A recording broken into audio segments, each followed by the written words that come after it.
What's up, guys?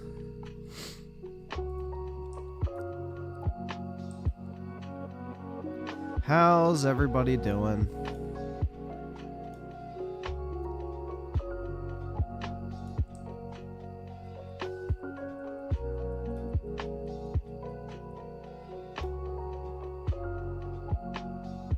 I'm doing alright. I got kind of a bad cough still, but aside from that, I'm good.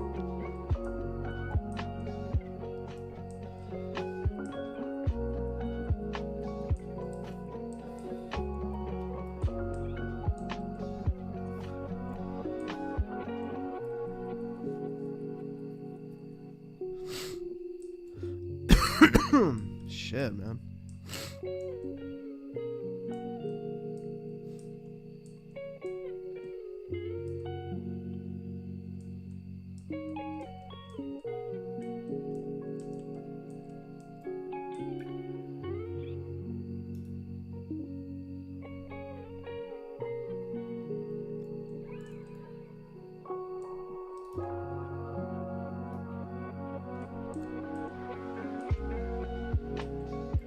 Either subscribe, donate, or get the fuck out.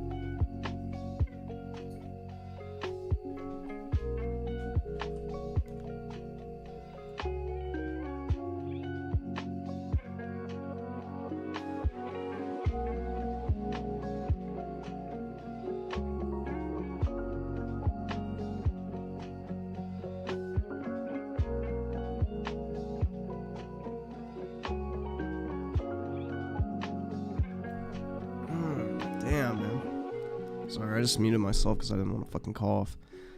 Dude, that shit is ass.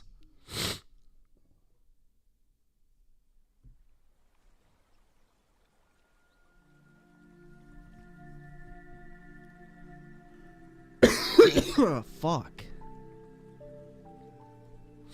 Jesus, man.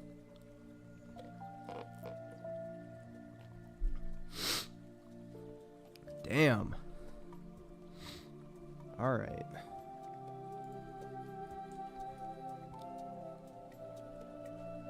Am I gonna wait? Are you gonna make a review? Yeah. Once I get my voice back to normal.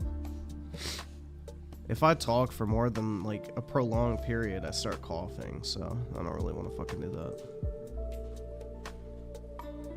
Recording a video for like a prolonged period is different than like just speaking normally. So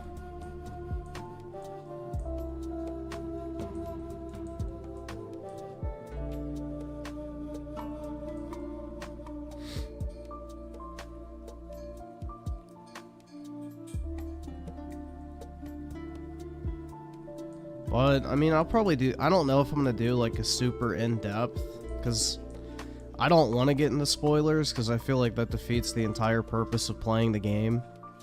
So it probably won't be like an hour plus review type thing, but yeah, I'll probably do something. Maybe I'll do that as my first brutally dishonest review.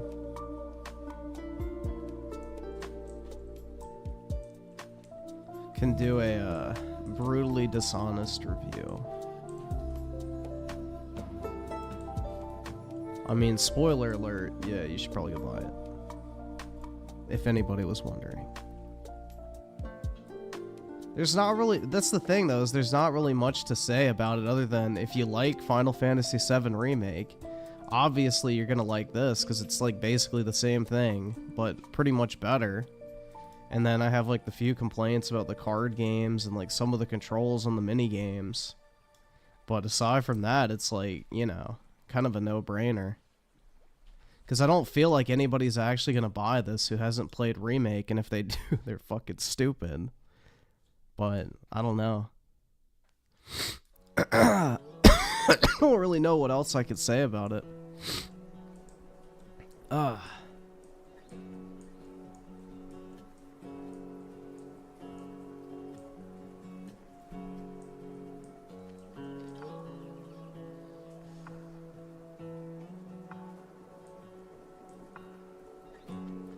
No, I'm not, dude, I just don't feel like playing anything else right now. I'm at that point where it's like, because I just finished Final Fantasy, I don't want to fucking touch another game. This is kind of just like fucking brain dead activity. This is like, I don't even really consider this a game, in all honesty. It's like fucking, you know, virtual Lego type shit. But yeah, I don't know, man. Because it's like, it's that feeling I get whenever I beat like a game I really like. It's like, I don't really want to fucking touch anything else, because everything else is just going to be shit in comparison. Modern Warfare 3 is just dog slop, bro. That game is garbo. There's nothing redeeming about that shit. They disgraced the name.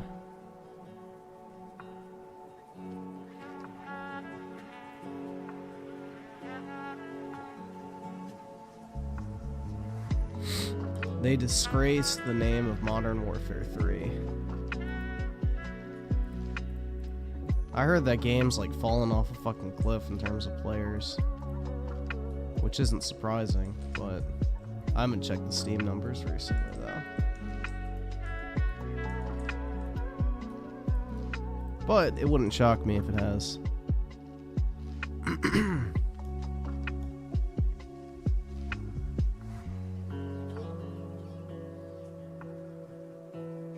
Is it 72K?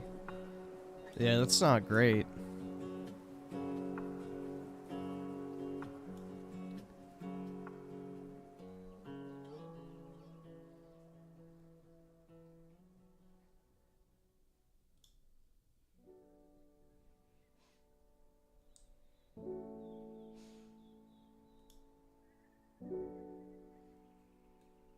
Yeah, I don't know, man. Like, what is actually going to come out that's even going to, like, compete with Rebirth, though? That's the thing. It's tough. It's very tough. Like, I'm not even excited for anything else anymore. Like, I don't know, man. When a game hits really hard, like, and I just really like it, I don't really want to touch anything else. I had the same thing with Final Fantasy 15. I'm trying to think what else. There's another game too, I just can't remember what the fuck it was.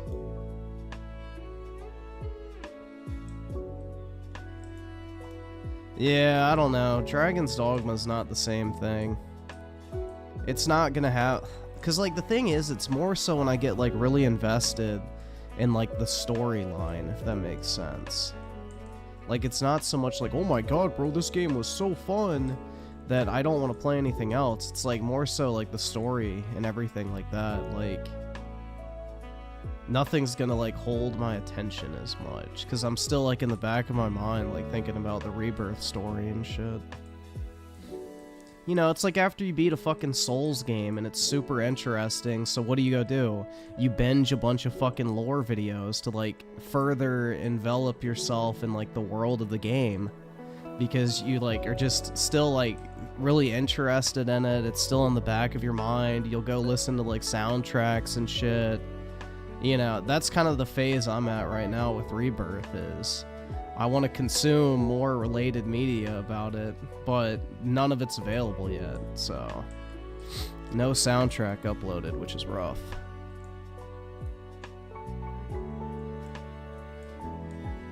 I wouldn't wait for the PC port, I would just go ahead and play it, man. Because most likely the PC port's going to come out on the Fortnite store again, and it's going to be broken like the last remakes was. Just like the PS5 version has some issues as well right now. So, Square Enix PC ports never turn out good.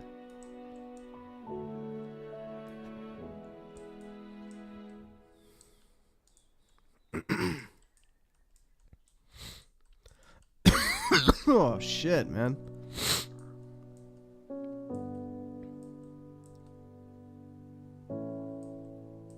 I don't know, dude. I'm almost at the point of, like, saying that it's almost worth spending $600 to play one game. That shit's really fucking good. I played more of it today, just doing, like, side activities and shit. I'm probably gonna start a second playthrough of it. That shit is straight fire.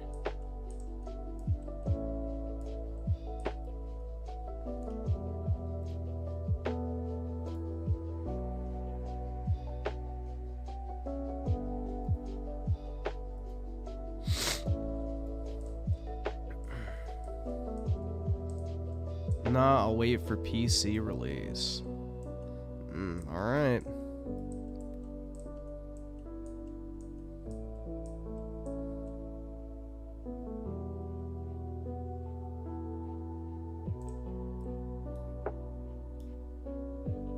Bought Final Fantasy VII Rebirth Physical Deluxe, worth every penny. Yeah, I opened one of mine to grade, so...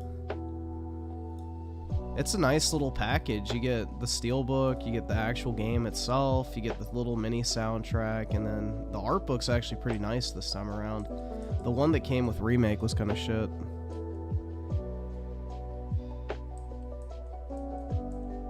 I just wish the mini soundtrack actually had better shit on it. It's kind of lame. Rebirth has only been out for 3 days and you're on Minecraft. I already beat Rebirth. Plus I'm like playing it in my own time.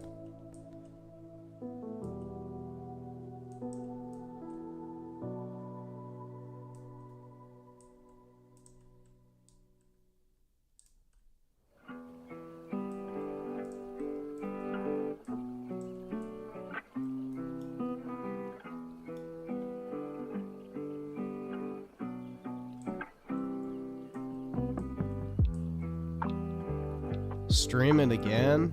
Maybe.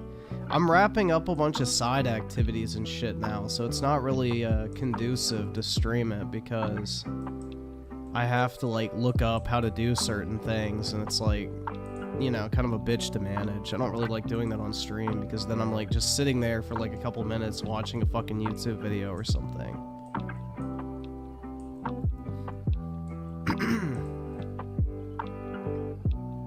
What I may do is when I replay it, I may try it in the classic mode instead of the active mode and see how that is as well too. I've never tried that out on the remakes.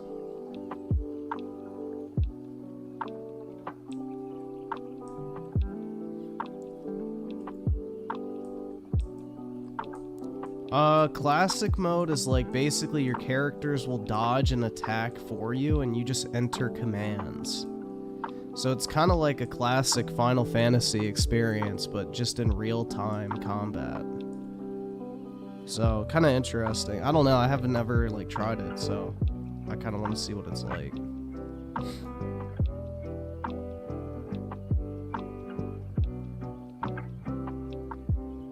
F Japan. What's wrong with Japan, bro? What did Japan do to you?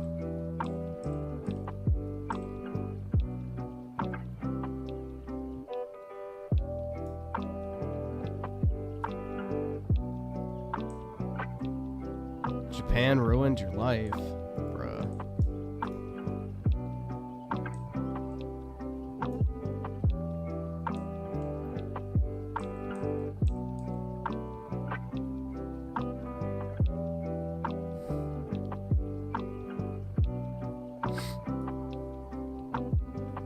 Everybody's economy is terrible right now. Our economy is dog shit right now too, but yeah. The Japanese economy is caused by their, you know, non-existent birth rates, and also people basically afraid to have kids and afraid to spend money too. That's another thing that's very unique about Japan is they have a negative interest rate to discourage spending or saving, my bad. To discourage saving because they have such a problem of people just sitting there hoarding cash in their bank account. Because once the tech bubble burst back in like the fucking 90s and early 2000s, you know, the Japanese economy was like completely fucking rocked. So they have a problem of people saving too much money. Which is funny. It's like literally the complete opposite of what we have. Nobody saves money in the Western countries anymore. So basically their economic slowdown is caused by two things. The decreasing population and people refusing to spend money. That's why everything in Japan is so fucking expensive. If you're, well, not if you're a Westerner because the exchange rate's really good, but like, you know, anything like merchandise or, you know, things targeted towards, you know, I guess, people who don't have families, let's just say. like all the anime, video games, and that type of shit.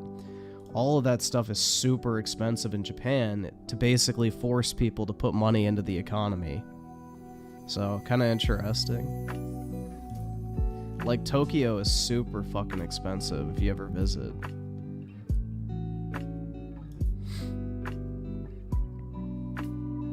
But yeah, it's a interesting scenario.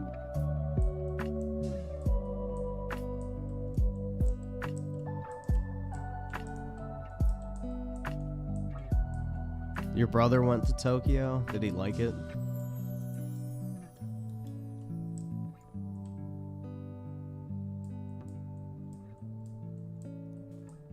ABC said the economy's good? Well, duh. They're owned by Disney, bro. Their entire business model is getting people to spend their money, so yeah, if people think the economy's bad, they're not going to spend money.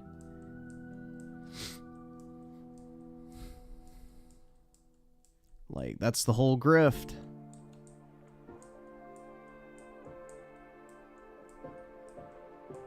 Tell people everything's fine, you know? Spend as usual.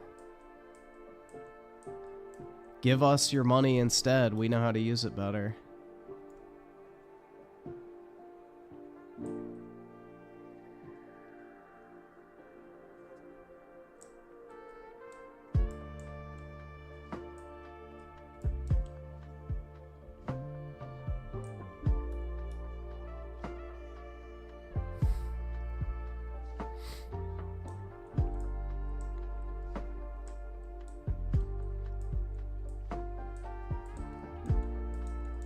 My grandma says the economy's good. That's sad that Alzheimer's is taking its toll.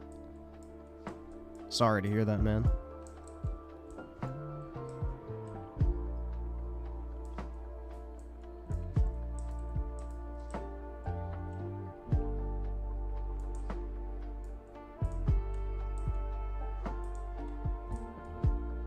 That's not a fun scenario to be in.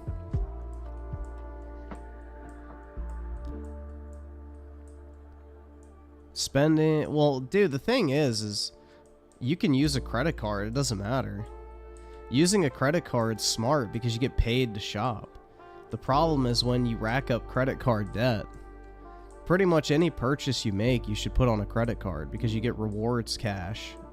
Like, I get, you know, 1.5 to 3% cash back depending on what I spend on my credit card. So it's like, shit, I'd be stupid not to because I literally get paid to shop.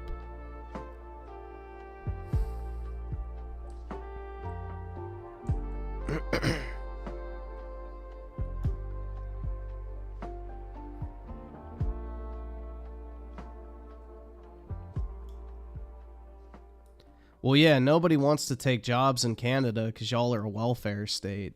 So it's the same kind of scenario that they have in Europe, where essentially people will work for a certain amount of months, qualify for welfare or whatever the hell it's called over there, and then they just stop because they get paid 80% of their salary to fucking sit at home.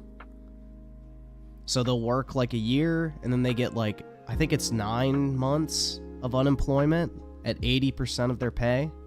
So they'll work, quit their job, and then collect welfare and shit. So pretty wild.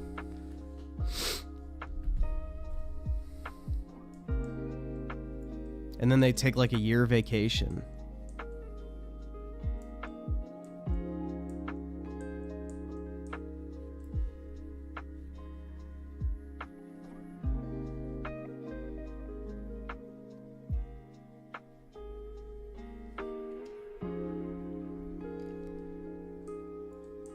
That's smart, though? Not really.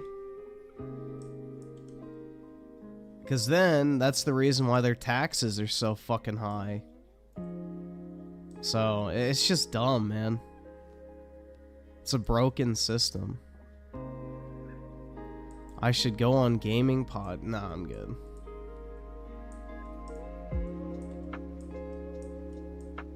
I'm gonna be honest, bro, like, I really don't have a desire to interact with many content creators. I don't really like most of them at all. I don't really like content creators in general. I don't find them to be a very genuine group of people, and I don't really want any sort of interactions with them personally. Plus, there's not really any podcasts I even like. Like, I've never like found a podcast where I'm like, oh my god, bro, this is great. I love listening to this. Like, I honestly can't even name one podcast that I actually like. Or the last time I even listened to a podcast. So...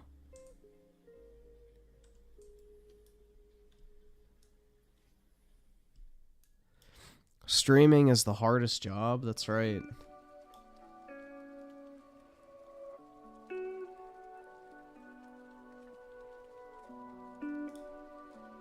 The level 1? Oh my god. Ew.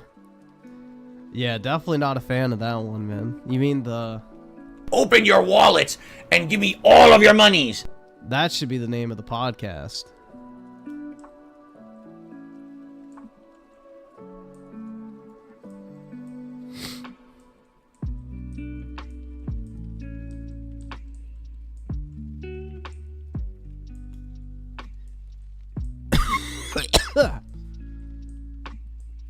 At least Jay has found his own channel. Who? Do a podcast with Joe Rogan? No thanks. I don't really have an interest in Joe Rogan, to be honest. I don't really find him very insightful. He's just kind of a meathead, if you ask me. I don't know. There's nothing really interesting to me about Joe Rogan at all. I've listened to some of his podcasts, and it's like, yeah, the guest is definitely the main focus, and he literally adds almost nothing to the conversation. Other than just either reiterating the point that was already said, or just, like, asks a question. I don't know. I don't really enjoy Joe Rogan.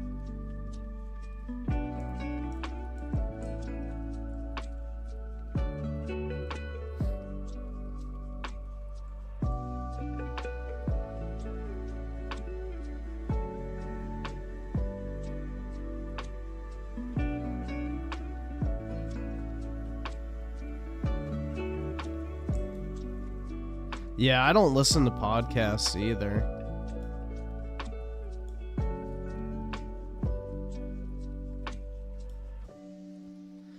This is my problem, is I genuinely don't fucking care what other people have to say about stuff, in all honesty. Like, I just genuinely don't fucking care. Like, nothing anyone has ever said on the internet, for the most part, has been like a eye-opening revelation, where it's like, oh my god, bro, I'm so glad I listened to this. Or, I don't know, man.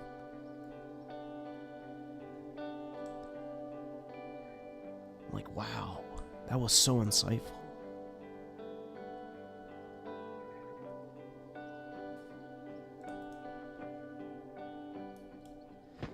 I feel like the kind of people that you should be listening to aren't wasting their time for several hours a day on a YouTube channel. That's the problem.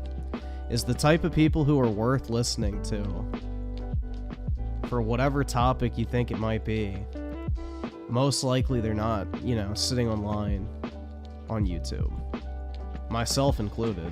I mean, although I don't really claim to be an expert on anything, so a little bit different, but you get the point.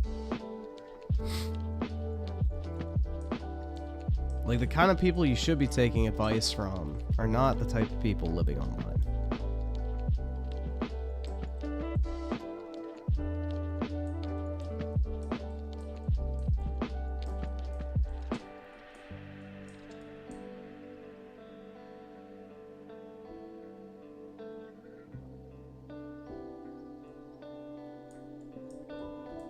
Rich has crappy editing skills. Yeah. But when he edits less, it's better.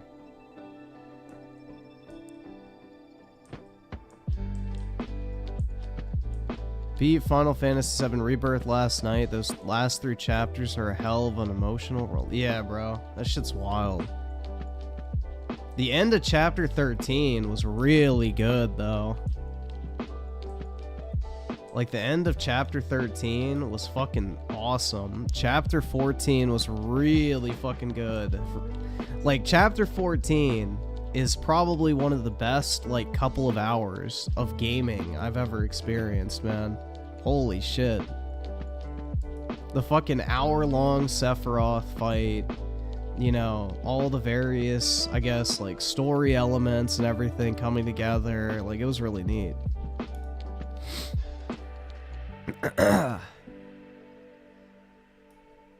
Yeah, the Sephiroth fight is like an hour, but it's like different phases. So you'll fight like one phase is Cloud, another is Zack, then you'll fight a phase is like Tifa, Red, and, you know, Yuffie or whatever. Like, it's really fucking cool, but it's hard to describe. But basically, it's like an 8-phase fight, and Sephiroth takes on many different forms during it. You fight him in different places during it.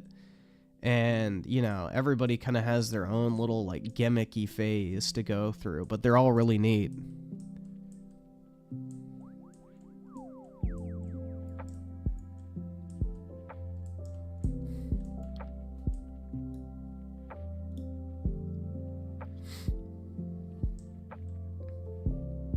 The final stage where Cloud and Aerith team up was all... Yeah, it was sick.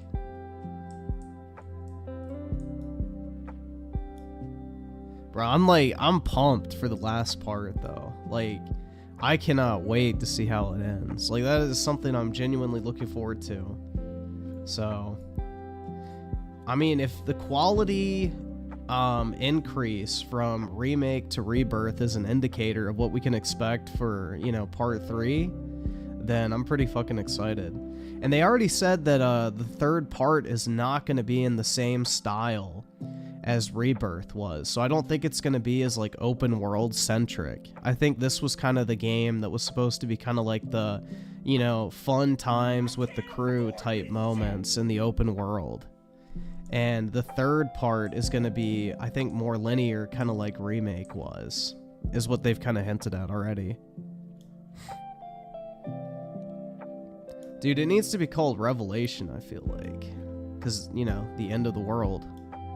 It's like the perfect name. Not to mention the one-winged angel and the obvious fucking biblical, like, themes that Sephiroth represents. But, you know. I feel like Final Fantasy VII Revelation is, like, the perfect name for that. Because they already used Reunion, which would work as well. Because, you know, the Reunion is the last event of the game. But...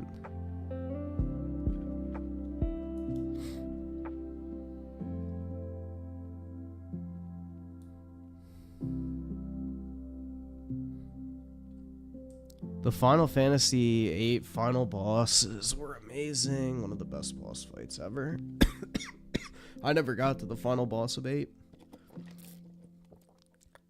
I don't think I ever beat that game. Sephiroth is the Messiah. He's like basically the Antichrist, if you think about it. Like, bro, like, alright. So, like, Jenova is, like, the calamity from the stars, which could, you know, represent, like, the devil, essentially. Which caused the downfall of, like, the Cetra, who were, like, God's chosen people. And Sephiroth is the son of Jenova. And, you know, basically the Antichrist. I don't, like, you can go all into this shit, but there's a lot of biblical parallels with, like, Sephiroth's character. So I feel like Revelation would be a good fucking name for it, but we'll have to see what they go with.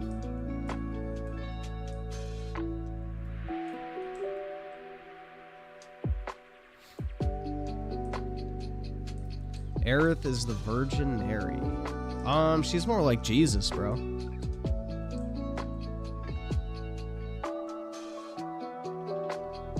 Aerith is kind of like a Christ figure. You know, dies to, you know, basically save mankind. So,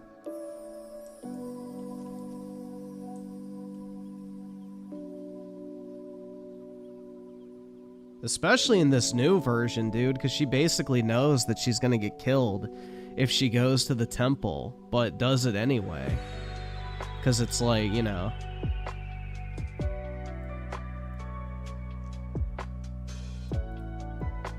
So she basically sacrifices herself to save the planet. So, I don't know, man. It's pretty interesting, though.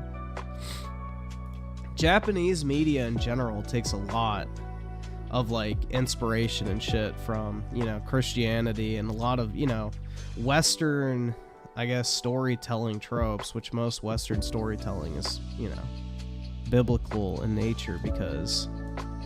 You know, it's the most important text in Western civilization, whether people want to admit it or not.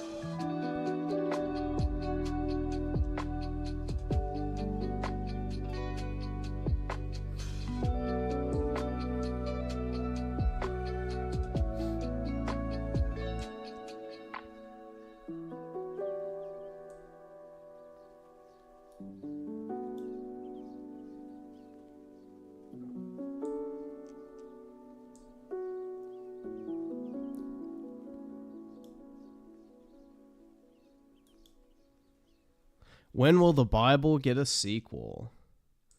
That's a good question. I mean, I guess you could say the Quran, right?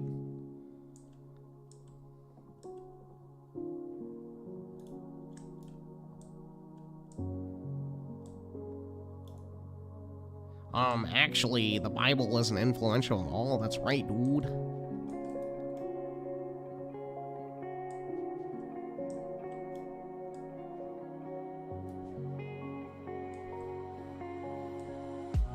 The Book of Mormon. Oh my god. Dear God, bro. Don't even get me started on that.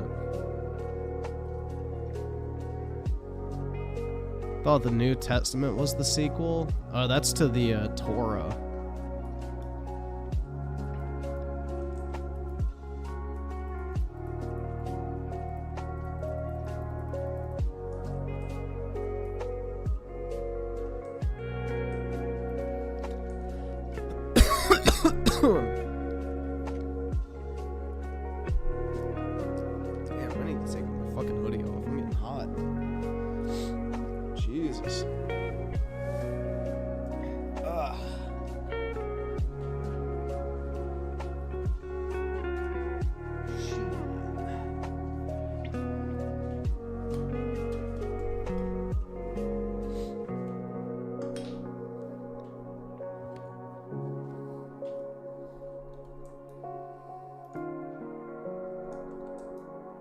I want to make a strip mine, but I'm not sure where I want to build it.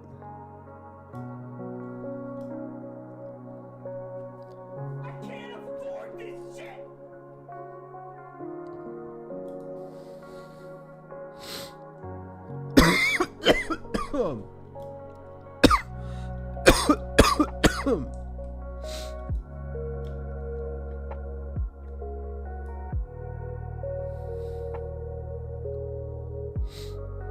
Let's see. Oski Woski with the 20 months. What's this? You're playing Minecraft. Time to put this. Alright. I can't for the wall. Let's see. Holy shit, man. Oh, that's gonna be bad.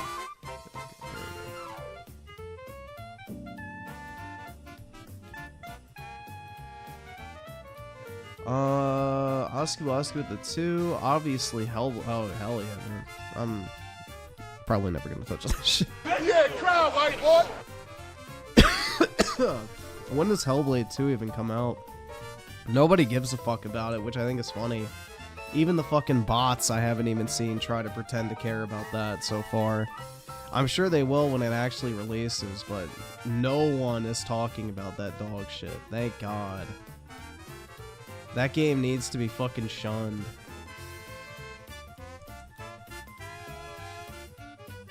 Comes out in May. Yeah, nobody gives a shit about it though.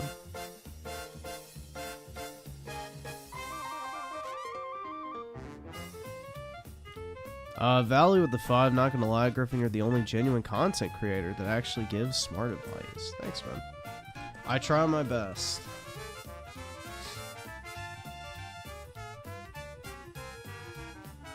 At the very least, the thing you can take away, whether you agree or disagree, is I will not try to bullshit you. That is at least what I hope everyone can walk away from my content, is I'm not here to bullshit people. We finally saw the Tifa jugs in Synthetic Stream. Nice, man. Did he approve or not?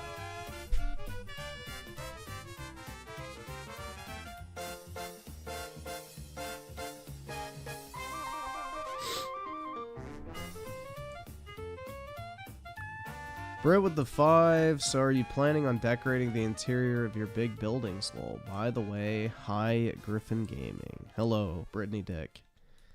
Maybe at some point, but not today.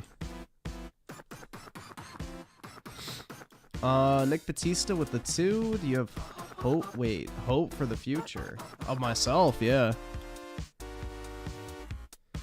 That's why I'm here.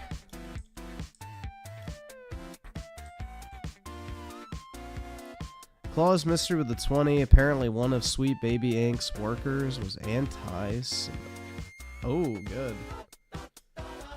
Let's get the Zion Mafia on those retards.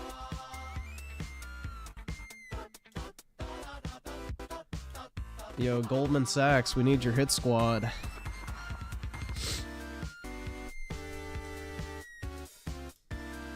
That would be great. If they get cut off from banking and everything like that, but, you know.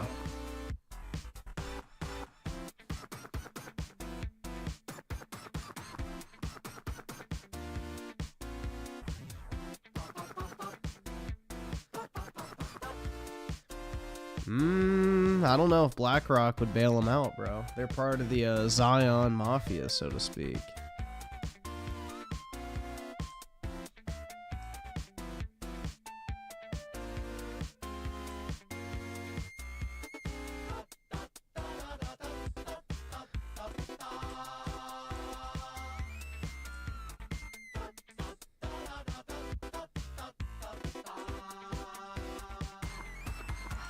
You got nothing but love for your Jewish cousins? Yeah.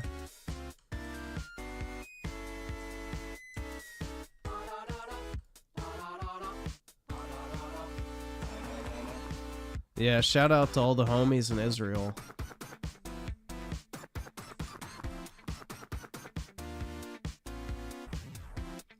Yo, what's that stupid fucking saying that the Palestinians say? From the rivers to the sea, or whatever the fuck?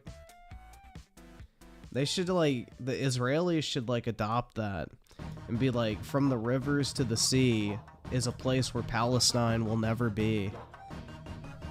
They should just start plastering that everywhere.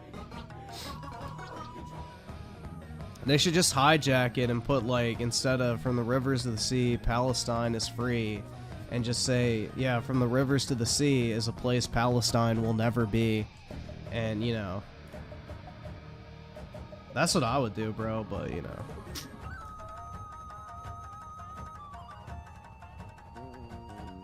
I need to get a job from Netanyahu in the fucking propaganda industry, or whatever the fuck they have over here. They need me to make some wartime propaganda for them.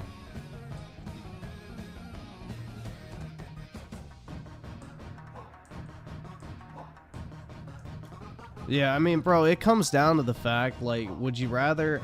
like, this just seems like such a no-brainer to me, but I'm not fucking stupid when it comes to this type of shit, but it's like, why would any Westerner choose Palestine over fucking Israel?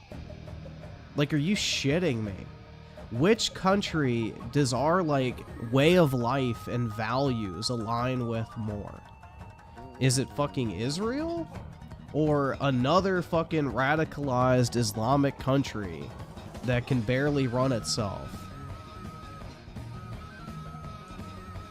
It's just like such a fucking no-brainer to me, man. I just don't understand it. Like, if you have to pick between one or the other, I don't see how as a Westerner you could be like, yeah, I'd rather Palestine be a thing than Israel. It's fucking dumb.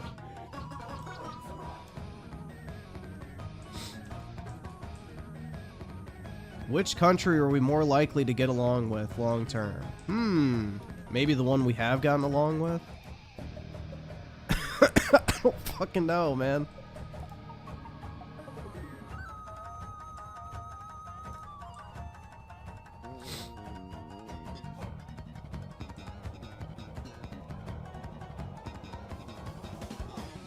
I mean, also look at it from this perspective, too.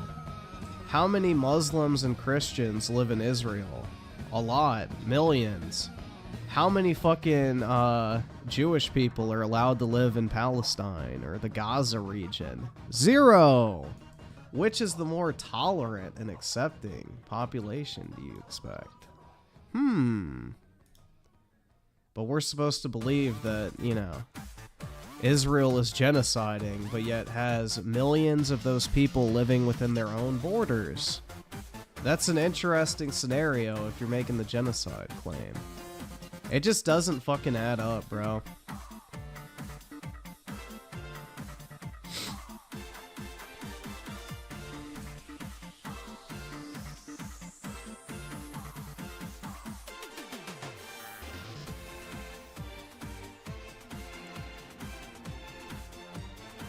Oh, that dude who lit himself on fire is great. I think more protesters in general, for whatever it is, should follow in his footsteps.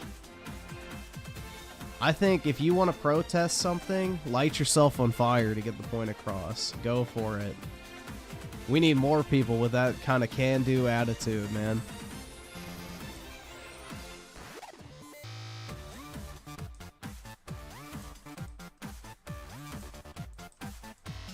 Like those fucking stop oil people who throw like soup on fucking paintings and shit. They should just throw gasoline on themselves and light themselves on fire instead. They'd be doing everyone a favor, and they would cut down on their carbon footprint.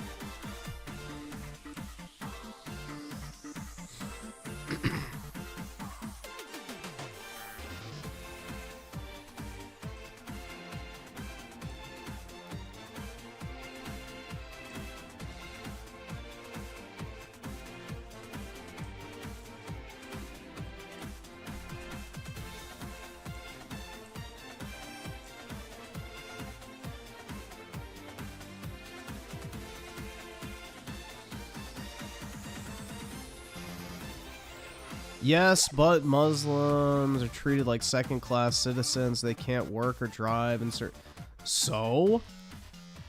That's better than getting fucking kicked out completely. I mean, bro, the thing is Israel is a Jewish state. It's a fucking, whatever you call it. Shit, what's it? Theocracy. That's what it's called. There you go. It's a fucking theocracy. Of course, if you're not Jewish, you're going to be treated like a second-class citizen in a fucking Jewish country. Just like if you're not Muslim, you get treated like a second-class citizen in a Muslim country. But at least they're allowed to fucking live there, and they're not, like, treated like complete fucking garbage. They can still have lives, they can still have employment, they can still own property. You know. That's not that bad if you consider the fact that, you know, it's literally a theocratic state.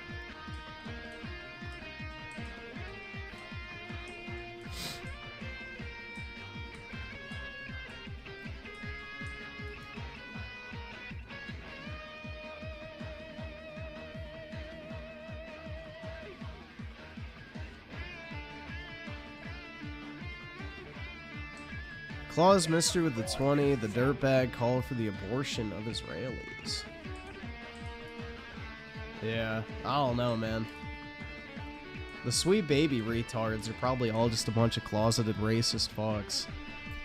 Because, you know, the type of people that can spot racism and everything usually have a fucking racist mind in general, so, you know. That's how it usually works out. The people who cry foul the most are the ones with the most skeletons in their own closet. Yeah, I saw one of the sweet baby retards said it's just a bunch of white people bitching about them or whatever the fuck. It's like, you know. So what if it is? Does that change the point? I don't think so.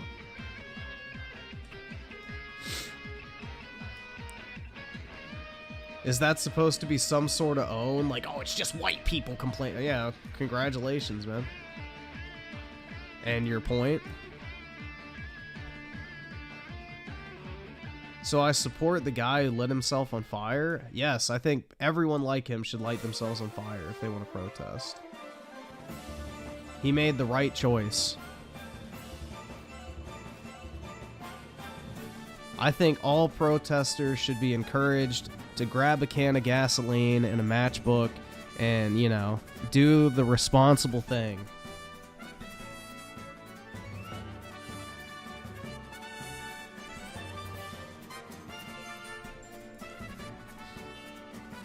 Especially people that block highways.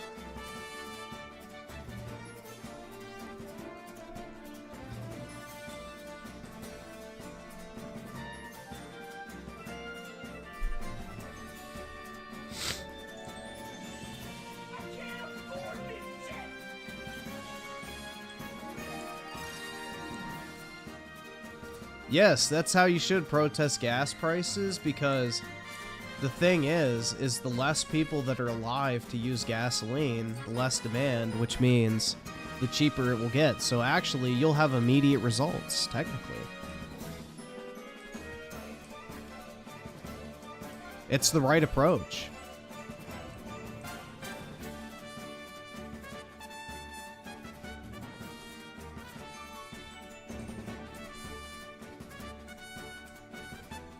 It is the only way forward, in my opinion.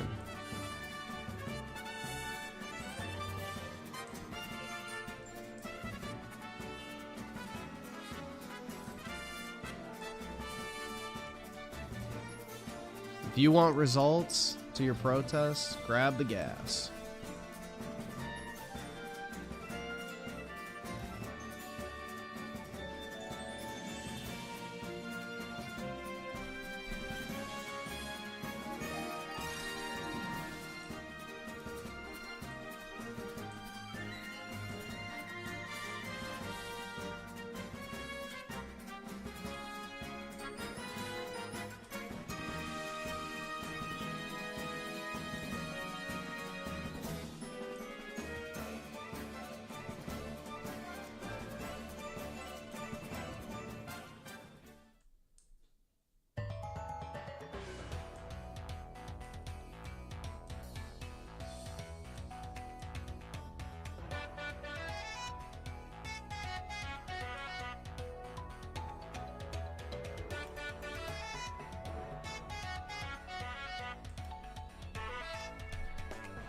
Let's see. Valley with the 2, did you see the new GPU leaks? 5090 should be insane. Yeah, bro. I saw... Well, I haven't really seen the leaks, but NVIDIA recently in general has been going fucking insane. Like, my cousin bought NVIDIA stock back in the day, like back in like 2008 for like 10 bucks a share, and he still owns it, so... That dude's fucking bankrolling now, I'm sure.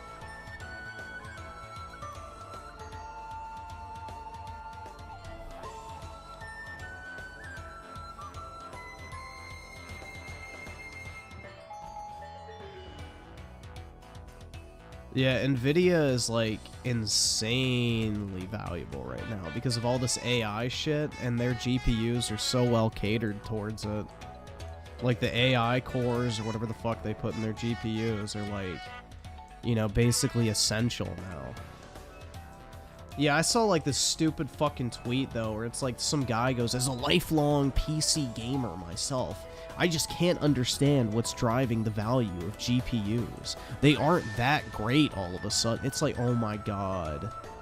Oh my god, bro. Like, the fact that that fucking retard thought that NVIDIA is as profitable as they are is because of gaming just tells you everything you need to fucking know about how stupid people are. I think it was some tech YouTuber too. I don't remember his fucking name, but yeah. I just remember seeing that tweet. I was like, are you fucking shitting me? I'm like, oh my god. If you think NVIDIA's main moneymaker is fucking gaming GPUs, you're a fucking dumbass. That's like saying that Intel's main fucking, you know, profitability driver is the fucking, you know, consumer CPUs. It's all the fucking enterprise shit they do. Same with Nvidia. That's the real moneymaker. The consumer grade shit is, you know, a nice little gravy on top of the fucking meal, but the main course is the fucking enterprise solutions. The enterprise solutions that they do for like the big companies and cloud server like buildings and shit like that, that's where they get all their money. Not from fucking little Timmy buying a fucking 4070 for his Minecraft machine. Like,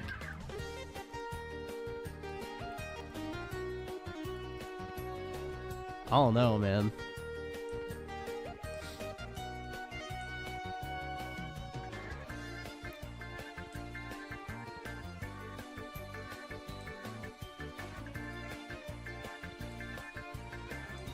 Griffin calling his son Timmy confirmed? Nah. Absolutely not. Such an ugly name. Tim. It's like so bland. Like Tim. Come here, Tim.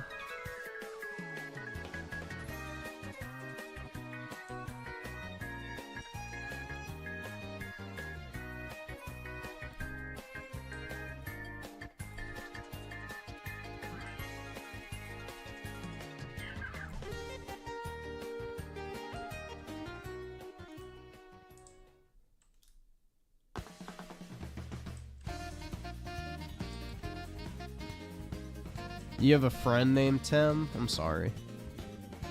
His parents should have picked a more creative name.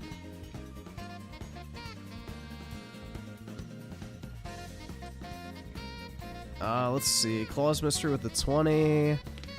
I saw like 4 Muslim girls when I was studying here. Nice, bro. I mean, I would ask if they were hot, but I guess I could ask, did they have nice eyes? Ascendant with a 5. It's cause every so-called free thinker tells them Israel is bad and they eat it. Yeah. It's like how Russia is the fucking boogeyman for, you know, the leftists or the Rhino Republican Warhawk types. You know, Russia's their fucking boogeyman. And the ultra right-wing guys blame Israel for everything. It's kind of funny.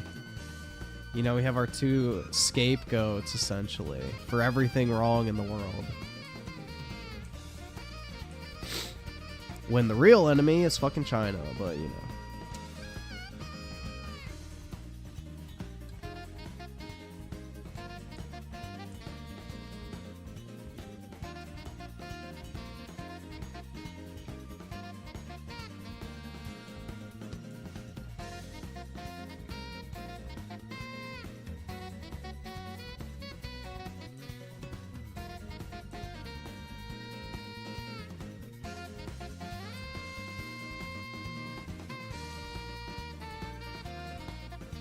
Nah, I didn't watch DS play Rebirth.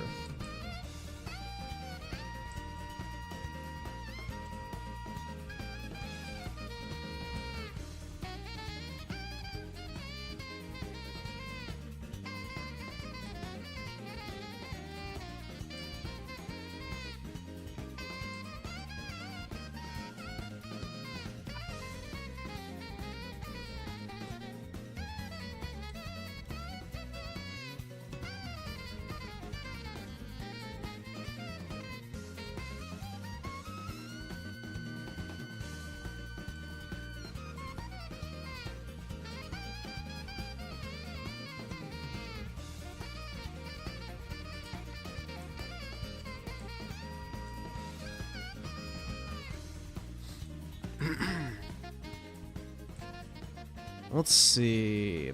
Claws Mystery with the 20 activists are good for marshmallow. That's right. Well, the gasoline fumes and the burning human flesh might not, you know, add to the flavor.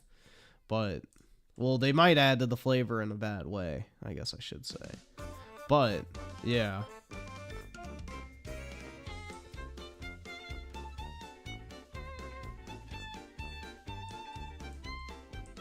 The heat would definitely suffice.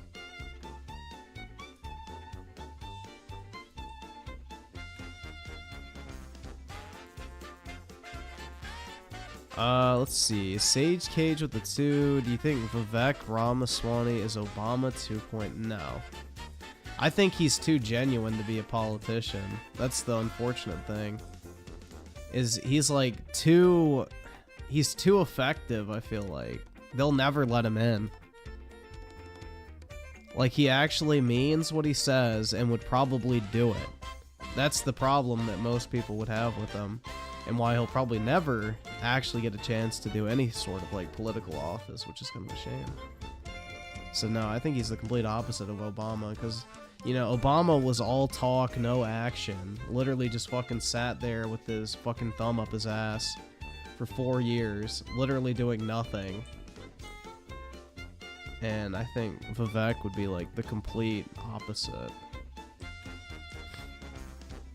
I think he would be like the type who would be too effective, and, you know, the elites wouldn't like that shit.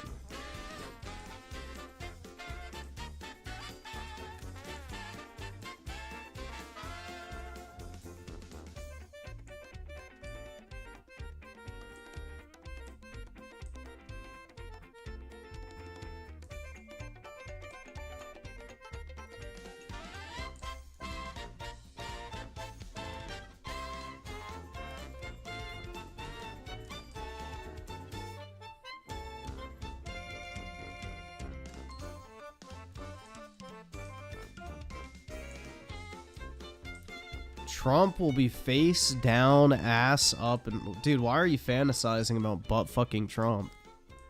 The fuck? Leave those intrusive thoughts to the back of your mind.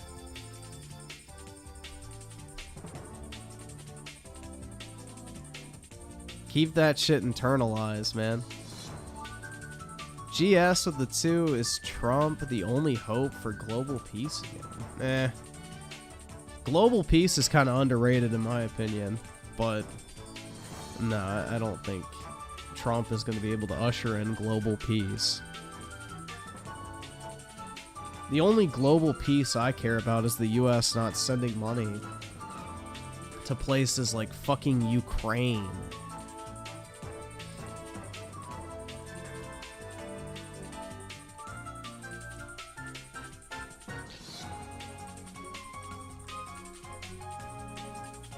Claus Mr. the 20, I just got an ad about inclusion on Google Play. There you go, man. That's some valuable information, I'm sure.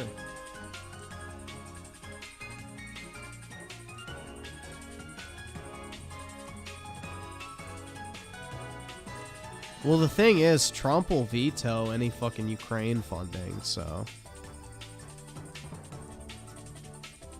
That is a realistic thing if Trump is in office.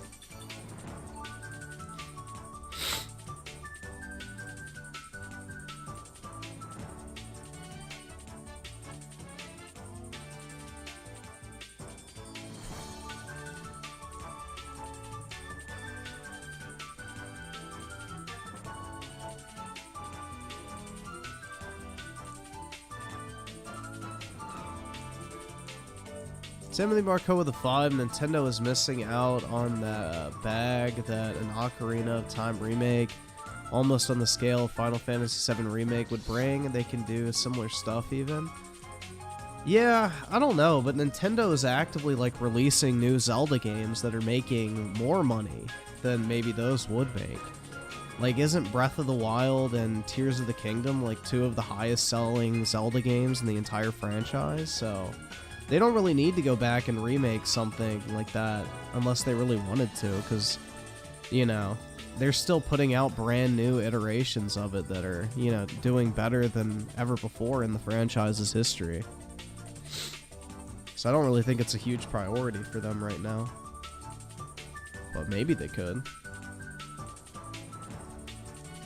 Yeah, I don't like Breath of the Wild either. I think it's trash.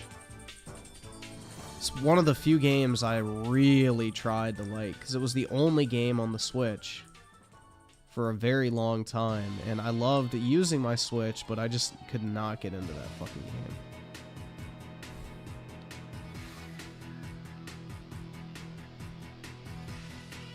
Like, I had just bought the Switch, and there was only 2 games for it for, like, months. It was Fast RMX and Breath of the Wild. That was it. And 1-2 Switch, which I didn't buy. But, yeah, that was literally the only games for the Switch. Nobody thought the Switch was going to be successful at first.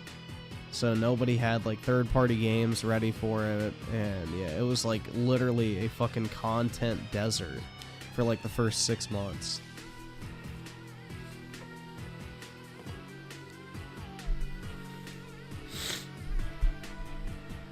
Have I heard of the Nintendo versus Yuzu lawsuit? Yeah.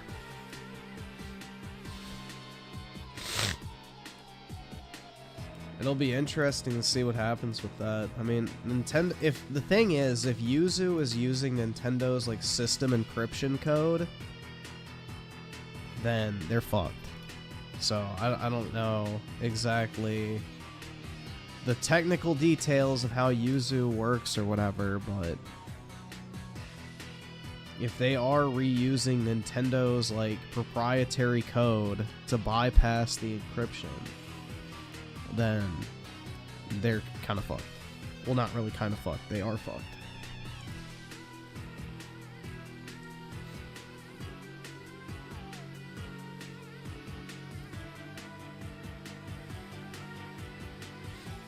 And then somebody also mentioned something about them having like a paywall or something, like they charge for their emulator. I don't fucking know.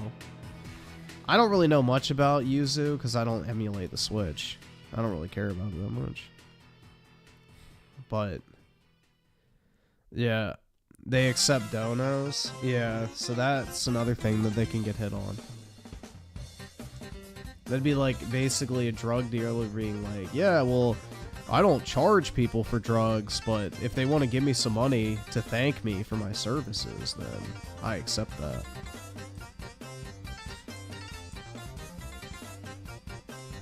So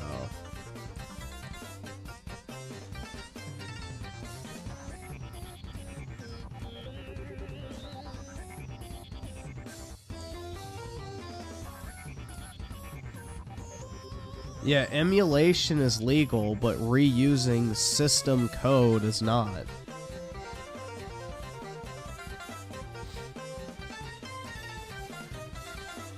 So like if you have, so this is the thing, this is my understanding of it, is Nintendo has encryption on their games so that they're only playable on a Nintendo console that has the encryption key. That encryption key is proprietary code that they own the copyright to. So the only way to emulate those games is with the fucking system encryption key that, you know, gets past the game encryption essentially. And that's what Nintendo's saying that Yuzu is doing, is they basically took the code from the Switch system and are using it without permission to break their like proprietary encryption like, I don't fucking know. I'm not like technically versed on this type of shit, but that's my understanding. It's not that they're making an emulator, it's the fact that they used system code to do so.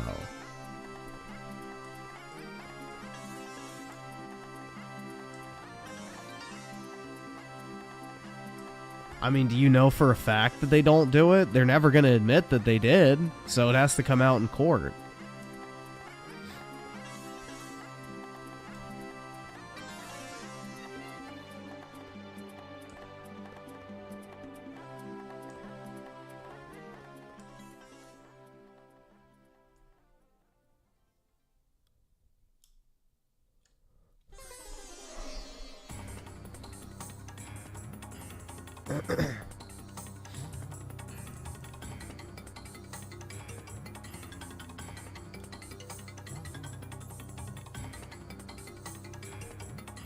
Well, it's difficult to impossible to prove a negative.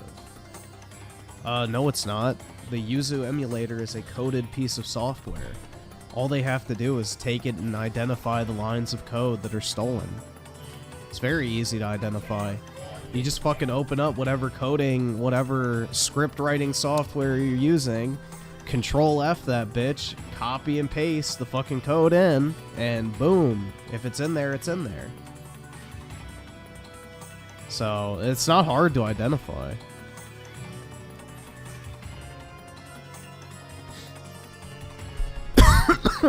So obviously Nintendo feels they have a pretty strong case.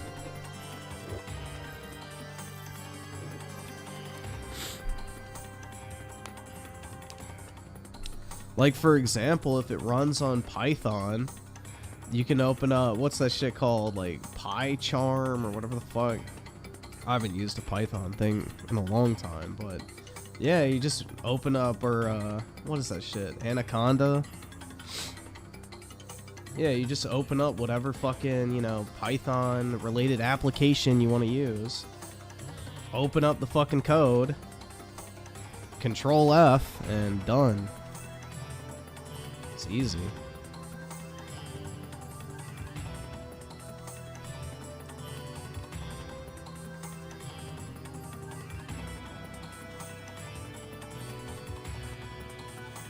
No, I don't think Dolphin did. But I'm not sure. I don't really keep up to date with any of this type of shit, in all honesty. What Nintendo is hoping is Yuzu collapses under legal fees. Well, it's very possible.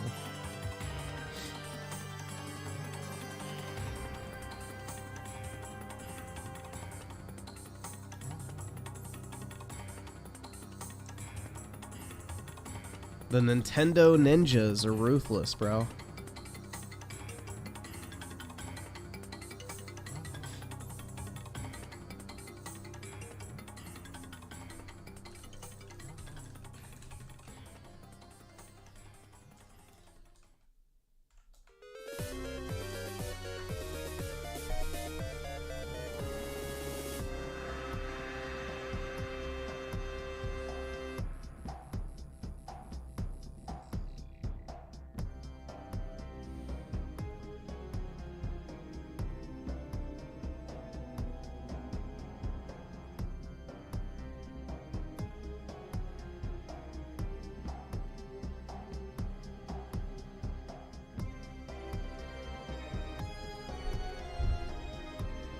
So has Nintendo sued the Dolphin emulator? I just looked it up. I don't see.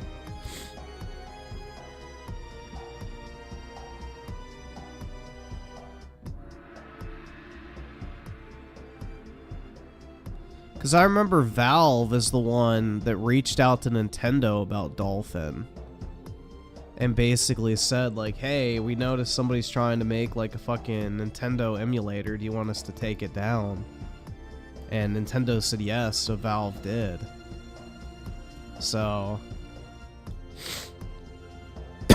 Valve is the one that took Dolphin down, basically.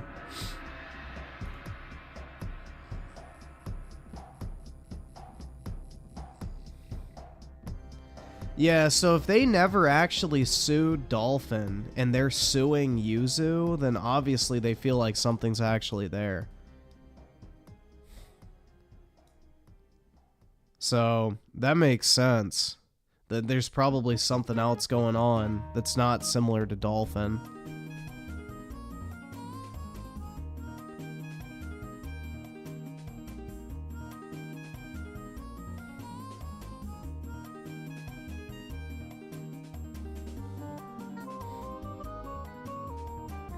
No, I looked it up. I didn't see anything about them suing Dolphin.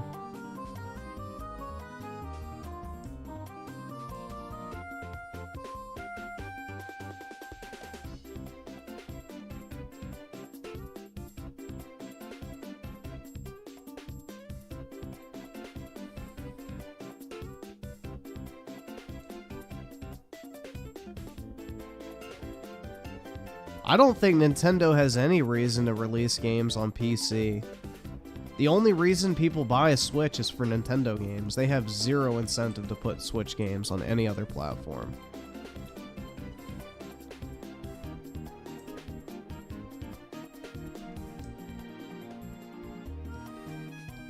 They sell 20 million copies of a game consistently. They have zero incentive to ever put their stuff on another console unless their game stops selling.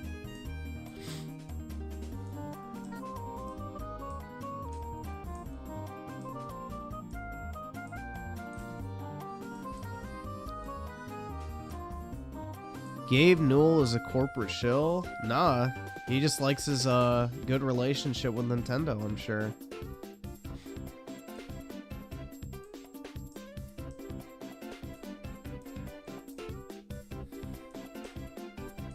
I don't really blame Steam for not wanting to have emulators on their platform, because emulators directly can, you know, fuck with your own sales on your own storefront, so I don't blame them.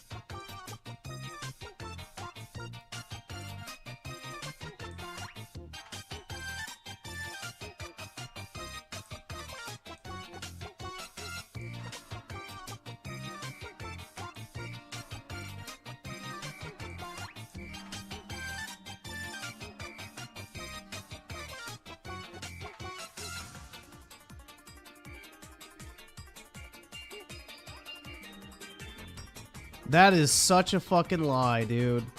People will pirate games no matter how much they cost because people are entitled. That's like saying that, dude, why do people rob the fucking dollar store then? Why do people rob Walmart? All of those places have great prices, but people are entitled little pieces of shit who think they don't have to pay for something they want.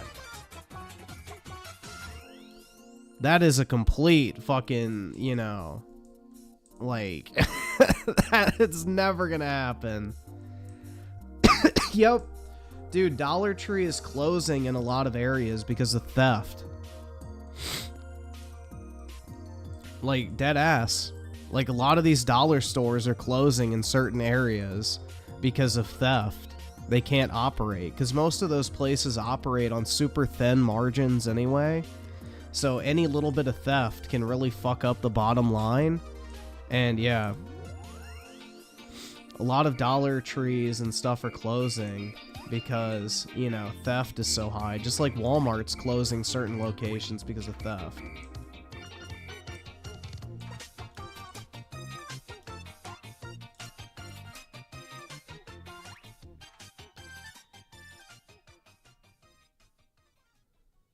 So, no, piracy is not a pricing issue. Piracy is an entitlement issue.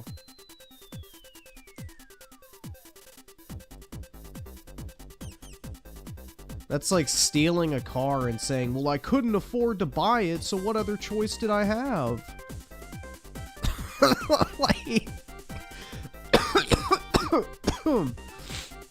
Your choice is to not be a fucking disgusting piece of shit thief. And you don't get a fucking car until you afford one. I don't know, man. I hate theft. It's so selfish.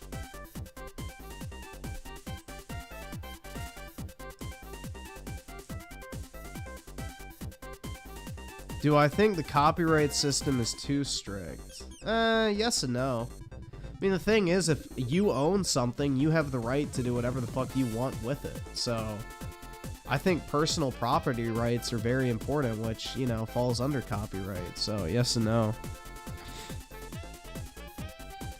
I mean, let's just say you're the owner of a copyright. Do you want people to use it as freely as they want, or do you want to have some control over how it's used?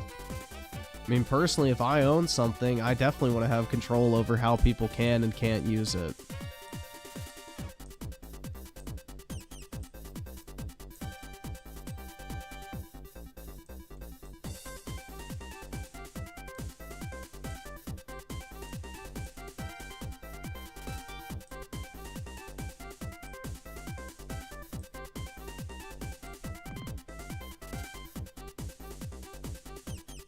Yeah, it's the reason they closed, or stopped leaving Walmarts open 24/7, too, is because of theft.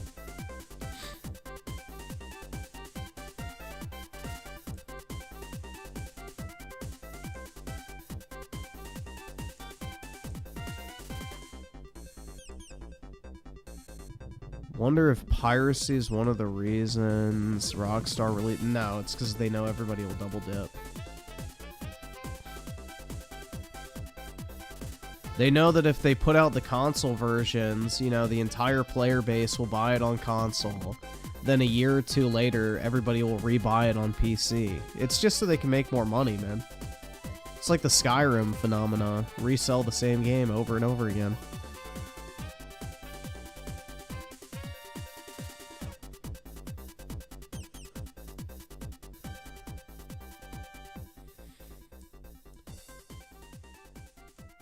Yeah, the only, like, piracy, which I don't really even consider it piracy at that point, that I'm okay with, is if you're, like, downloading an old game off the internet that you can't actively buy anymore. I think that's fair game. Because, like, if something's not being sold or the only way to get it is to buy a secondhand copy, like, you're not hurting anybody with that. Like, that's a victimless crime, in my opinion. But if you're stealing, like, a new game that you can actively go and buy and download... then that's wrong. I don't agree with that at all.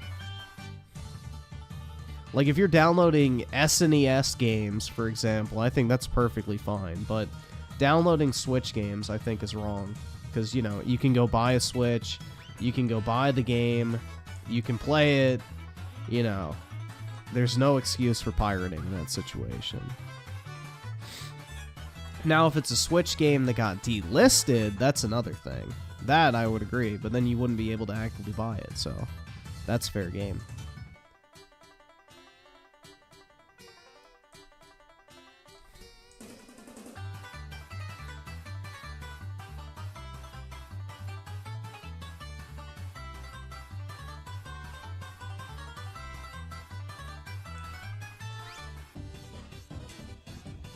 Well, they already have that GTA subscription thing, right? Where you pay a certain amount of money and you get, like, rewards every month.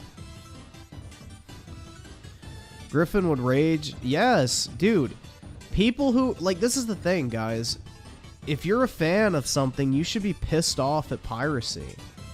Because depending on how well something sells, that's going to determine on, you know, not only if a game gets a sequel, but the quality of the sequel as well. So, yeah, no, piracy is an actual issue. Theft is not a good thing. Think about all the people that never fucking stole from a Walmart in their entire life, who now can't go to their fucking, you know, local store anymore because a bunch of dipshits fucking stole everything. So now not only do the people who shop there get fucked, but all those people lose their jobs too. So it's not like this... The idea of theft is fucking evil, bro. Like, it's not a nice or justifiable thing. I don't understand, like, why people think, like, oh, well, it's on a console that I don't want to buy, so I should be allowed to fucking pirate it. No, you fucking entitled piece of shit. You don't have any fucking right to pirate it. You're a fucking thief. Oh, well, this costs too much money now. I can't afford that. I'm just gonna take it. Like, no. Bro, it's just so irritating. Like, I don't know, man.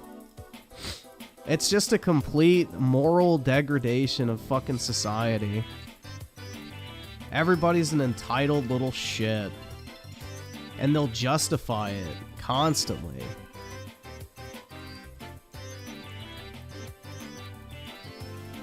It's like, well, if Nintendo wanted me to buy it, then they would have put it on PlayStation.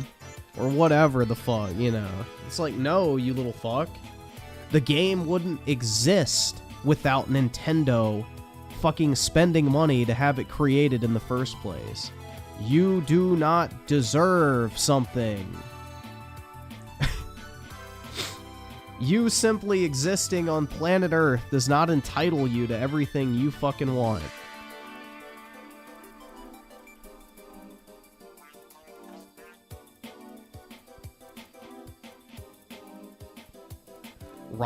Dude, Robin Hood stole tax money. That's not the same thing. Robin Hood stole people's money back for them. Because the evil, whatever what was it, a baron or some shit? Was overtaxing the citizens. So basically Robin Hood stole the tax money back and gave it back to people. That's not the same thing. That's a little bit different.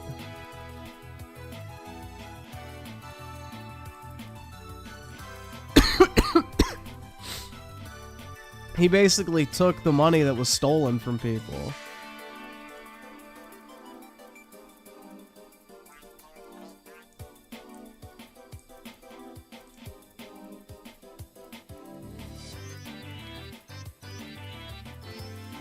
That'd be like if somebody stole the money from Ukraine and gave it back to the US citizens. That would be great.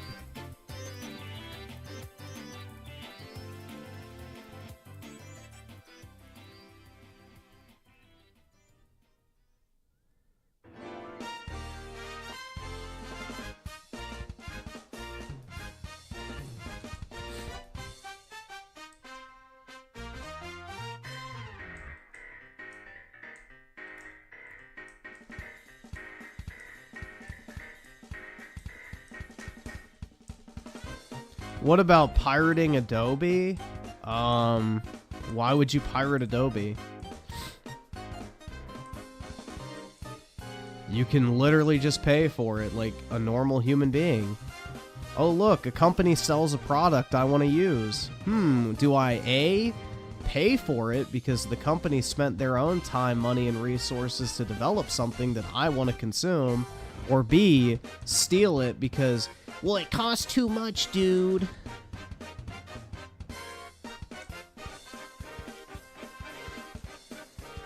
Dude, I can't fucking stand entitlement, man.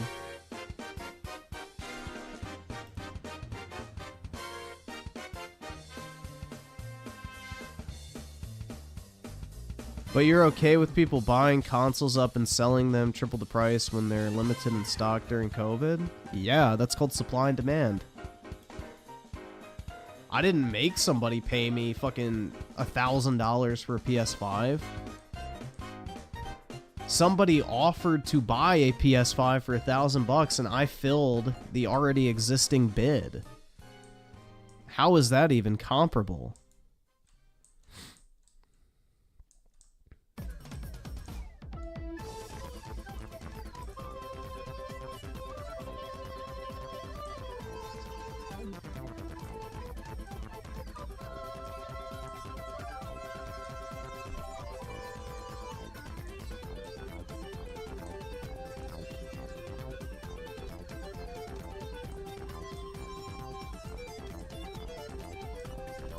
Well, I believe if you own a game, you're allowed to crack it, right? Because that's the thing, is emulation is completely legal. As long as you own a copy of the game yourself. Like, that's the legal kind of standpoint, is like emulating a game is fine. So long as you actually own a physical or digital license of the game, right?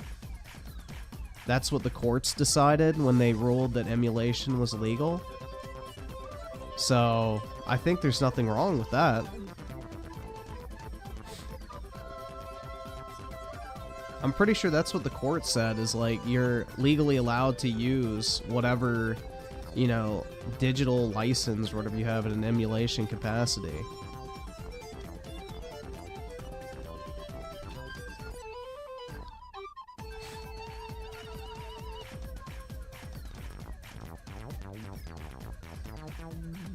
Yeah, well, obviously for personal use. I'm not talking about with selling it.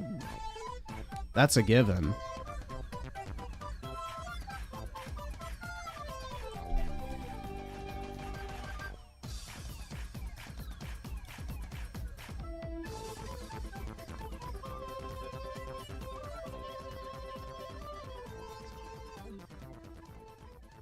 Nah, that's a complete fucking falsehood, bro. The only people who were pirating a game in the first place were interested in the game. the reason they don't buy it is because they know they can get it for free. That's like saying, well, the only people that steal from fucking, you know, stores wouldn't have bought that shit anyway. It's like, why were they in that store if they weren't going to buy anything? Like, that's kind of a false equivalency. Like, I don't know, man.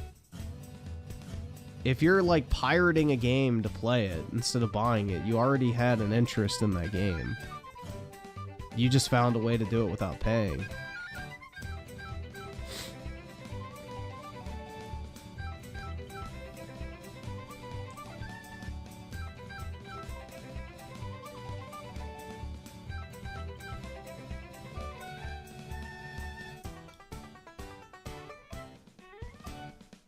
Well, yeah, because if you own a used copy of a game, why would you ever go and buy a fucking new one? So, yeah.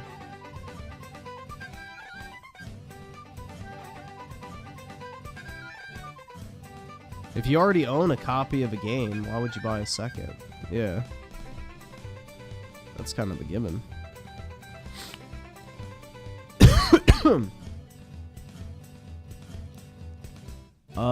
Let's see. Valley with the 5. If I remember correctly, didn't America ban the 4090 from going to China because of the crazy AI technology, the 4090? Maybe. I don't know. That's a good question. No clue.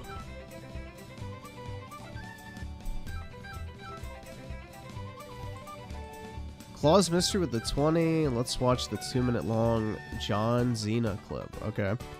And Claus Mystery with the 20, be based because inflation, Young Link style. Wait. Huh? Botto Signs of the 2, what game best? Starfield, Cyberpunk, Baldur's Gate. Out of the 3, I wouldn't even, bro, Baldur's Gate, I'm not even gonna touch. That game is horrible looking. Cyberpunk or Starfield? I would say Cyberpunk's probably better.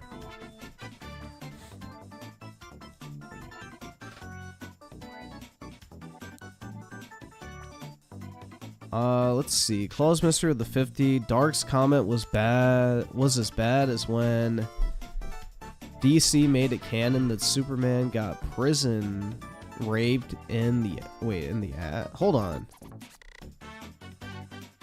Got prisoned in the ass in a comic? What the fuck? So wait, Superman got butt fucked in prison? Shadow Evil with the 2, is there a way I can send a Twitter post? Oh, I see it now.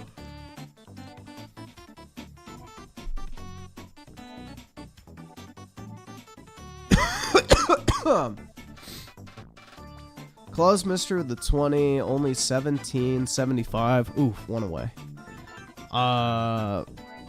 Play Mortal Kombat 1 on PC. Rip Zong Xena. Is that good or bad for a fighting game? I honestly don't know. I don't know how popular fighting games are on PC, in all honesty. I thought that was more of a console thing. And Claus Mystery with the 20, Young Link in Majora's Mask is causing inflation. Oh, okay. Yeah, I have never played Majora's Mask, so I have no fucking clue. I don't really play Zelda at all. It's never really interested me very much.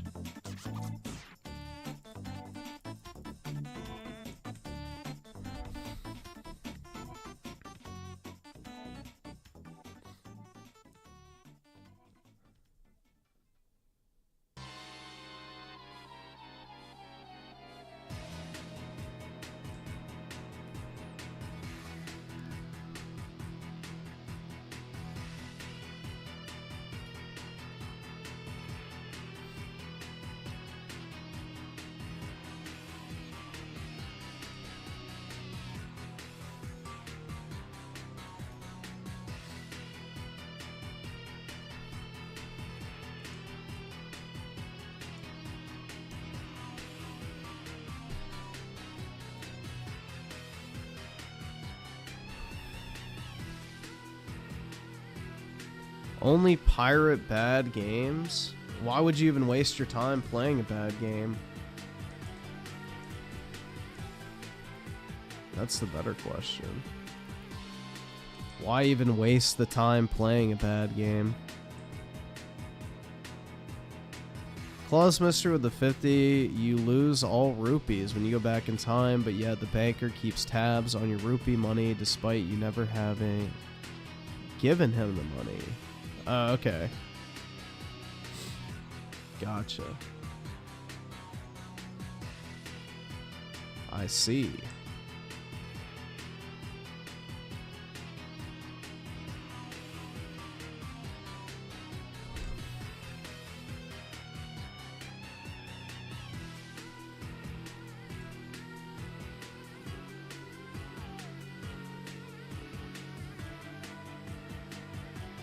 Yeah, dude, I honestly can't think of a singular Western game that I'm excited for at this point.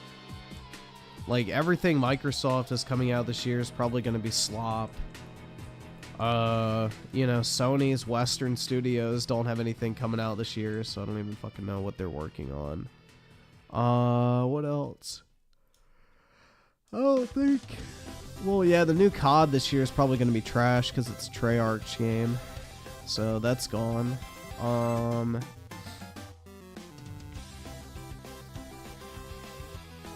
EA, I don't think is putting anything out. At least it's been announced. Take-Two, I don't think is putting anything out.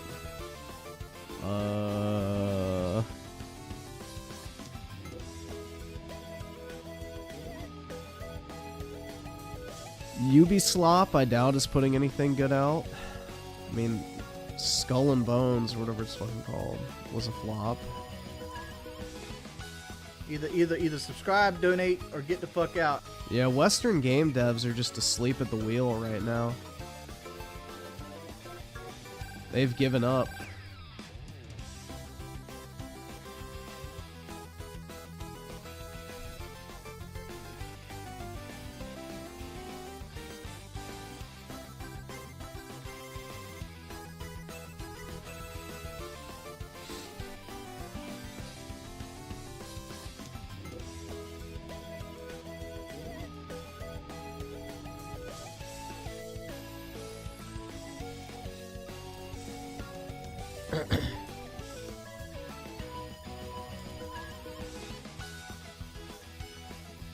I don't really have a desire to play Battlefield, in all honesty.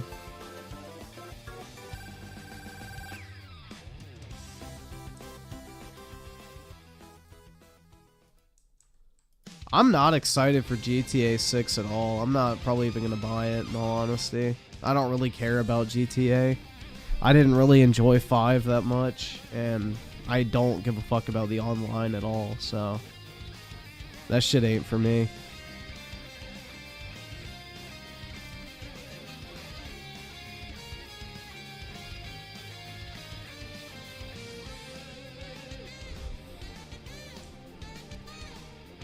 Not even Lucia's booty? Is that the bitch from Fire Emblem? I don't fucking know who that is. Or no, that's Lucina, right? I have no fucking clue. The bitch from GTA. Yeah, I don't fucking care about that at all.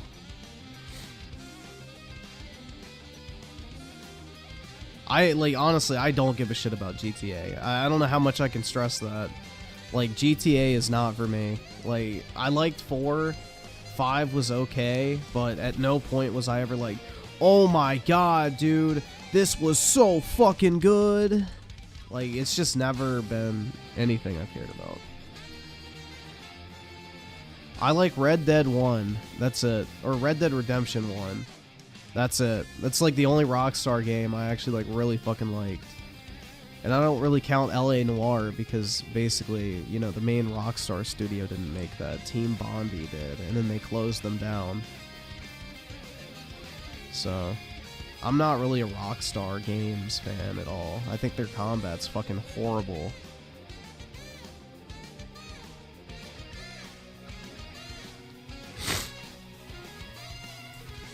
The gameplay in like Rockstar games is horrific.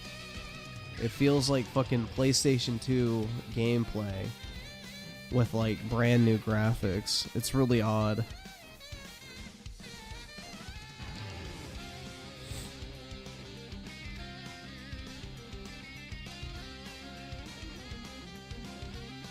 Oh wait, shit. Nintendo should make a Smash Bros. Collection with online on all the games. They did. It's called Smash Ultimate. Smash Ultimate's already a thing, man. They already have all the characters and shit in Smash. Smash Ultimate is exactly what you just asked for.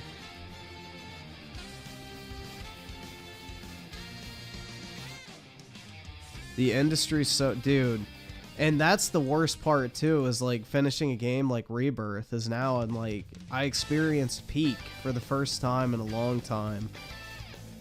Like I love, dude, even playing Final Fantasy VII Remake didn't hit me the same way that Rebirth did when that came out. So I don't know, man. Square Enix struck fucking gold with Rebirth. That shit was so good.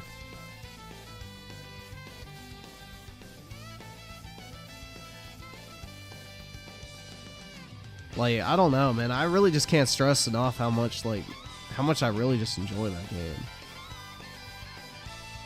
Bro, I don't know what it is, but like Final Fantasy just has like this amazing feel to it. It's hard to put into words, but it's like the games almost feel warm in a sense. Like you just feel happy while playing them in like some weird way. I don't know. It's hard to put into words. But it's like it's a satisfying experience all around.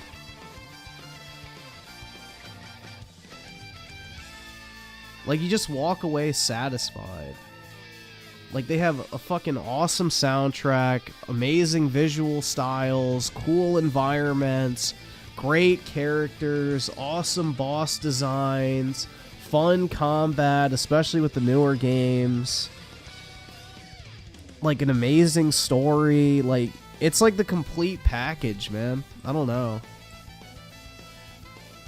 And it's hard to like go from that to anything else, because you're lucky if any other kind of game scratches like one of those boxes off.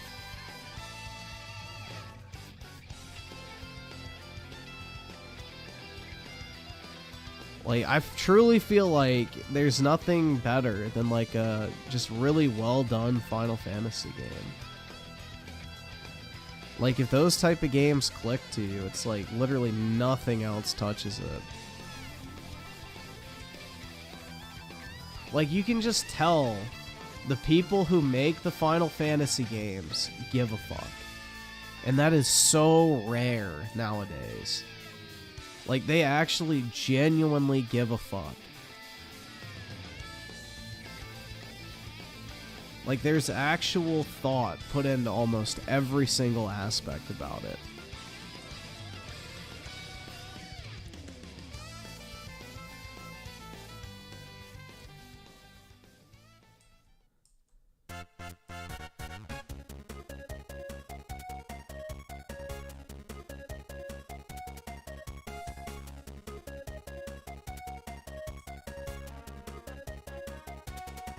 But yeah, Final Fantasy's not for everybody. I got it, man. It's like, it's one of those things where if it clicks for you, it really just clicks.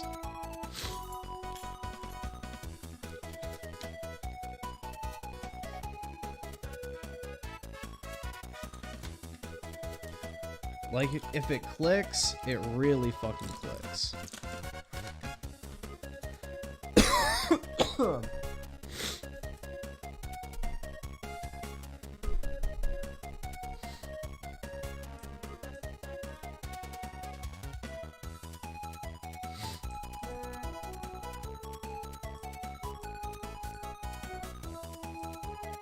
Griff, your existence is incredibly boring and worthless. That's why I appreciate that you're here every single night with me, PK.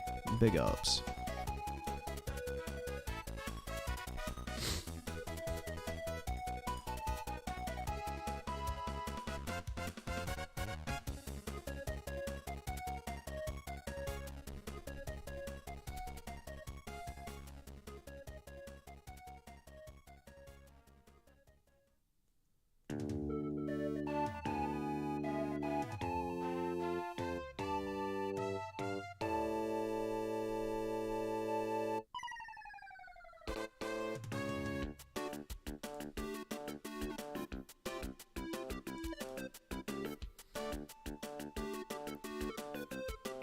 Y'all are talking about Genova Absolute?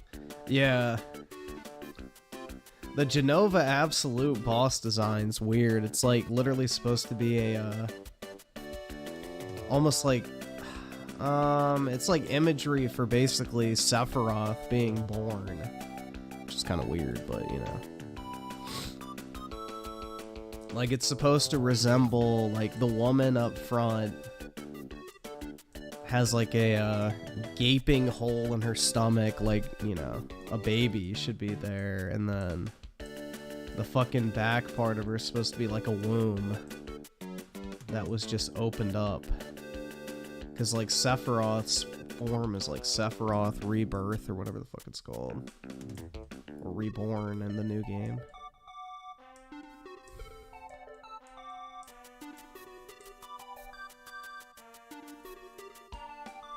The boss theme?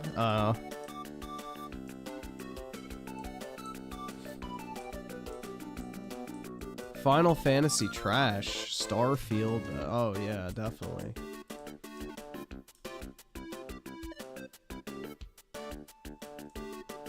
With 1,000 planets, it's amazing there's not one that I even fucking remember.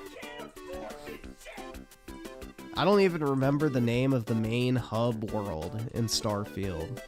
I already fucking forgot the name of that. Like, nothing about that shit was memorable at all.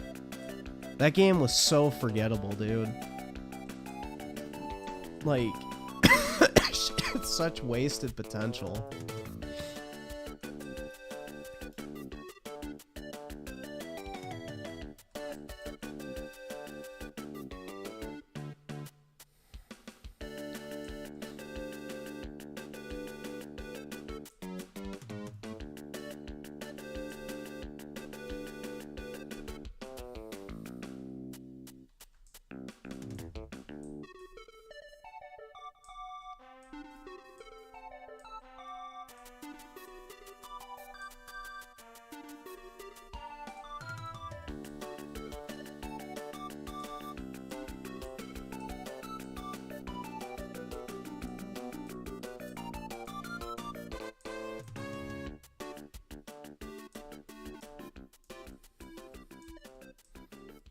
Do I remember all that's gonna happen in the last game of Final Fantasy VII Remake OG bullet points? Yeah, like, I kind of have a general memory of everything that happens. Like, it's basically kind of like Sephiroth starts calling all the fucking things to the northern cave or whatever. He gets the black materia. Summons Meteor. Then I think, what is it, Shinra starts trying to round up like big materia from all the reactors to launch at the meteor. There's a part where they launch people. Dude, I don't remember exactly. Like, you go into space, there's a bunch of weird shit. I'd have to look at the timeline again. I don't really remember the exact chain of events. I just remember the general themes. But I'm pretty sure there's a part you go into space, right? And you get like the big materia off a rocket, which I never really understood that part. Why are they like stopping? I don't know. But yeah, Cloud's a vegetable. Him and Tifa have their like coming to heart moment where Cloud snaps out of his schizo fits, and you know, she finally tells him the fucking truth of what happens.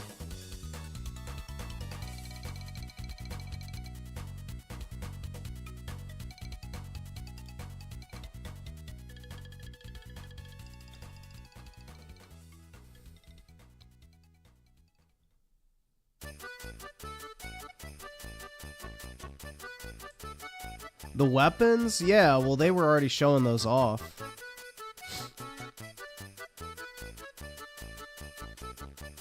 They already showed off the weapons in this new part.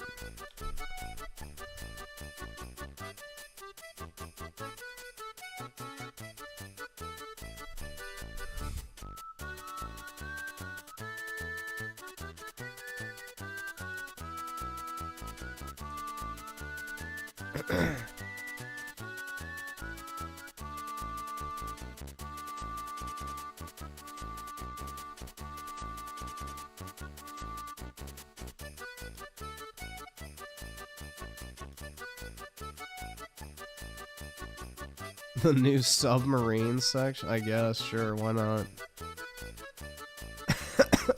Why not, man?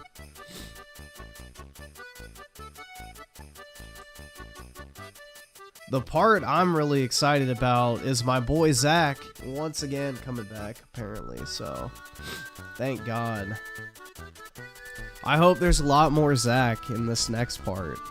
Because, bro, they don't really say for sure, but it looks like Zach is back in, like, the actual timeline at the end of Rebirth. Which makes sense why it's called Rebirth. I'm just saying. Like, who was rebirthed? Who had a rebirth in Rebirth? I don't know, but maybe the guy that got transported at the end of a game to an unidentified area?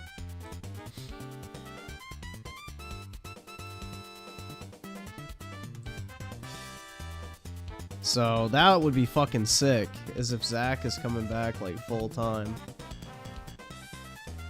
And he becomes like a party member. That shit would be fucking awesome. I mean, that's a little bit of hopium, but that would be cool. If Zach is like part of the team in the third game.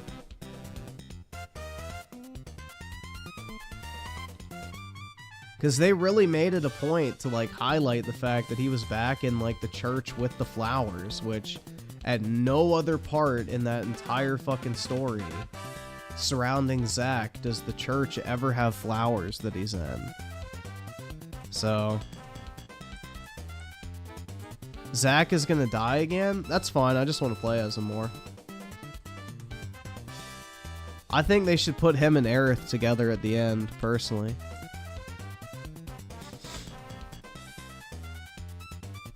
You know, finally let my man have some peace.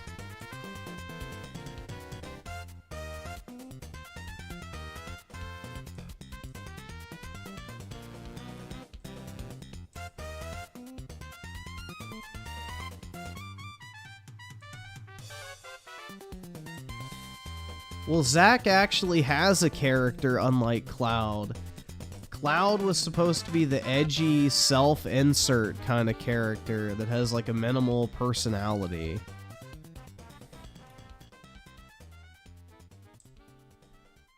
Yeah, bro, after how Cloud was so fucking rude in that golden saucer section, like, I can't, bro.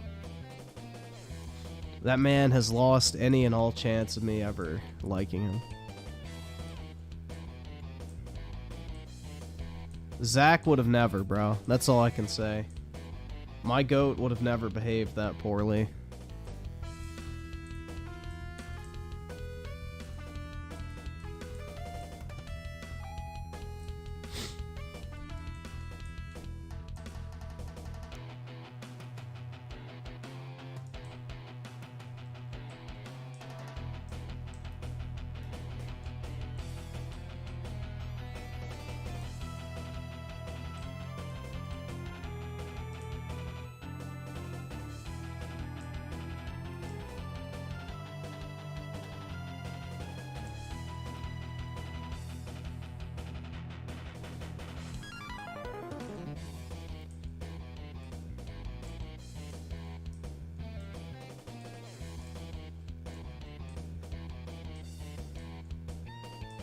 Like, if you think about it, though, Zach is a lot more stacked than Sephiroth. Or, not Sephiroth, Cloud. Like, power-wise.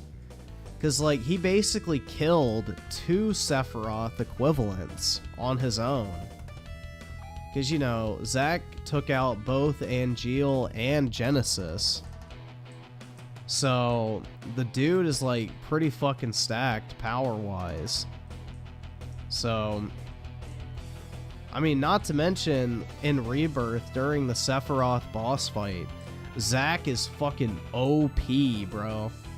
Like, his fucking Meteor Strike ability was fucking insane. It was like an instant stagger.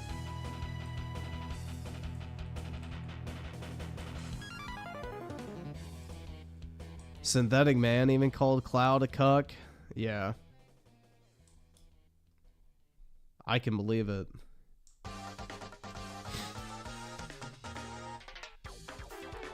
I mean, that's the fucking Japanese main character stereotype, though. Is like the clueless male that's like, oh my god, a girl likes me? No way, dude.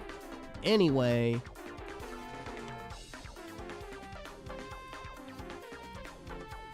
I don't know why the Japanese fucking love that character trope so much, where it's like the clueless male protagonist has no idea that women are interested in him. Like, dude, realistically, any guy that gets any sort of like female attention in real life is usually like hyper aware of it almost immediately. Because most guys, you know, it's rare for a girl to initiate anything.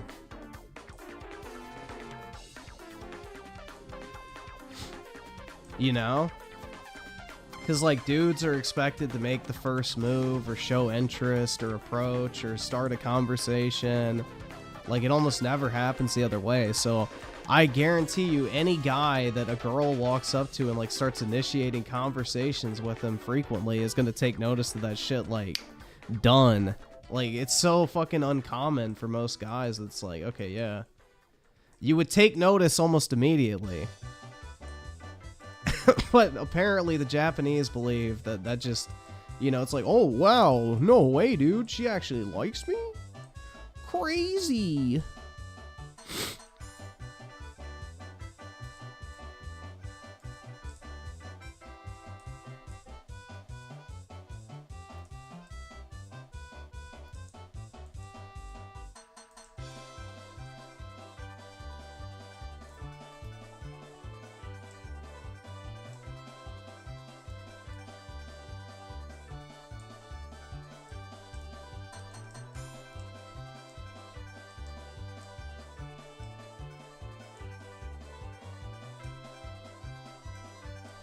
It's like what they say, most guys remember the last compliment they got. Like, you know, it's a core event because most dudes don't get complimented at all, you know? It's like the thing is every guy remembers like the last compliment they got because it almost never fucking happens.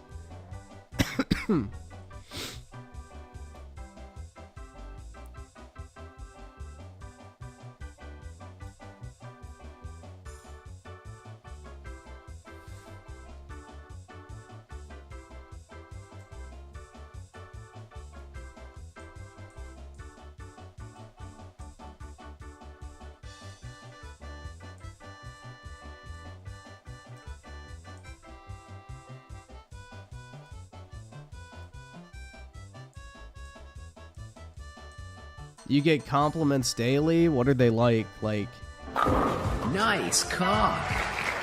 Perfect. the gay bar doesn't count, bro.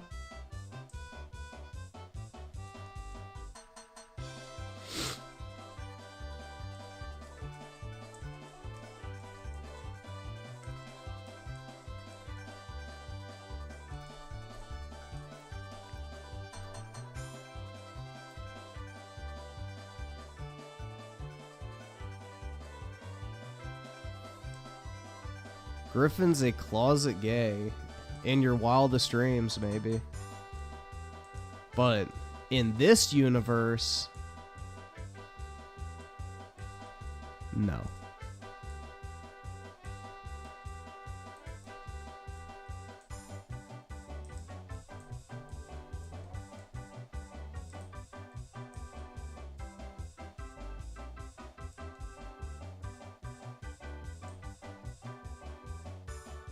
What was that pause? Dramatic effect.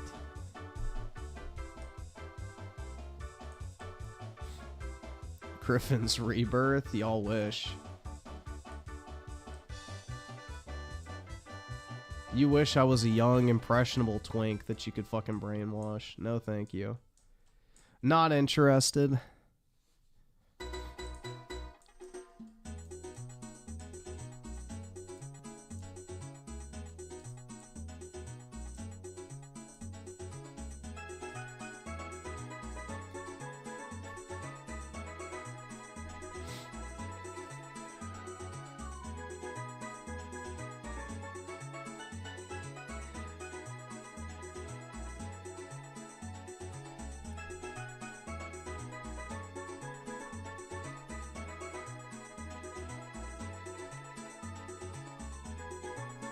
I don't think the next game is going to give Cloud much more of a personality because the last part of the game is super fucking serious, and also it's when Cloud like fully breaks out of his schizophrenic fits. So you're going to have to go through a long period of Cloud being like fucking vegetable Cloud mentally. So I don't know. I don't think Cloud's ever going to have much of a personality, bro. Like, even in fucking Advent Children, he doesn't have much of a personality after the game. But, I don't know.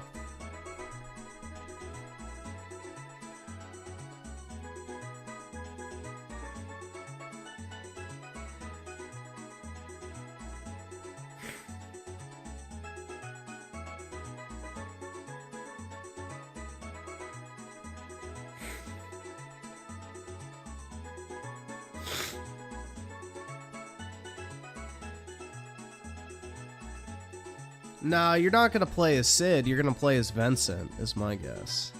Or Tifa.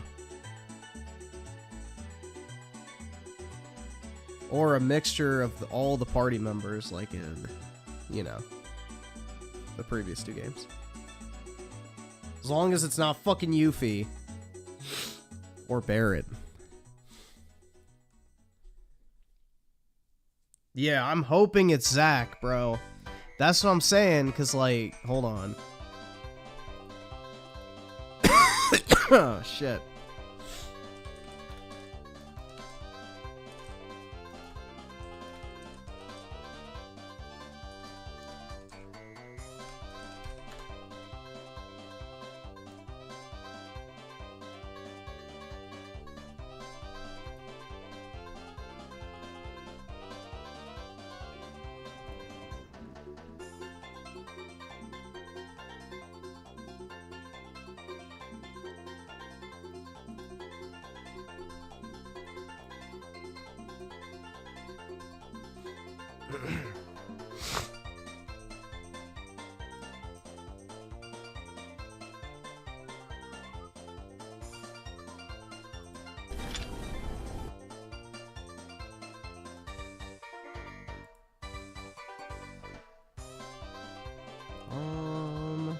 There it is. Yeah, because, like, bro, at the end...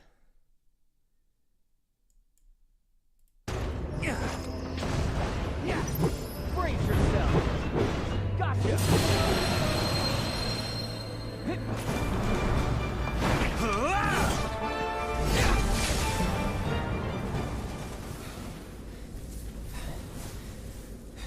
At the end, bro. See, this is Aerith controlling the White Whispers right here. She takes... So, see, this church doesn't have the fucking flowers, keep in mind. We got him.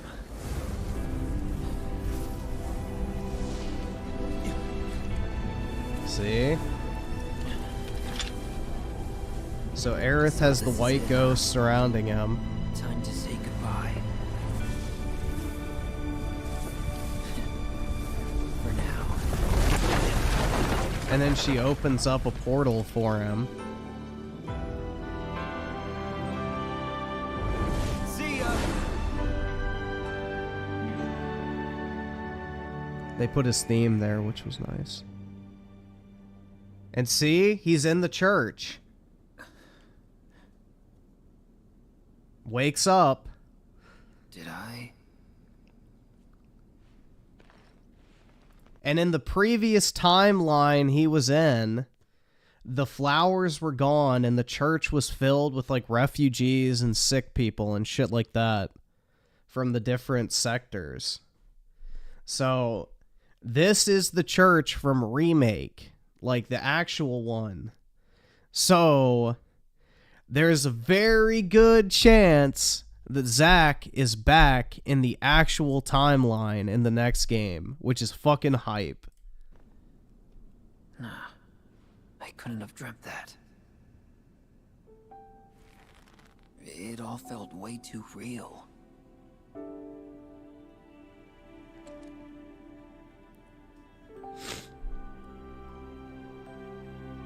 Just as worlds unite, so too do they part.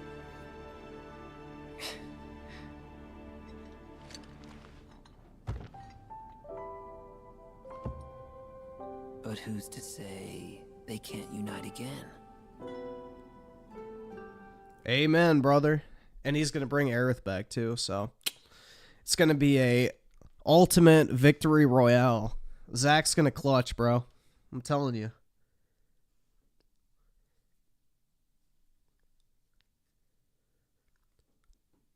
But yeah, that shit's pretty exciting, man. I hope Zach is back in like the main timeline and he's like a permanent party member, or at least for most of the game. That would be fucking sick, because his abilities are really cool. Oh, wait, wrong thing.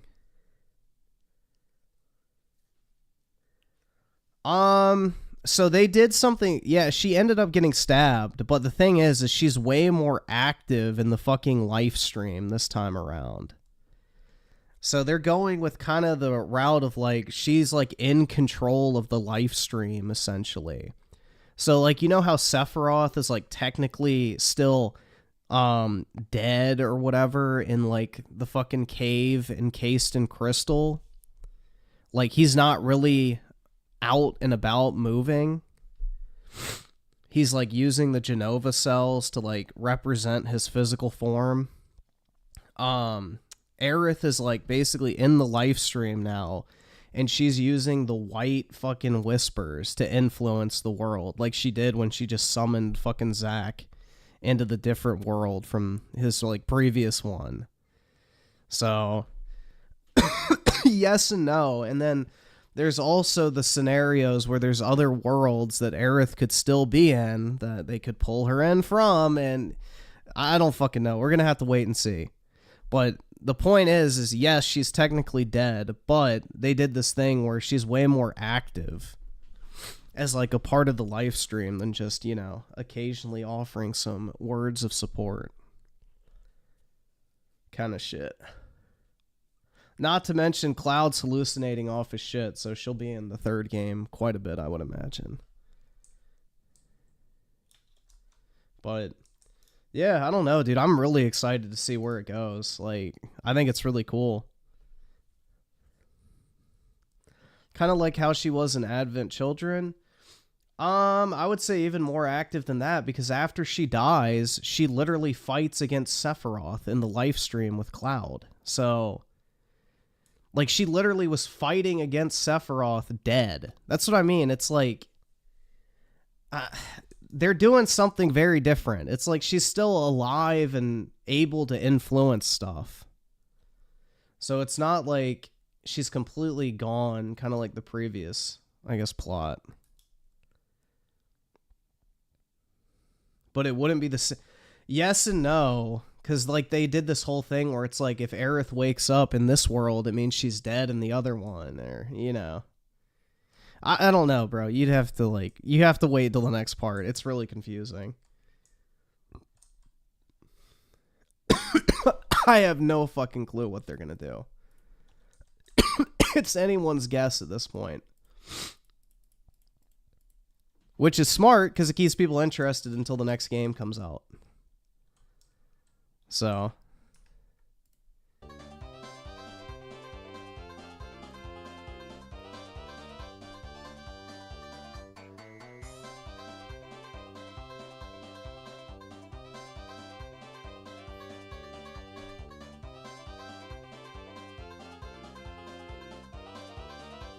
Well, yeah, because she's a Cetra, so they live in the live stream forever, essentially.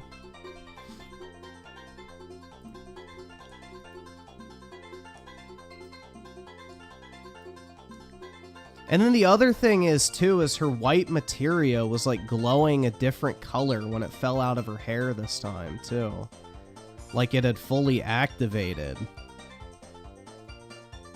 So I wonder if it, like, transferred her consciousness into the live stream. Like, I don't fucking know, dude. I have no clue. We're gonna probably get all these answers in the next part, but for now, it's, like, anybody's guess.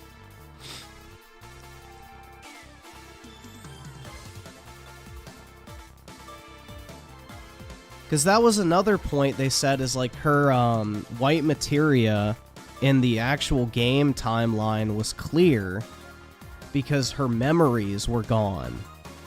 But then Cloud gets the actual white materia from a different world's Aerith, gives it to the actual Aerith, and then that's the one that she dies with, and he has the clear one still. So it's like, bro, it's really confusing. So there's the possibility that the otherworldly Aerith gave Cloud the white materia that still had its color because it would preserve her like consciousness into the live stream. Like I don't fucking know.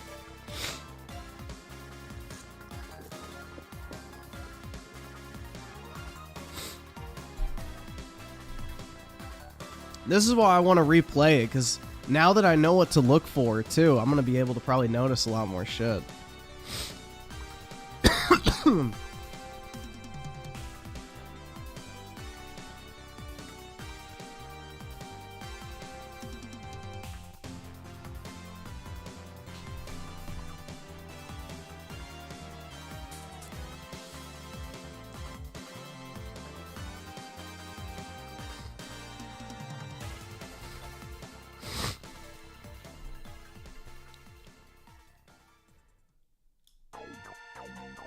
Yeah, so the fact that there's 2 white materias is kind of odd, right? Unless I'm forgetting something from the original. There weren't 2 in the original, so...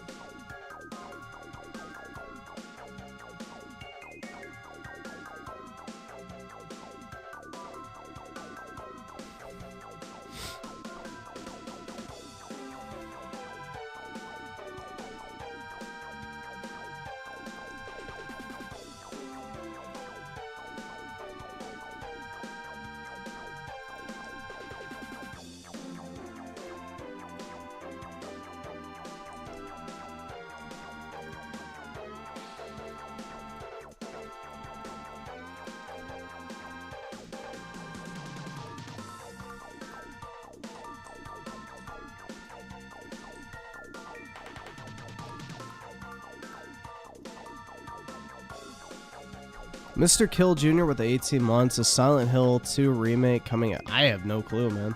Probably. I think. I have no idea. Oski Woski with the 2. I love Genova's theme. It's so good and catchy. We can play it. That's right! That's right! Shit. Genova theme.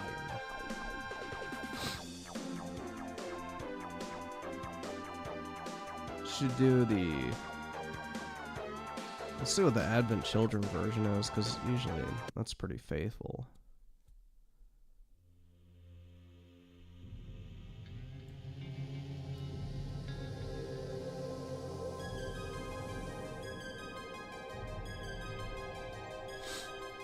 But yeah, it is catchy.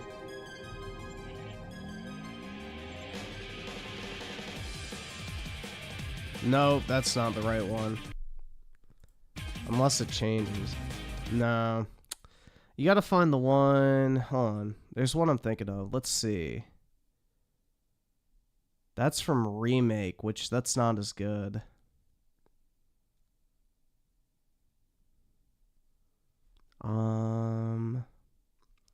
Is there one from... What's that shit called? Fuck. Hold on.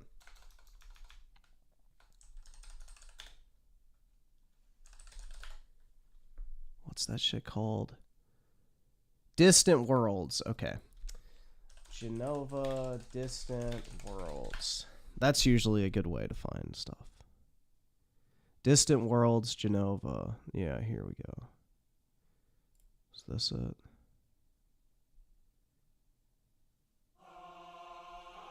No. Oh, man, I'm trying.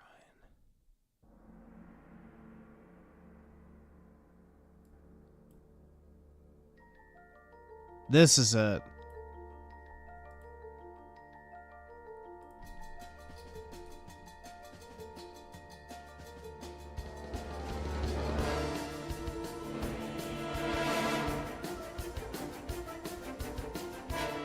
think.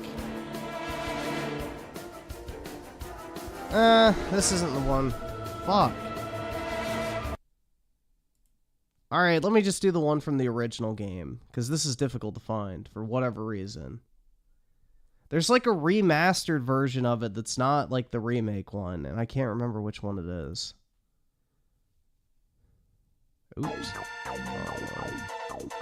Wrong direction. Genova theme. Guess we'll just do the one from the original. Yeah, there's like 100 of these. Oh, here's the remake one, but it's the cut version. Okay.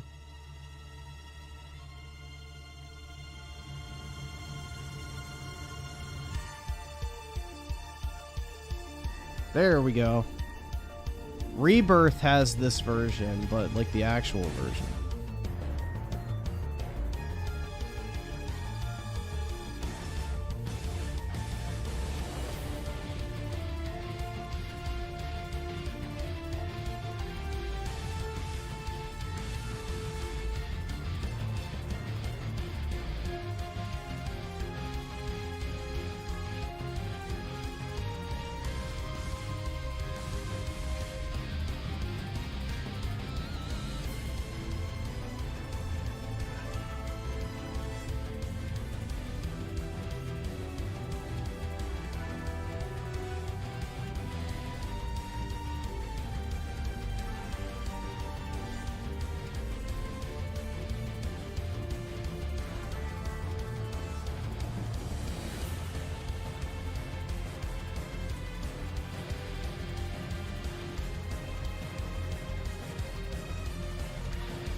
Yeah, I was kind of upset in Rebirth when they didn't have the Aerith theme playing through the entire Genova fight.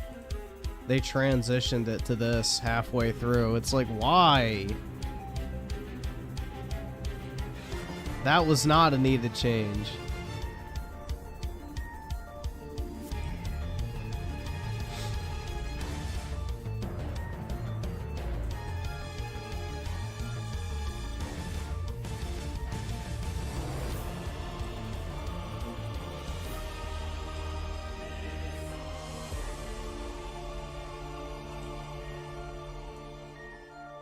That's the one change that bothered you, the music? Yes. Bro, the Aerith theme is like top fucking tier.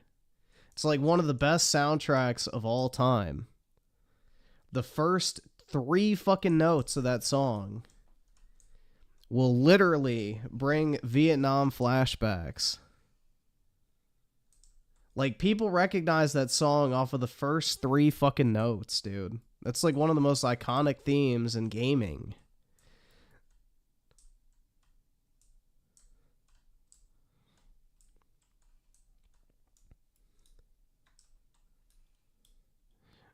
Sure, that's right.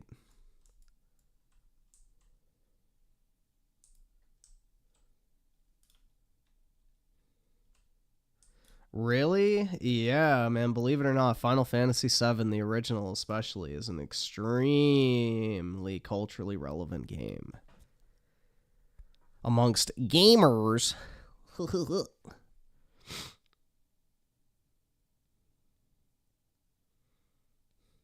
Bro, I'm just ready for the fucking Rebirth soundtrack to come out. There's a lot of songs I want to listen to. Like the Golden Saucer theme, I really liked a lot.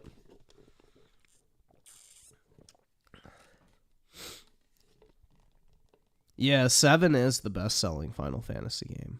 Other than 14, but that's kind of a different thing.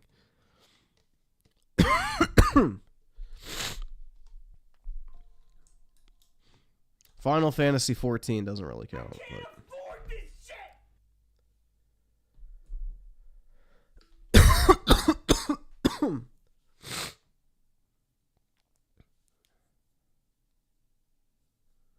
oh my god, bruh.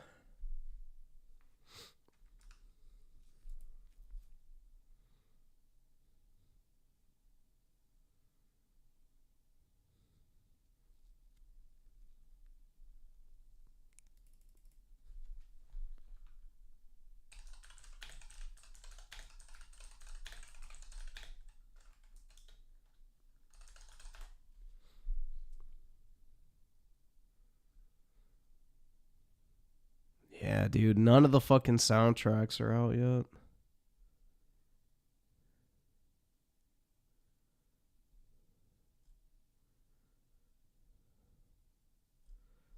Shit sucks. Ugh.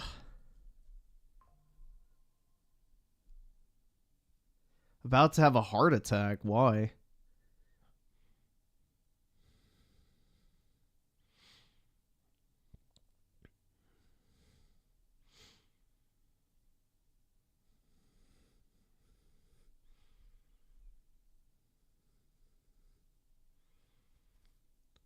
Is it me, or is Final Fantasy VII Rebirth flopping?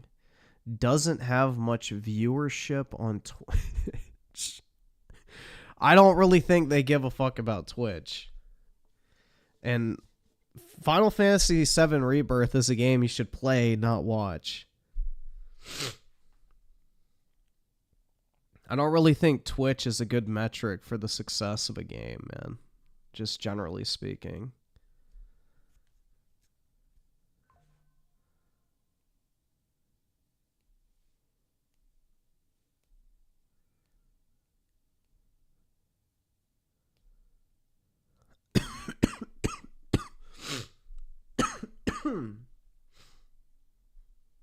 Yeah, that's rough, man. Not having the soundtrack after beating the game. That's a struggle.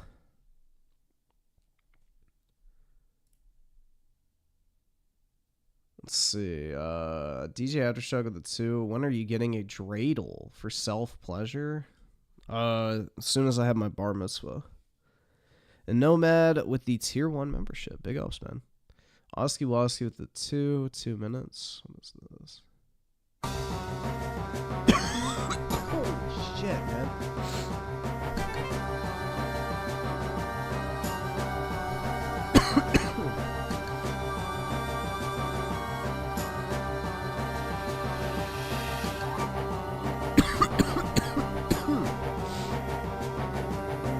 God, bro. I'm fucking dying. Nefarious for the 5. Wait, you think Persona 3 is boring? But gosh dang it, I've had so much fun playing it. Yeah, it's way too repetitive for me.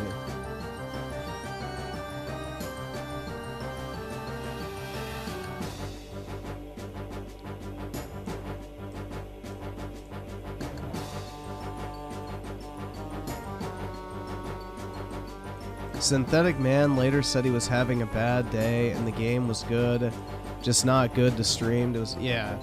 Dude, Final Fantasy is not a streaming game. It's a game that you're supposed to play and enjoy by yourself, I feel like. I don't know, man. Like, I definitely had more fun playing it on my own than having to stream it.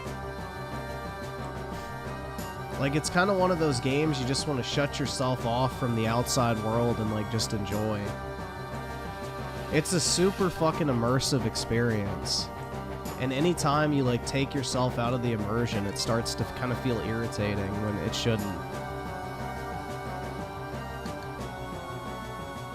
Like, that's the thing, is, like, whenever I streamed it, I would complain about shit just because I felt like I had to talk about something, when in reality, I just wanted to sit there in silence and play the game. So I would, like, find things to bitch about while I was playing it. I don't know, man. It's one of those games that you just kind of have to experience in your own time. It's a game that's not meant to be shared, I guess. You gotta get, like, immersed in your own kind of, you know, enjoyment. Hojo is a pimp and is based. Hell nah, dude. Fuck Hojo. It's a fucking bitch. I don't fucking like Hojo, bro.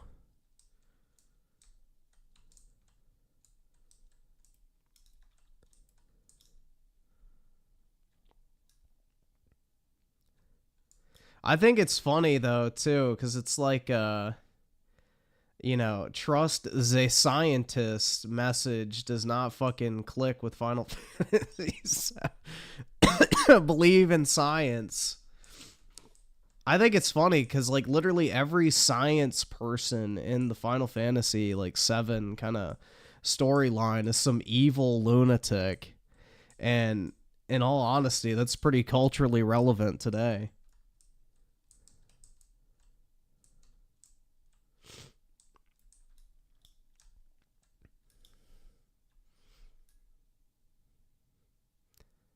That's pretty culturally relevant in today's world, and a bunch of fucking evil scientists.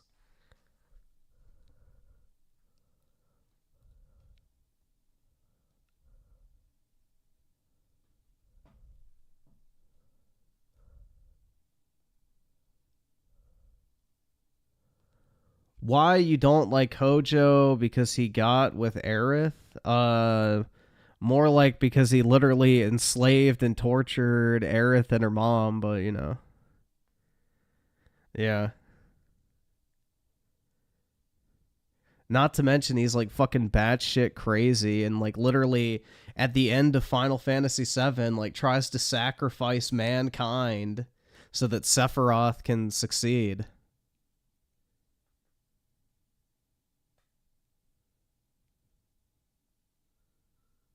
So, not only is Hojo a massive piece of shit, but he's also a fucking, you know, traitor to humanity.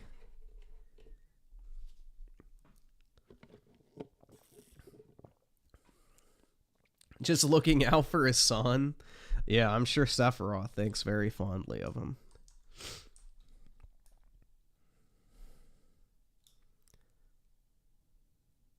Would Hojo be LGBT friendly?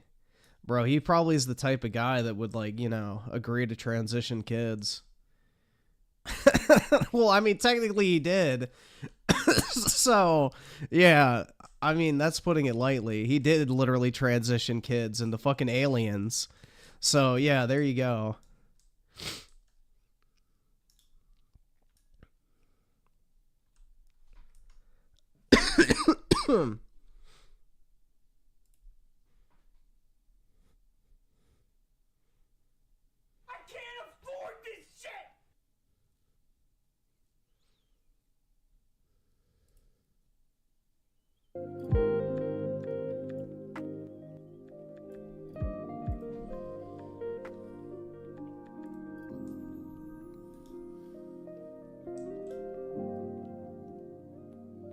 He transitioned his own kid.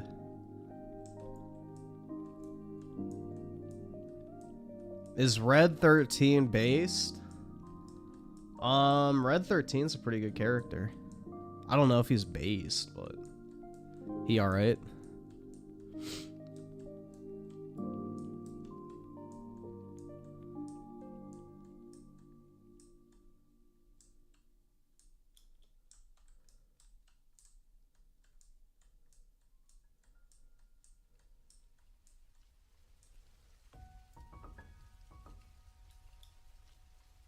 Stand with Ukraine? Absolutely not.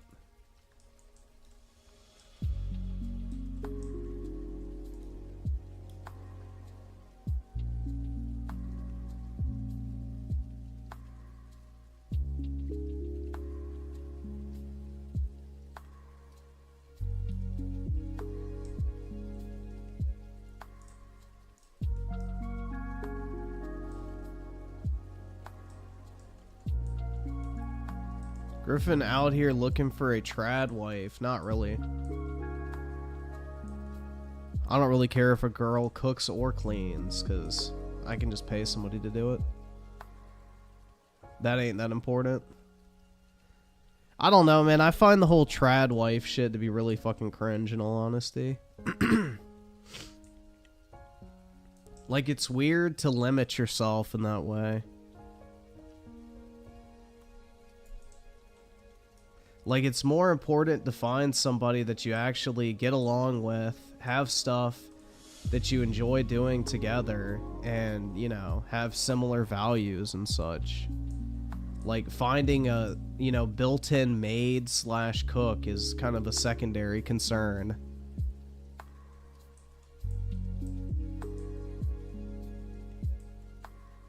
I mean, if you want a maid, just hire one. If you want fucking food, go out to eat. Like, I don't know, man. If that's the reason you're looking for a significant other, that's a little weird, in my opinion.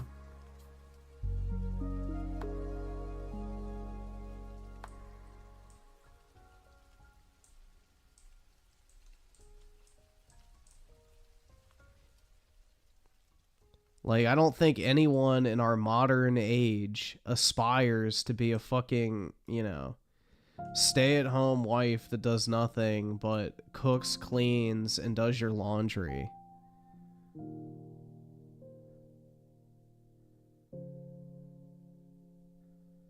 Like, sorry. I don't think we're ever going back to those days where that is an aspiration for people. How do you know that trad wives make for better mothers? That's the thing, is just because your wife stays at home all day and does all that shit doesn't mean she's a good mom.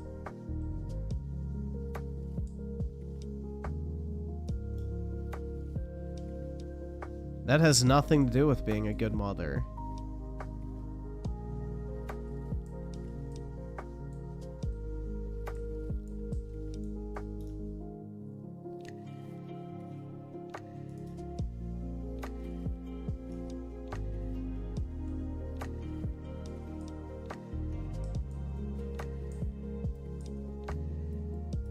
Okay, what does taking care of the house have to do with being a good mom? Again, that's not the same thing, bro. Just because someone vacuums doesn't make them a good mother. Like, that's not the fucking same thing. There's a ton of people that had stay-at-home moms that did nothing but cook and clean all day, and they were fucking terrible. So that's a lot of times it makes them resentful. So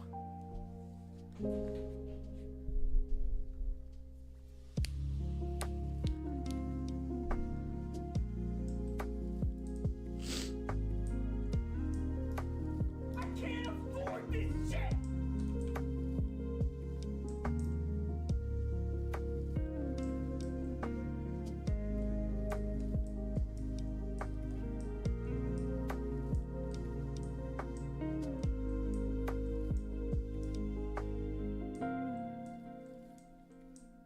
So then what makes a good parent? Somebody who cares about their children, spends time with them, and actively tries to help them be as successful in life as possible. Vacuuming does not really meet the criteria in my book. But hey, whatever.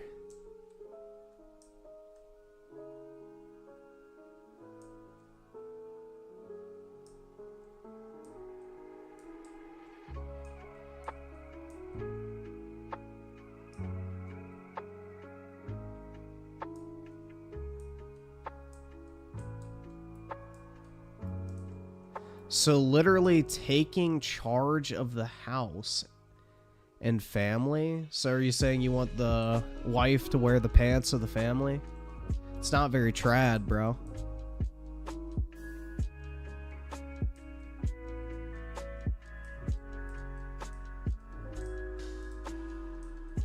Yeah, doing menial labor and fucking chores is not exactly an essential fucking feature to have a good maternal instinct.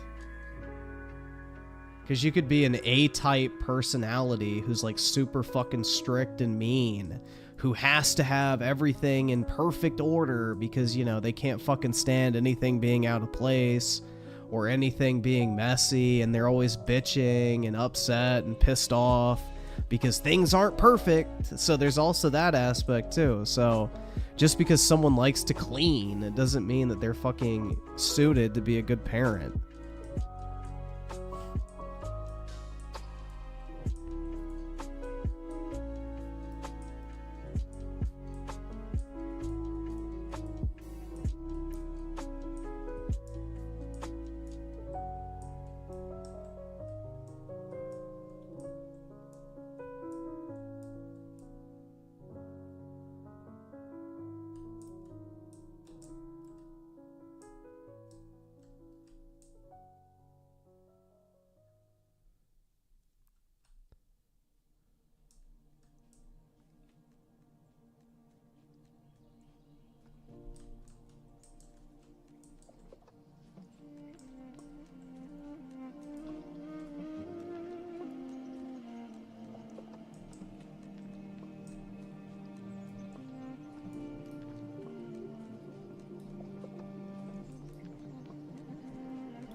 Should it be illegal for parents to have an OnlyFans account?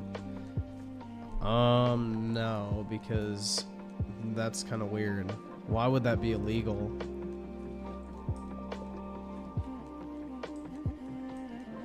I mean, if you want to give your kids a reason to kill themselves in the future because they get bullied because mommy did porn, then that's on you.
Yo, there's mothers breastfeeding showing up on Facebook.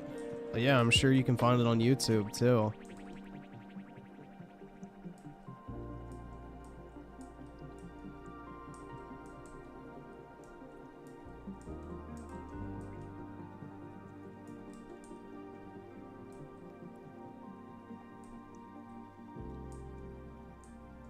There's all sorts of wild shit.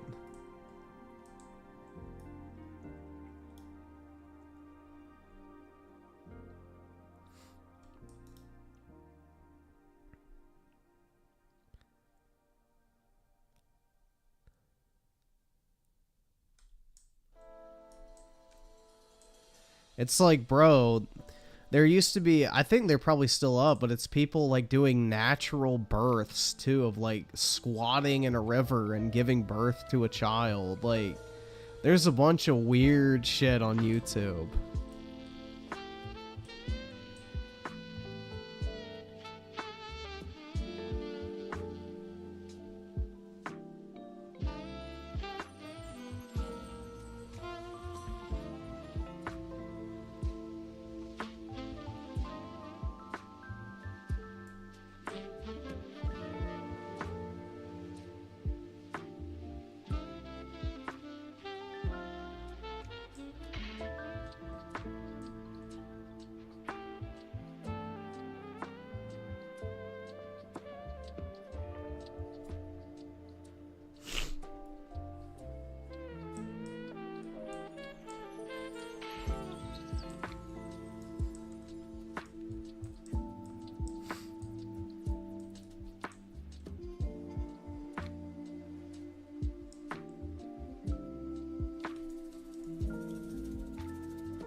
Let's see, shit.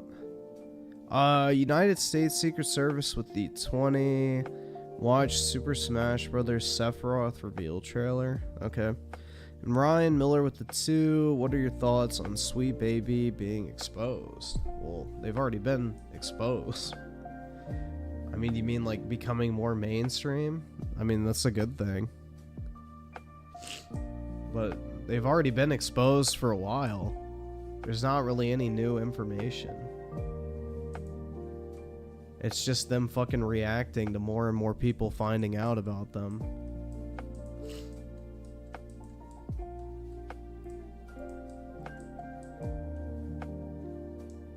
Let's see, HTM101 with the 2. Monster Hunter, Sonic, and Tekken have good OSTs. I'm not really familiar with the other ones, to be honest. I don't really listen to them, but Monster Hunter, I can't really remember any of the soundtracks, in all honesty.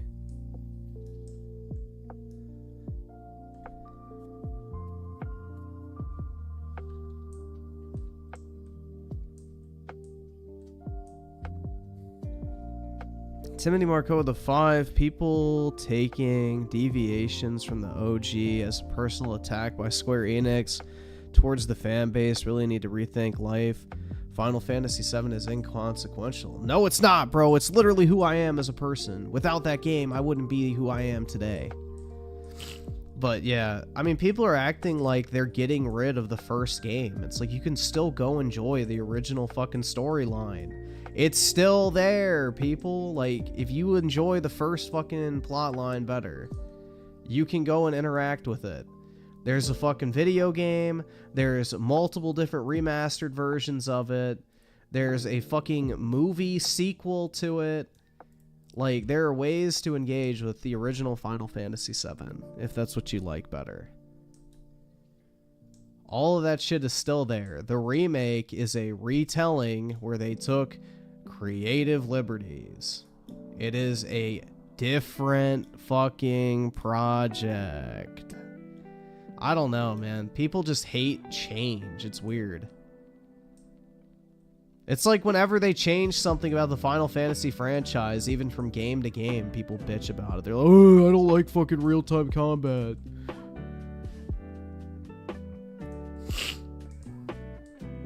Which, oh, I think 7 Remake is way better. Bro, just the way they handled, like, the fucking Aerith scene, the fact that Zack is more involved now, I fucking love. I don't know, man. I really like this remake project a lot. I think it's great. It's like, basically, it's like, I kind of described this last night, but it's like, essentially when you beat a Dark Souls game and you get like the base story, like, understanding, but then you go and watch like a shit ton of like supplementary content that goes deeper into like the story, the lore, the characters, you name it. Like, that's what Rebirth and Remake feel like. Is essentially you're playing a version of the original, but with all this extra shit added in that complements the existing storyline. So you're getting like all these different angles and character like lore and interactions and shit like that. So it's just a much deeper experience, which personally I like because I already like the you know, existing plot line and world of Final Fantasy VII. So this is just that, but with like way more autistic detail, which is cool.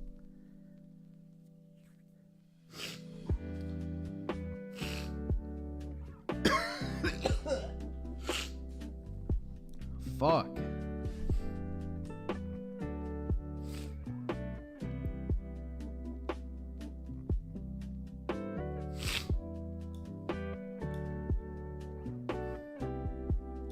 Oh, dude, people bitch about every game that comes out. It doesn't matter what game it is, people are gonna bitch about it. That's just how it goes. For everyone that likes a game, there's gonna be just as many that don't like it. That's normal.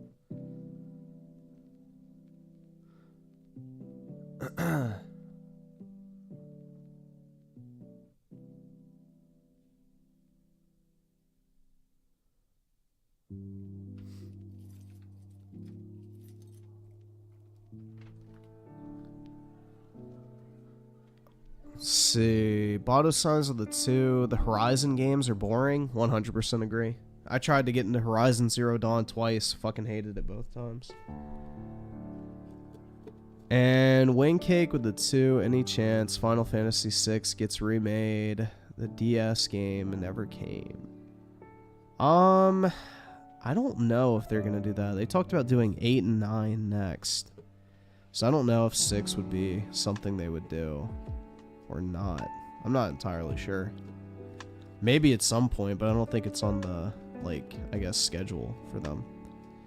HTM 101 with the 2. Play Rotten Vale from Monster Hunter World. I can't afford this shit.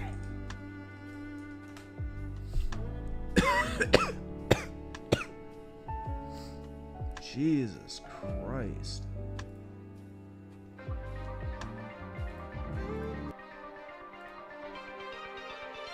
Ferrix with the 5. My question is, why is Sweet Baby Inc. surprised that people are finding out who they are when they quite literally put their name? I think the thing is they're like so fucking deluded in their little bubble hug box circle jerk that they thought people would celebrate what they're doing, and they're like surprised Pikachu face that people are upset that they're fucking up things. They're like, why aren't they thanking us for saving the gaming industry? You know, they probably have fucking savior complexes.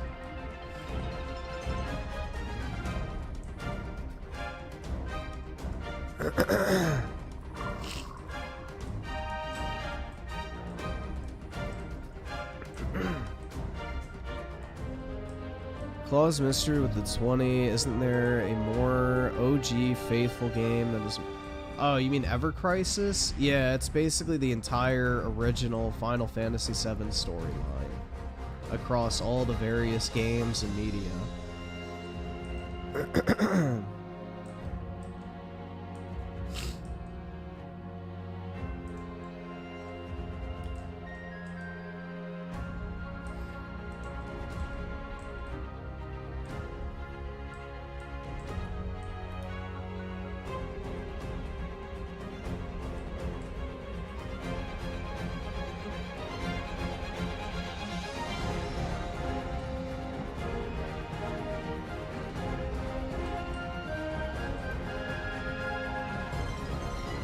Is there a Final Fantasy game you wish got remade? I would like to see 8 get remade.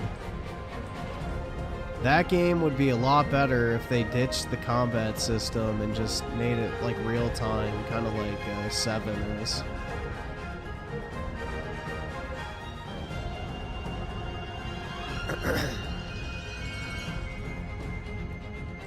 Also because they lost the source code for it, so...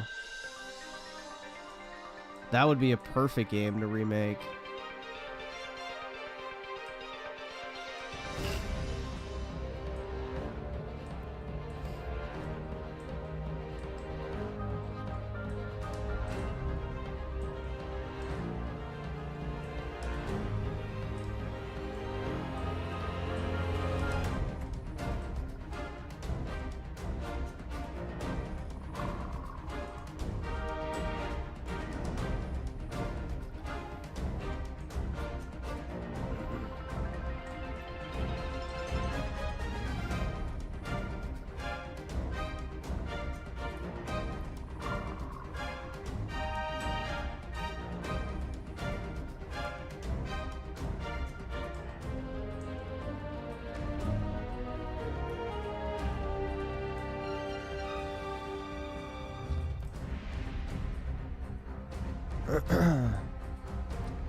Just finished Rebirth, time to go back and finish Final Fantasy 16. So happy I sold a bunch of game stuff and bought a PS5 a couple weeks ago. Nice, man. Yeah, dude, the ending of Rebirth is so fucking good. Bruh, it's just sad, because nothing's gonna compare for a very long time. I don't know if anything will until the next part comes out, and even then I don't know if it'll be as good. Like, the ending of that game, even though it's still pretty open-ended, it was so satisfying, man.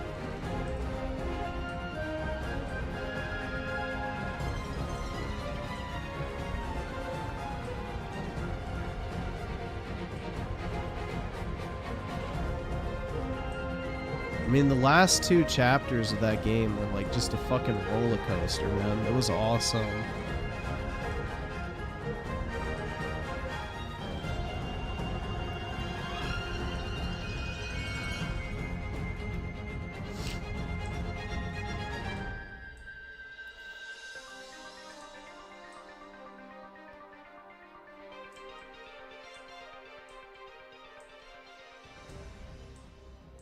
Yeah, I'm Key's upset that, you know, his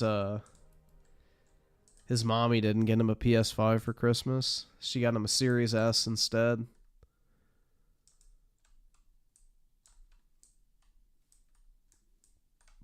I'd be a little angry too. But it's okay, I'm Key.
I'm convinced you're a weeb? How so?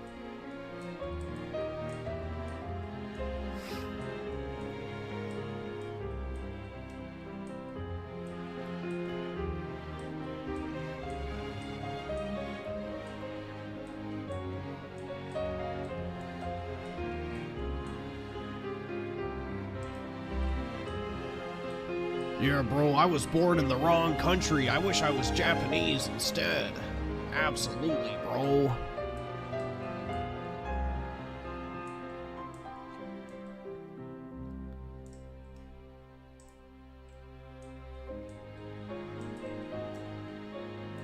I fucking hate my parents for not being Japanese.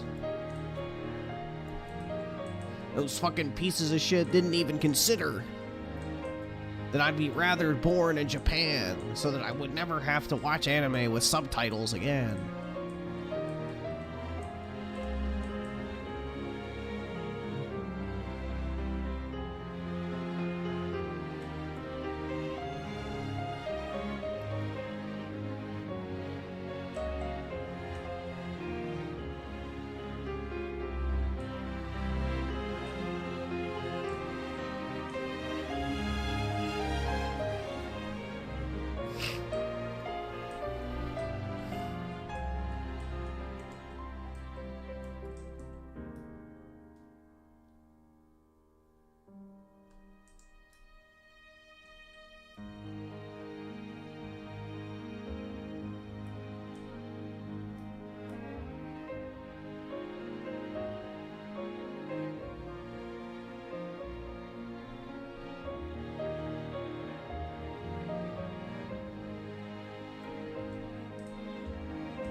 I'm surprised there was no Genesis or Angeal callback in Rebirth. Well, there was that one white feather. Yup, that was what I was thinking too. I was like, oh shit. Are they gonna give Zack Angeal's powers? But no. Because that's the thing is when, you know, fucking Hojo's bitch ass was experimenting on Cloud and Zack, he injected them with more Genova cells and Sephiroth DNA. So if anything, I was expecting maybe like, oh, Zack is gonna like become more kind of like Angeal because he not only has more Genova cells than other soldiers, but also he's got Sephiroth DNA, which might give him, you know, that kind of ability to, like, sprout the fucking wing.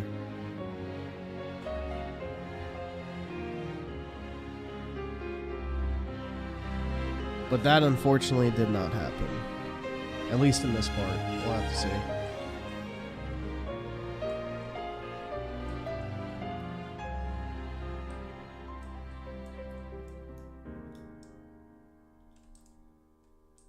Yeah, most indie games are shit.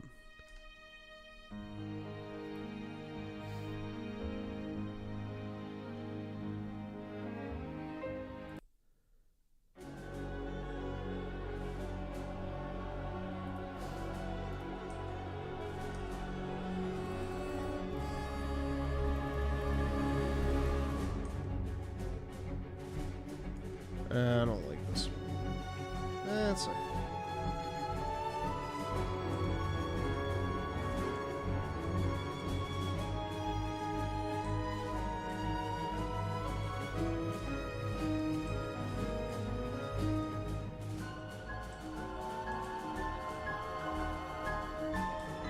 Playing Cloud and Zack at the end was so good.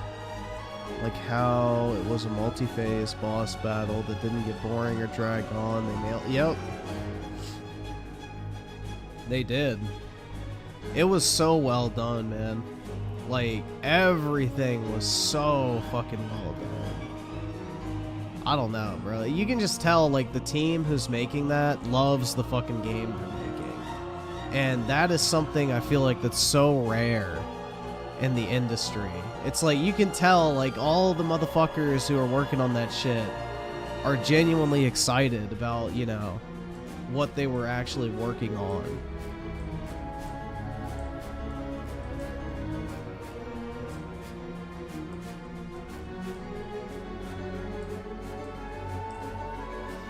Like, you don't have any of these fucking woke white women or, you know, diversity hires or whatever that hate the original source material and are determined to change it to make it more inclusive or whatever. You know, it's like, basically, it's the old Final Fantasy VII team and the new team working together to make something that not only is super nostalgic and, like, you know, calls back on the original, but is also, like, fresh at the same time. So it's really neat. Like, they preserve the best parts of the characters and then add on more stuff to make, like, the overall experience that much deeper.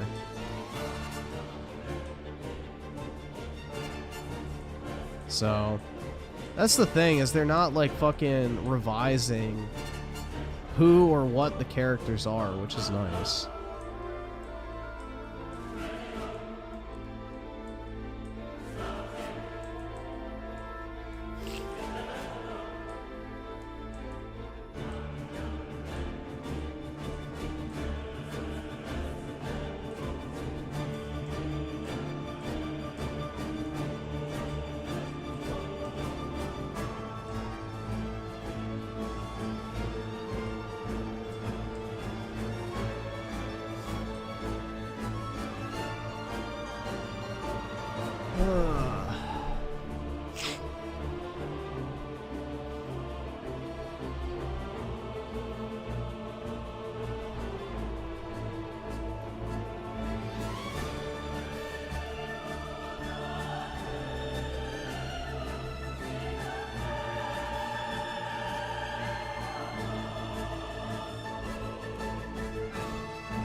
Too bad the Final Fantasy game can't give you 8-bit or 16-bit classic Super Nintendo set. Well, it wouldn't really make sense because 7's not on the Super Nintendo. It was on the PS1. I think they do that in the Pixel remasters.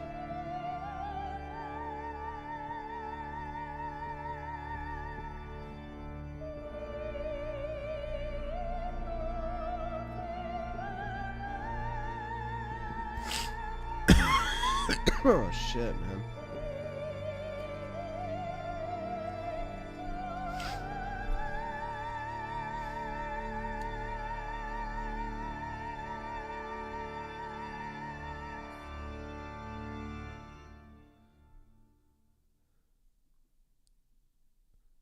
Oh man. Is there anything even interesting going on in the world of whatever the fuck? I don't think so. Let's see. It's kind of a lull right now.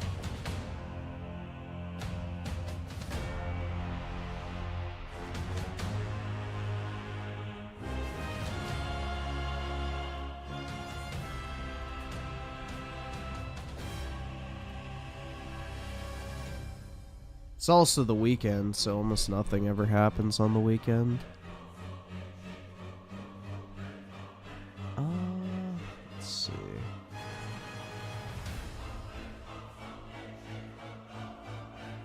Yeah, there really hasn't been anything interesting.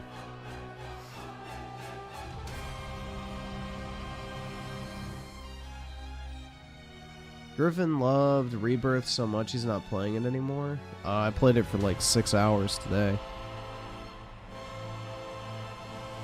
But I'm doing like side shit, so unless you want me to just sit here watching YouTube videos in order to do side activities, then...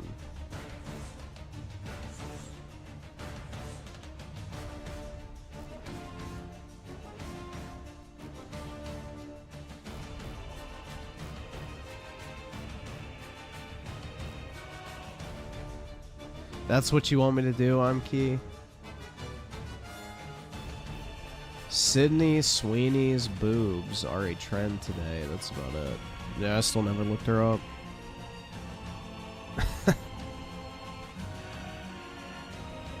I guess that's a good thing.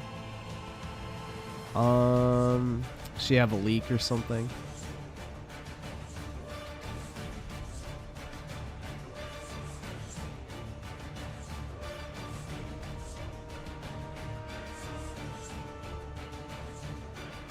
Look at her SNL skit. I can't watch SNL on stream. It'll get copyright claimed. Yeah, I'm looking, bro. There ain't shit going on. It's so fucking boring.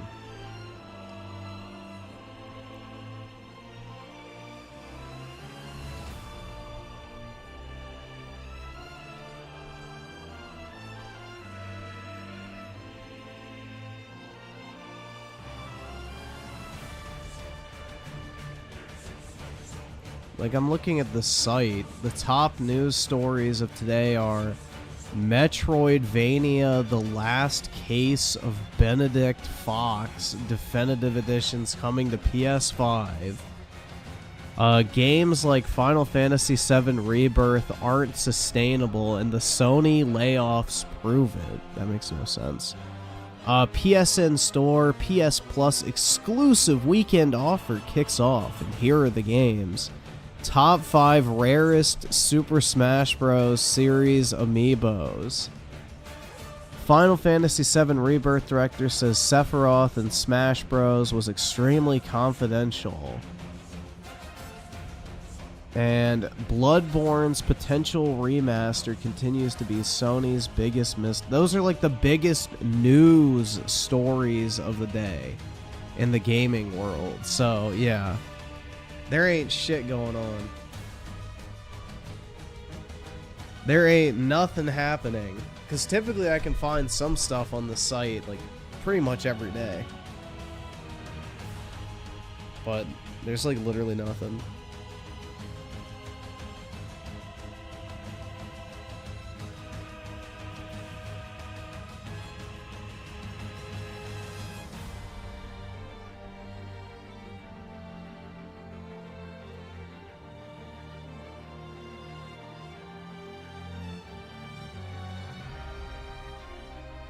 It's because everyone is playing games for once. Something like that, right?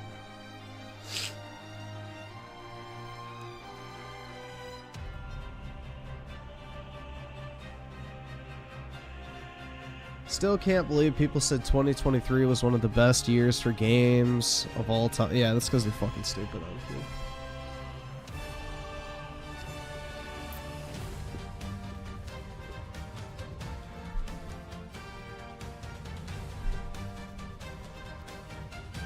Yeah, it was decent at best.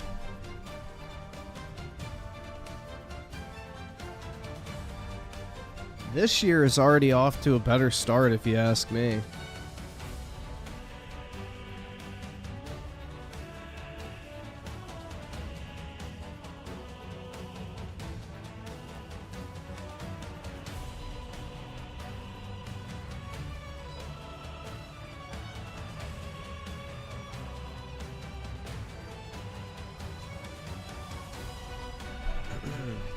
Yeah, I'm just looking for anything, man. I'm like struggling to find anything here.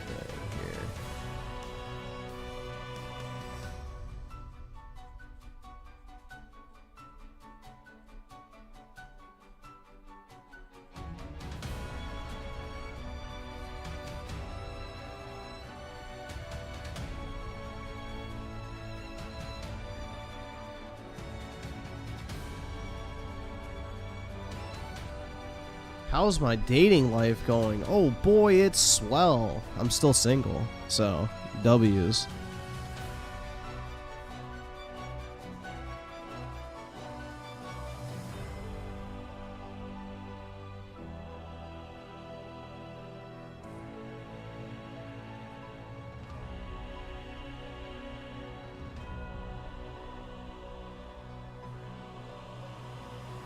Nah, my right hand dumped me, I'm key.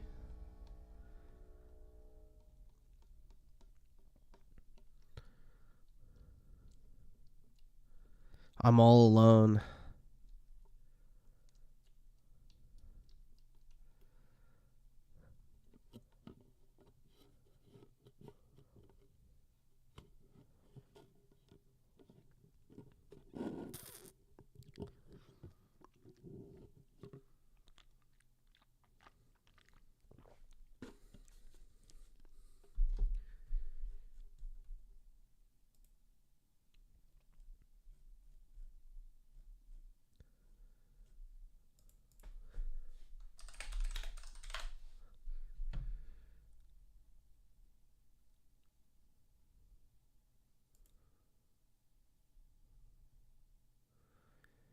Bro, even Yong is having trouble bitching about stuff. There's nothing going on right now. Literally nothing. Oh my god, bro. It's like dead as fuck out. YouTube gaming shit is like fucking cooked at the moment.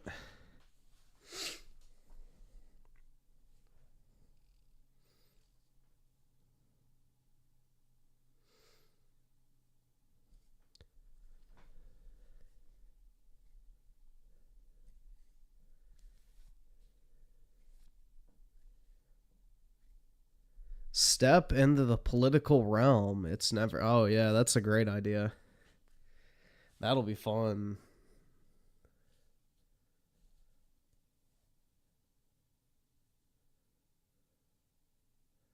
We need some drama, bro. We need somebody to do something. Well, it's not technically the dry season because big games are coming out, but it's just like there's not really anything drama related surrounding the ones that are coming out right now. Well, this year is going to be dead. There's only Final Fantasy VII Rebirth and Dragon's Dogma 2. Nothing. Well, dude, Final Fantasy VII Rebirth already made this the best year in the past, what, 4 or 5 years of gaming, so just that one game carries over everything that came out in the past 5 years.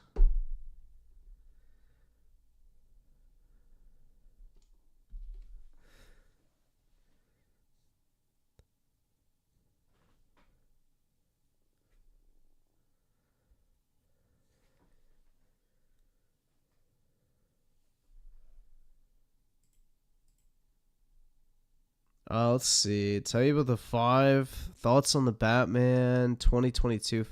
I didn't really care for it personally. Like, it felt too, like, cartoony, or I guess comic booky. Like, it didn't have that same, I guess, like, based in reality kind of feel that the Dark Knight trilogy had. Did you like it or not, and why? Also, did you think the Riddler was a good villain? For me, the movie is too long. The length wasn't really my issue with it. I just didn't really like it. It was just, I don't know. It felt like a comic book storyline. Like, you know, all the people were dressed up, like in the, I don't know. It felt like a comic book movie, which I didn't like. I much prefer the, like, kind of more grounded storytelling approach of kind of like the Dark Knight trilogy. I think that was better. But yeah, I didn't really care for the Riddler. I thought it was kind of cheesy. Like, he literally was just a 4chan user, basically. Like, that's literally the plot of the Batman, is like, you know, the alt-right / 4chan users are, you know, the real villain to society. Also, gun owners are bad. That was the other thing, too.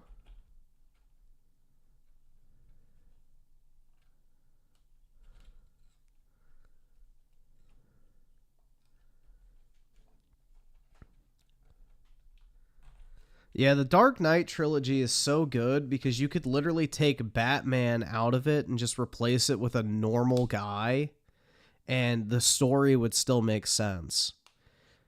Like, if you have to look at a movie through the lens of like, oh, well, yeah, it's based on a comic book, so that's why it's the way it is, like, that kind of loses me. The thing I liked about the Dark Knight trilogy is if Batman wasn't in it and some completely brand new fucking character that was just a normal guy was in the same position, then it would be just as enjoyable of a movie. Like, Batman wasn't the reason why it was good, but it added to it in a sense.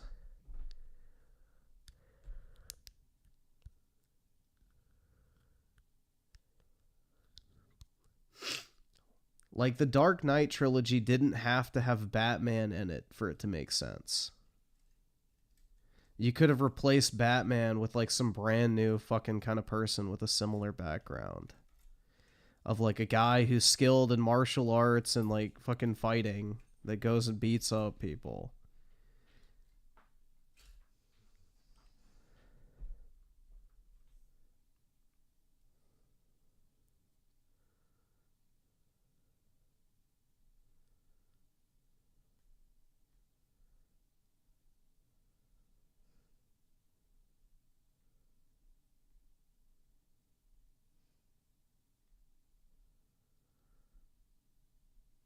Yeah, I'm just not a fan of cape shit. Like, I don't like Batman cartoons or comics or any of that type of shit. The only Batman stuff I like is, like, I like the Arkham Knight game the most. The other Arkham games are fine, but I only like them for the combat. I don't like the story. And, yeah, basically Arkham Knight and the Dark Knight trilogy. That's about it. The rest of anything Batman related I don't really care for.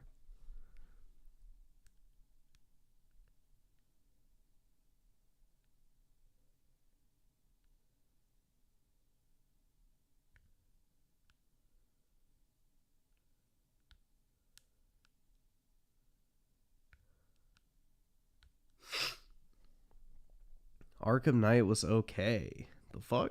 That shit had a great fucking gameplay to it. The gameplay of Arkham Knight was fucking god tier, bro.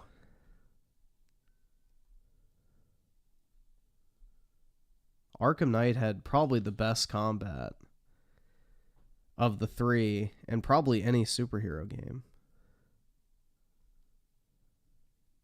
Nope, not too much Batmobile. The Batmobile was fucking awesome.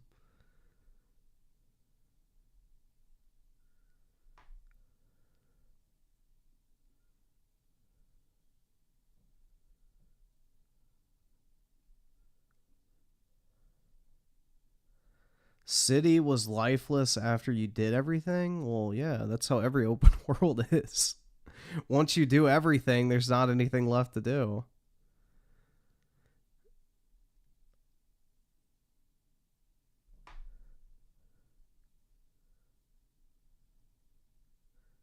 Yeah, I never played the Batman games for the story, so I didn't give a fuck. Like, Arkham Asylum and City, the story was cringe as shit, so I just skipped most of it. Or didn't pay attention to it. I just mainly did it for the gameplay. I just don't like comic books, man. Like, superhero stuff in general, I'm not a fan of.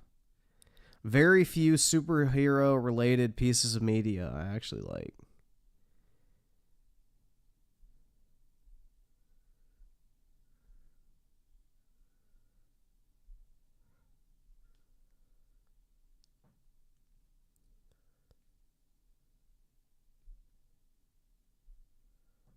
Do I like Punisher? I've never watched. Oh, no, I saw that shitty fucking movie version of it. So, no, I don't.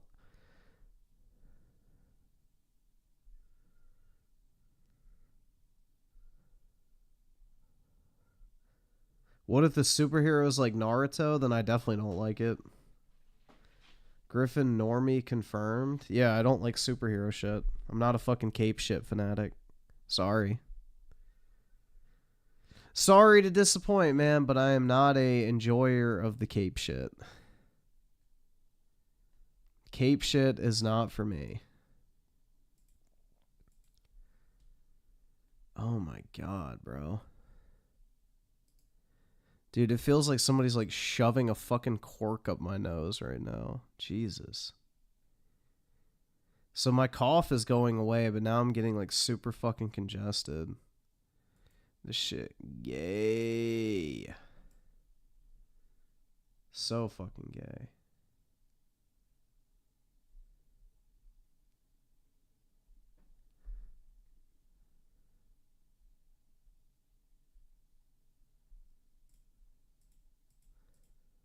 I'm ready for this stuff to just go away, man.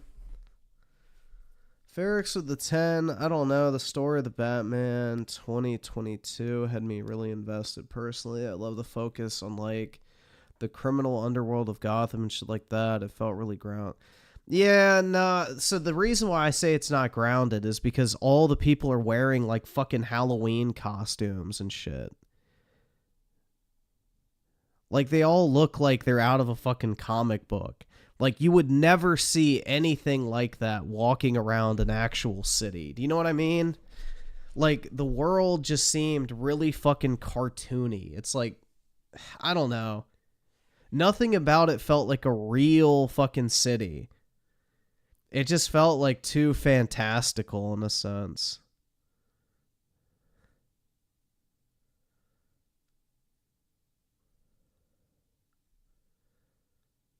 Griffin is new to superhero. Yeah, I don't fucking like cape shit. I don't know how much I need to stress this shit. I don't fucking like superheroes. Of course I'm new to superhero worlds. I don't fucking like them. They're fucking trash. Comic books are for fucking losers. Dog, nothing is good about comic books. Comic books are like literally the lowest common denominator of entertainment. They were literally created for like literal fucking 7-year-olds. It's like looking at SpongeBob and being like, oh my god, bro, this is top tier. It's like trash. It's slop entertainment.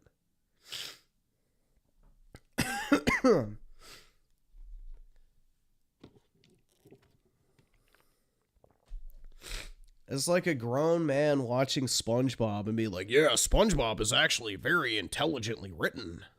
It's like, no.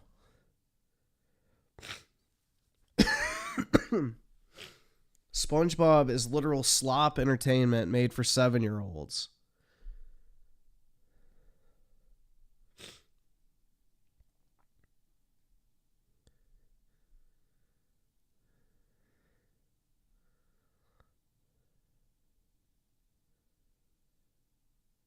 I'm sure Griffin goes to the opera every week. No.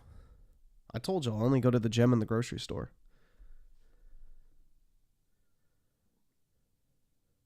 So is Pokemon? Yes, I fucking hate the Pokemon TV show. The Pokemon TV show is for fucking mentally retarded kids. I hated that shit when I was a kid. The Pokemon TV show is literal garbage. It's trash. The only fucking cartoon show that was like actually decent was like the Avatar Last Airbender show. That's like literally it.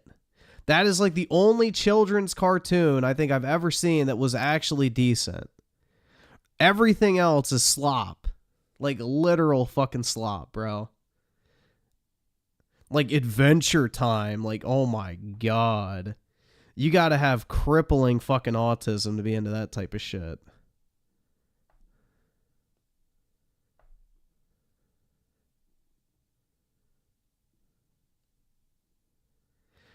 Dude, Adventure Time is for literal fucking Tumblerinas and fucking autists.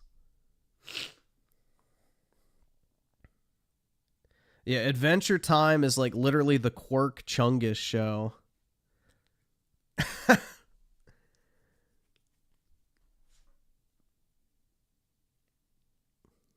Oh, dude, Steven Universe is for fucking closeted trans kids. 100%.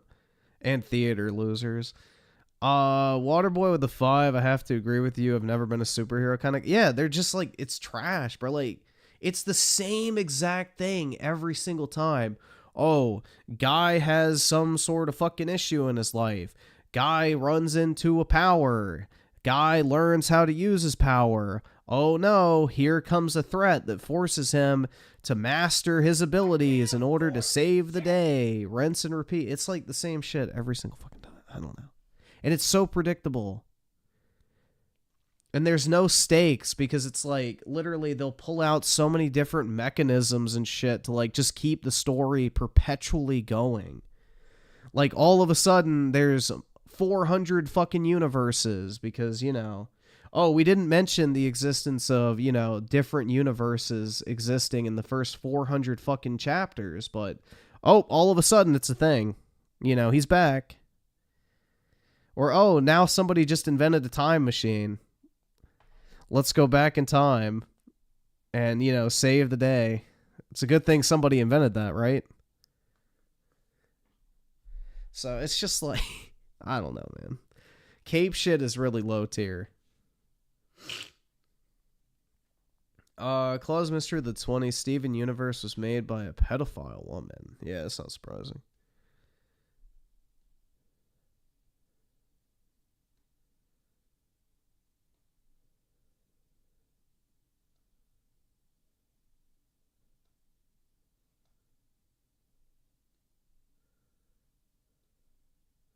Griffin's favorite show is Rick. Oh, God.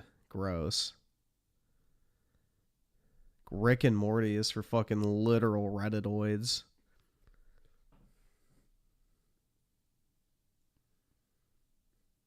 What about Blue Mountain State? I don't think I ever watched that.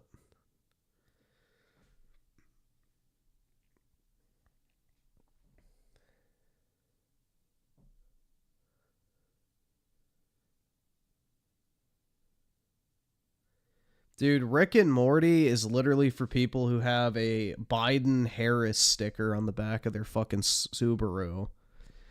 That is who watches Rick and Morty. Somebody who has like a fucking I'm with her Hillary Clinton sticker and a fucking Biden-Harris 2020 sticker on the back of their fucking Subaru Outback. That is literally the average Rick and Morty viewer. 100%. Like, they're fucking leftists that think they're a lot smarter than they actually are, and they engage in the most low-tier, retarded humor imaginable. that's super inoffensive and just pretty much gay.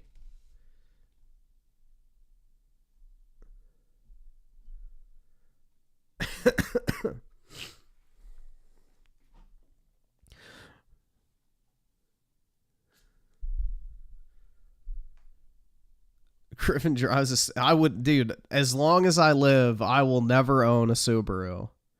After those gay-ass commercials, I'll never fucking do it. I'll never fucking do it, bro. That is gross. Get that shit off my screen.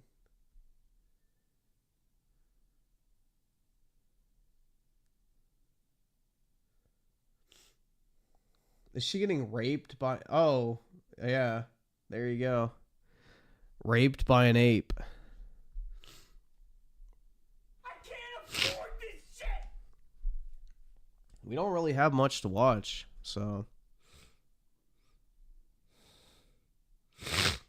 Jesus Christ, dude.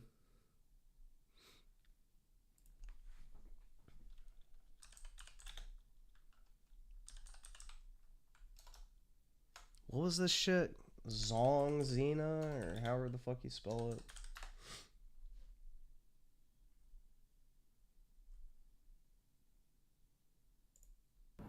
早上好，中国！现在我有冰淇淋，我很喜欢冰淇淋，但是速度与激情就比冰淇淋速度与激情就我最喜欢，所以现在是音乐时间，准备1、2、3。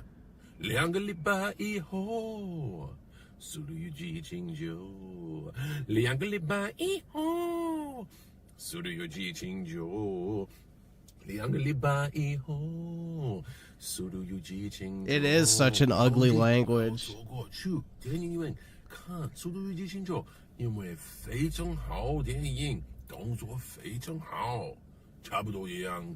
冰淇淋再见。早上好，中国！现在我有冰淇淋，我很喜欢冰淇淋，但是《速度与激情》就比冰淇淋速度与激情就我最喜欢，所以现在是音乐时间。 Yeah, Chinese or Mandarin, whatever, is a very ugly language. I agree. John Cena's full... I don't think so. He's making more money than ever before, man. He's bankrolling. I should sell out to the Chinese. Hey, man, if I can get a check, sure. I'll sell out for 10 mil.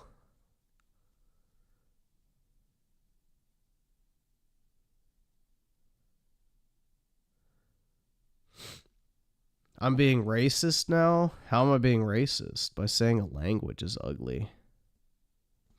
It's got nothing to do with the race. Just language is gross. Is saying that I think fucking German sounds horrific racist? No.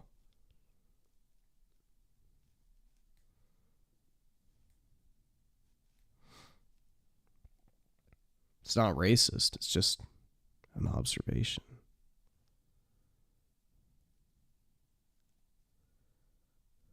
Yeah, I bet you do like the German language. Waterboy with the 2. Have you seen Isaac Butterfield? Nope. Don't know who that is. Alright, so what was the other things? Sephiroth Smash trailer? Why? Alright.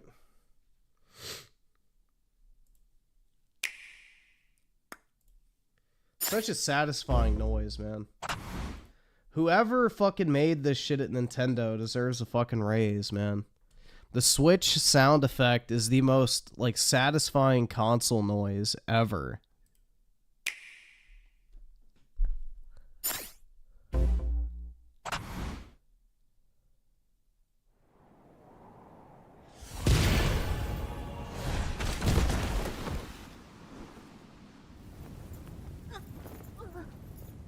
I remember I popped my Joy-Cons off and on like 100 times when I first got it.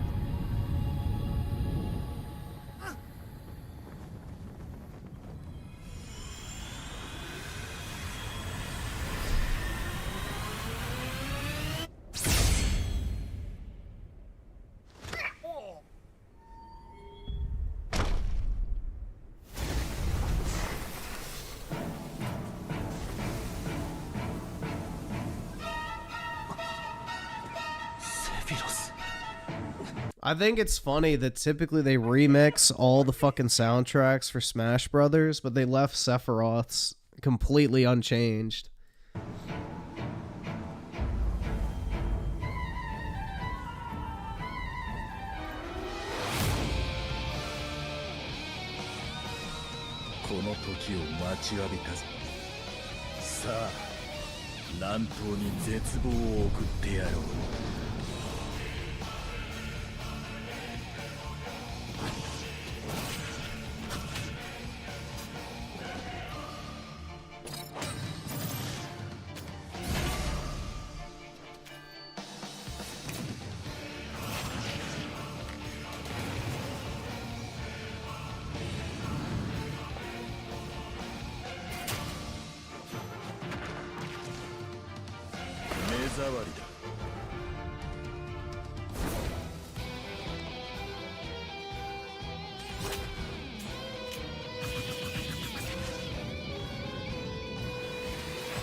His sword is so long, that's right.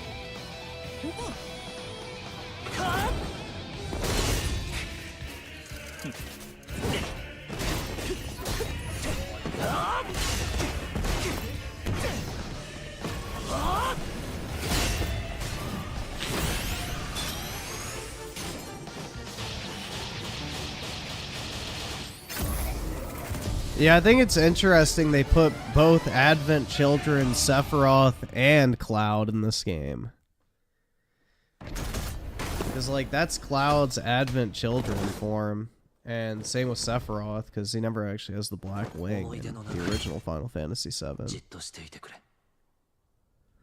私は思い出にはならないさ。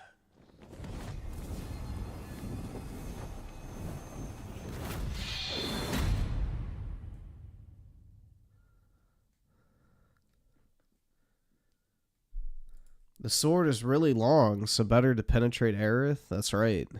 Gotta bring the proper equipment to the job. Ferris of the Five, I literally popped the fuck off when this happened. You have no idea how happy I was? That's nice, man. I'm trying to think, who's the other fucking... Shit, there was another Final Fantasy character I wish they would add to Smash. I can't remember who it was. Shit. I was just thinking about this the other day, how cool it would have been if they would have... Oh, yeah, they need to add Tifa, bro. They should have put Tifa in there as well, so you can once again enjoy the perks of the fucking pause screen in Smash Brothers, ever since they nerfed Zero Suit Samus. I remember back in the day, man, on Super Smash Brothers Brawl, Zero Suit Samus, everybody would pause the like fucking screen and try to like creep shot. But yeah.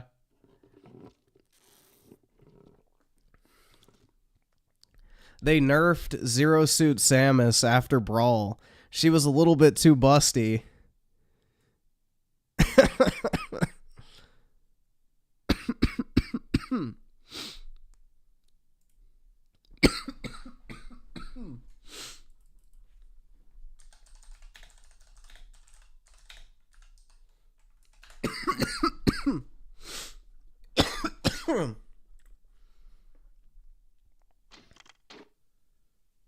Look at that, bro. All? Them things were perky. Try me. You're mine.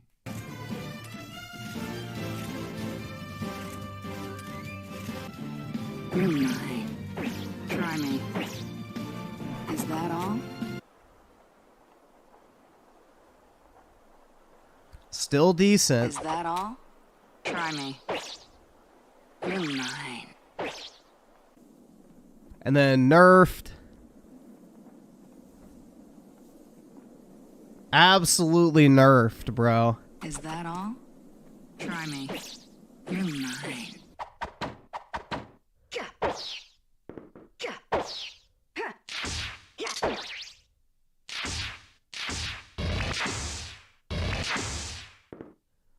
They even put a dark crease down their fucking ass cheeks.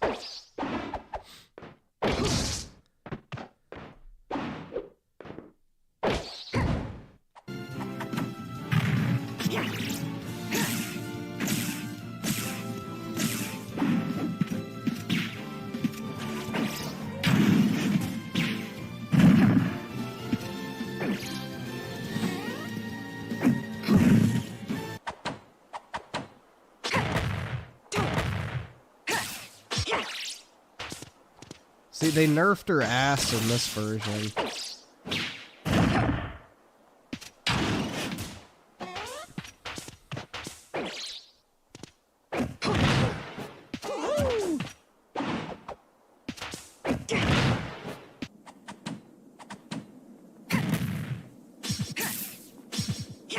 Completely nerfed, bro. Which makes no fucking sense because Pyra and Mithra literally have jiggle physics in Smash Ultimate. Like, literally the fucking two bitches from Xenoblade have massive jiggly jugs. Yet, why did Zero fucking Suit Samus get nerfed? Made no sense, man. It's like, okay, so you nerf Samus, but you put their fucking massive jugs in the fucking game as well? Like, the fuck?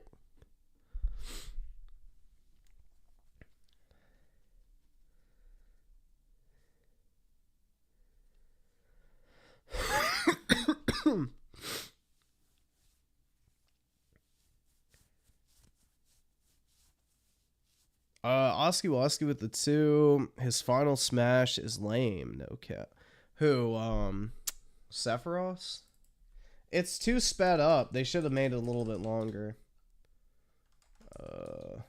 Final.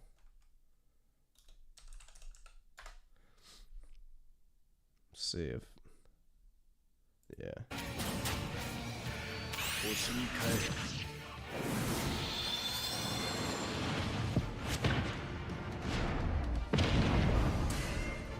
Needs to be a little longer. It doesn't do barely any damage either, which is kind of weird.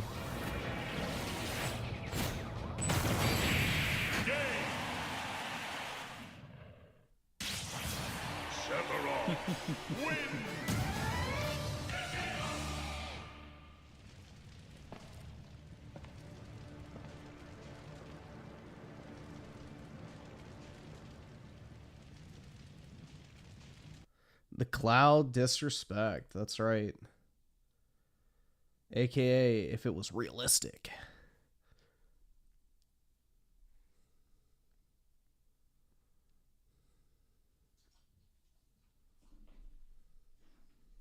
I can't afford this shit! DJ Aftershock with the 2 saw people losing their minds over Sydney. No, I didn't.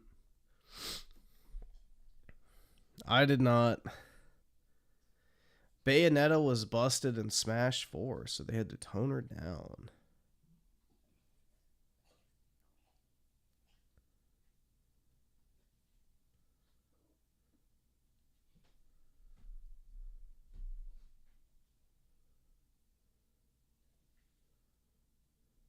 Click on your left bottom. This.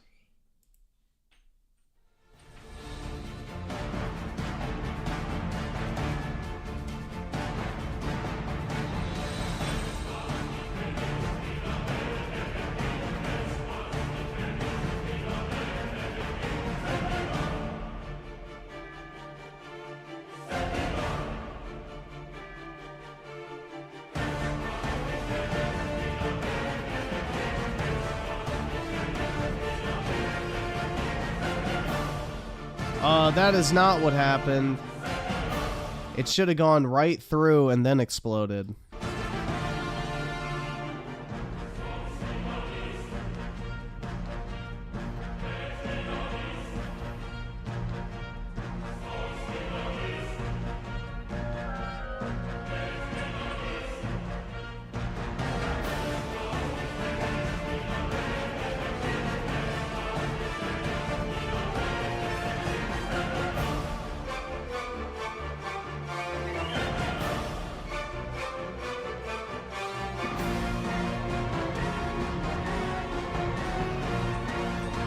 Yeah, this shit's gonna go crazy in the new fucking remake, but...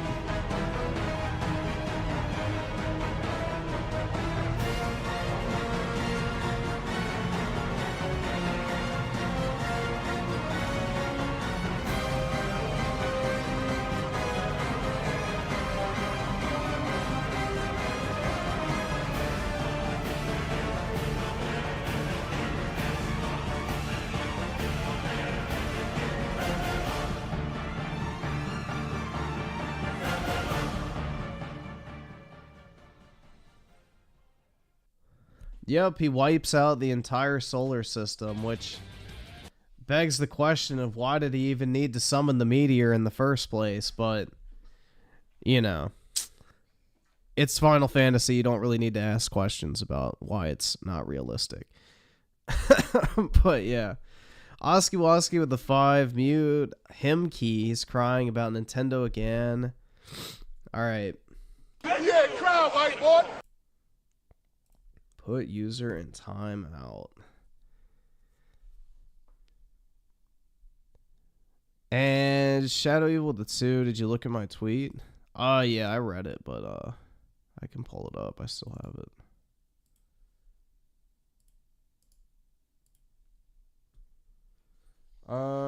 It appears leftists have found a new strategy, calling gamers raise. Yeah, well, that's not new. That's old. Sweet Baby Ink is a narrative. Blah. Okay. SBI is only dedicated in the story part of a game. They don't work on the gameplay. So my question for the anti-SBI people is, why do you think SBI ruins games? Isn't gameplay yeah, but the story is important too. Like, that's such a fucking stupid cope. Oh my god. Jesus Christ, man. Most of the games that they so-called, you know, just do the story, the gameplay revolves around the fucking story. The truth is you hate SBI only because they add diverse characters, POCs, non-binary, no such thing. Anything else is just a cheap excuse. Your curator list is as racist as if you made a list of games with black people in it. That's right, bro. This group is against Steam rules and should be taken down. Hopefully the moderation acts. Yeah, shut the fuck... Dude, it's literally a fucking anime girl by the name of Lude. Yeah, this is 100% a fucking hentai jerk-off artist. 100%. Probably has a fucking hentai addiction. Literally just fucking comes all over the place daily. Probably works a minimum wage job. Maybe gets a few games every Steam sale. And, you know, eats ramen noodles every single night. While binging the new season of whatever fucking fan service anime just released.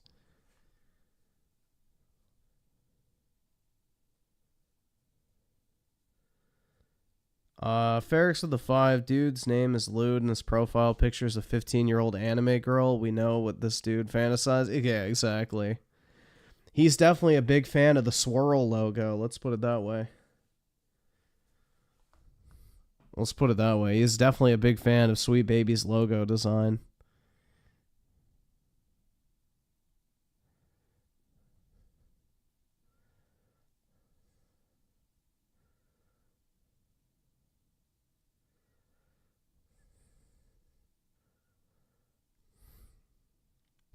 He's probably got anime figures too, where the paint is starting to peel off the tits because he rubs them so much.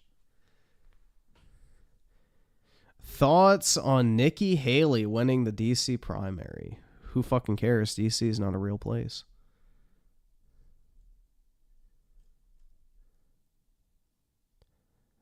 Griff, can you say the word waifus in your nerdy voice? No. I don't think, yeah, DC doesn't even have, or no, did they have one electoral vote? Yeah, I think they have one, right? That's it. They get one fucking electoral vote, and that's it, I believe.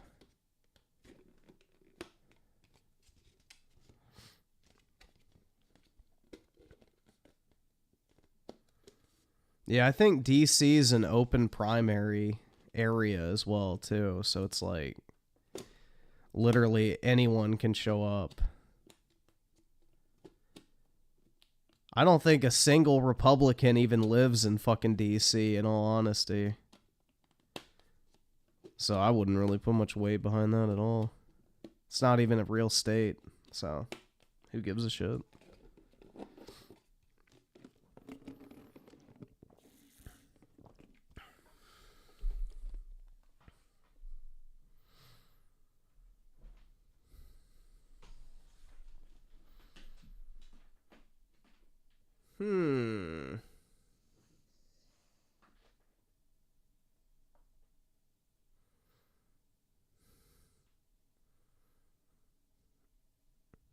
Kind of strange politicians not living in the capital.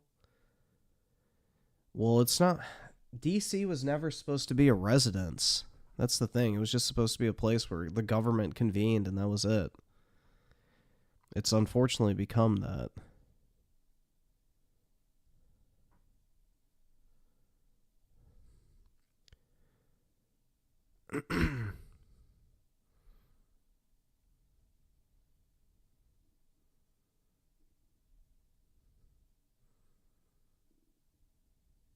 With Crisis Core being subtitled Reunion, what do you guys think? I think Revelation would be the best part, like possible thing.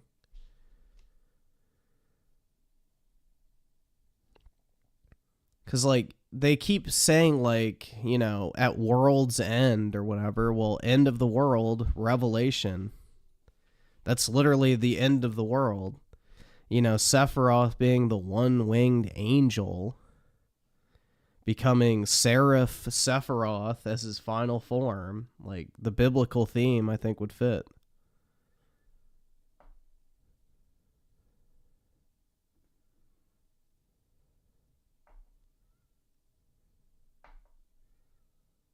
Ragnarok? Fuck, dude. I hope not. Because the last game that had the subtitle of Ragnarok turned out to be a massive stinker. Hopefully not.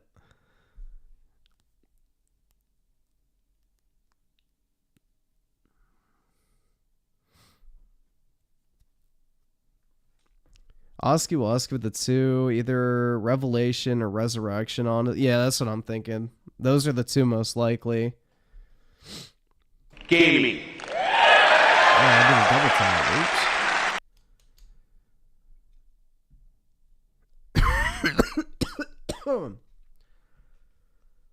Refunded?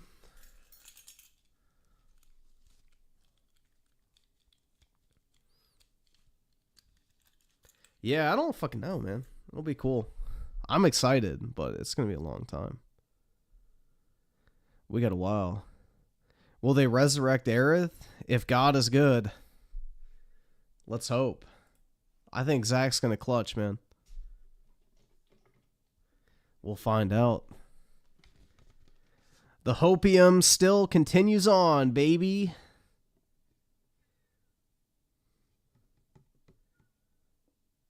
Final Fantasy Restitution. Fuck. Yeah, Zach, I'm pretty sure is in Cloud's timeline now, which that's going to be fucking sick if true.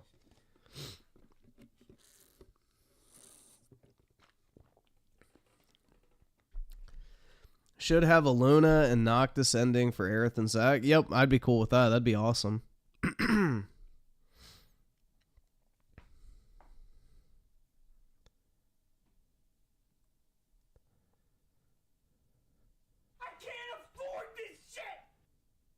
I live in a shithole? Yeah, I agree.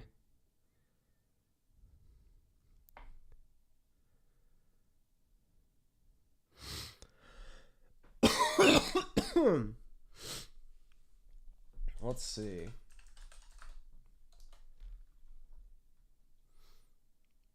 Microsoft just killed. Let's see what it is.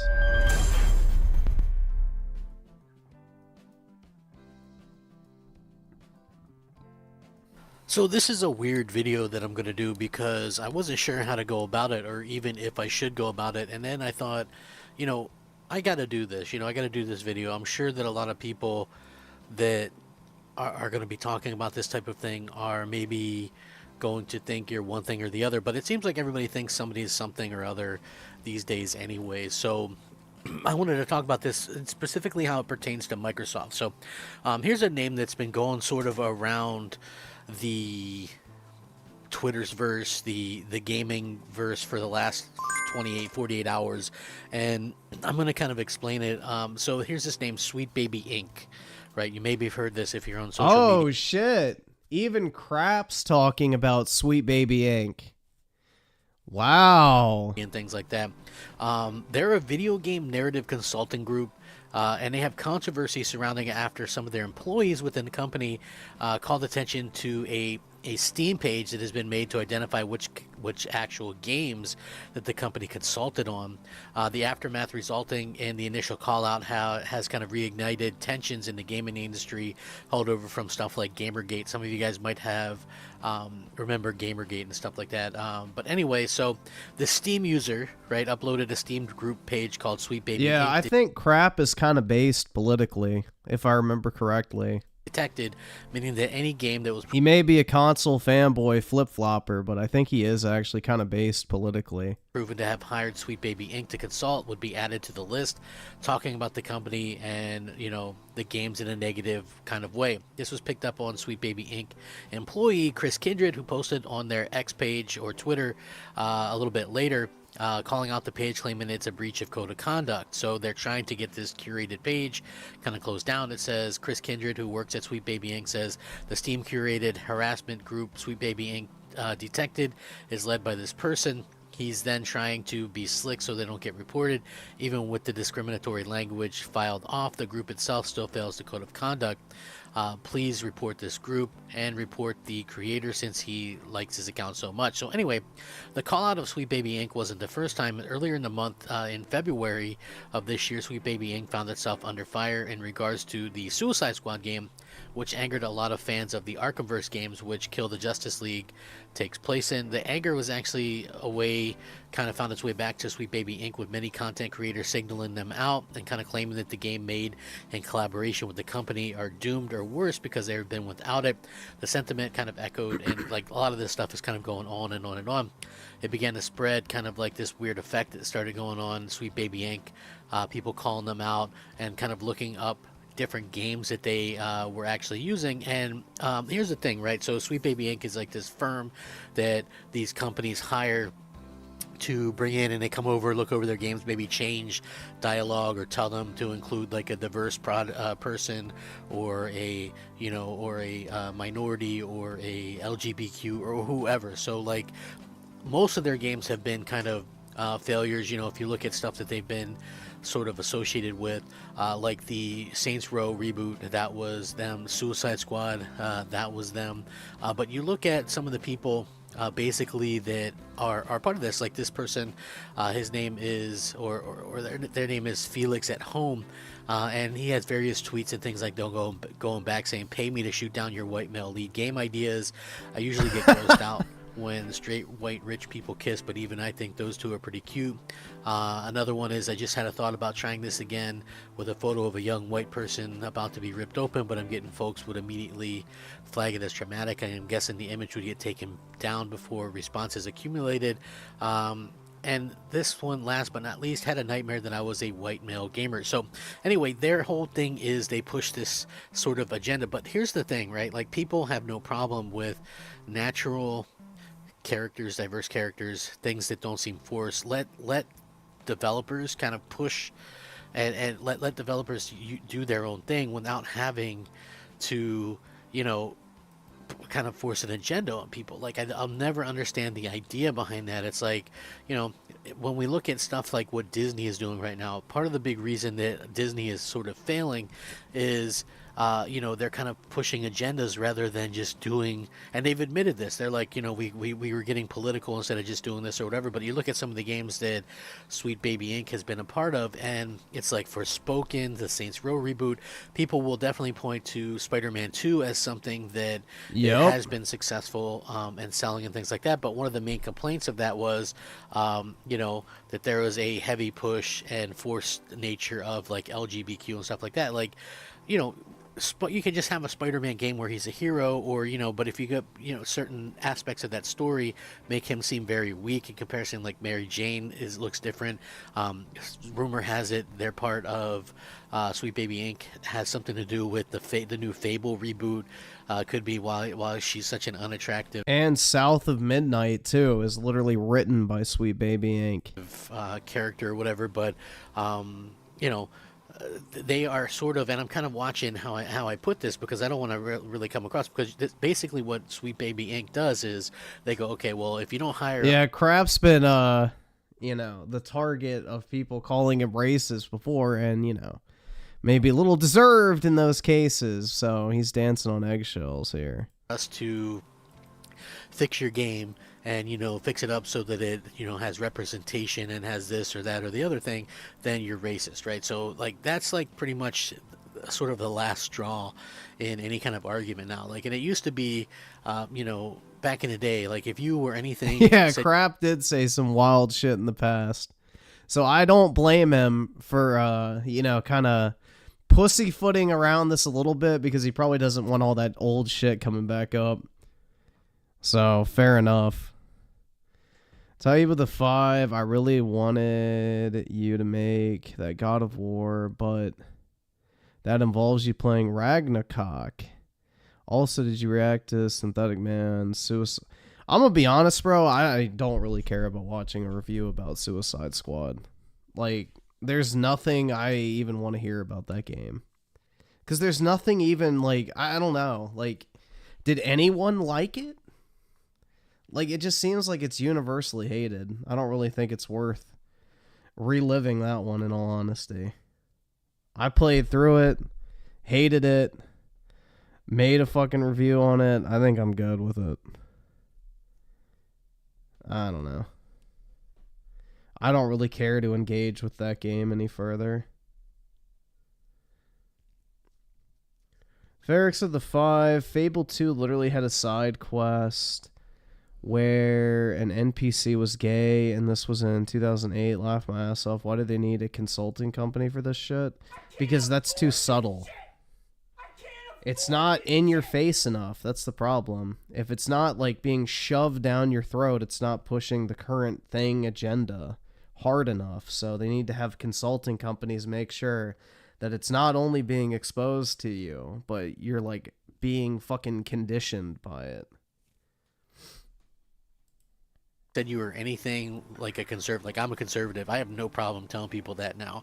But if I would have said that 5 years ago, people would have hated on me and said that I was this, that, or the other thing, and they'll probably still say it again. I don't know. My channel's not big enough to have really anybody that cares. But you have this company that is entrenched in what Microsoft is doing, right? Like, Yep. Microsoft is doing, and people go, "Oh, well, woke. What's woke? What does that mean to you, or whatever?" Like, to me, you know, like when you race swap characters, when you force sort of things into it that maybe the creators don't really want to do in the first place, but they go, okay, well, maybe we should do this or whatever. Like, since when is it bad to be a white person or a white gamer or a straight person or a straight gamer? Like, I don't understand why this should be sort of an issue in the long run, you know, into the gaming world. The fact that people are curating this group and they're trying to, you know, if what they were doing was so great, then why would they have a problem with people curating the games that they've worked on? Exactly. To kind of put that out there?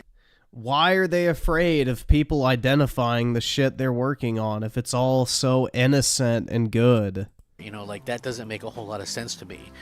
You know what I'm saying? Like, there's nothing wrong if you look at it. There's been female characters throughout history. There's been, different characters of different genders, of sexuality. It's, like, to me, sexuality shouldn't even come into play in most video games, because it usually just kind of gets lost in it. But there's nothing wrong with having someone that's considered classically beautiful, or whatever the case may be. There's nothing wrong with that.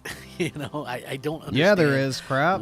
Because ugly women who work at Sweet Baby Inc. or, dudes in a wig are upset that video game characters are more attractive than their ugly asses. A company like Microsoft, and this is probably going to bite them in the butt if this starts to rear up and gets big, that you have, all of these situations with, Sweet Baby, and they're ingrained with a lot of different things right now, right? They are... they are ingrained in a lot of games, man. This does not look good to me personally. Microsoft looks like they're kind of bringing this in there. It seems like it's really kind of a situation where you have this company now, and they're kind of destroying gaming, and then they're saying, well, we're not destroying gaming as you are because you're racist, because we didn't buy into their games where they think everything's toxic masculinity. By the way, you don't have to be you could be any race. And basically they think that if you're a man, that you are, that's toxic masculinity to a lot of these folks. So really they're kind of yeah, you have to be an effeminate twink that like fucking cries when someone mispronouns somebody or whatever the fuck. Dude, it's so fucking stupid.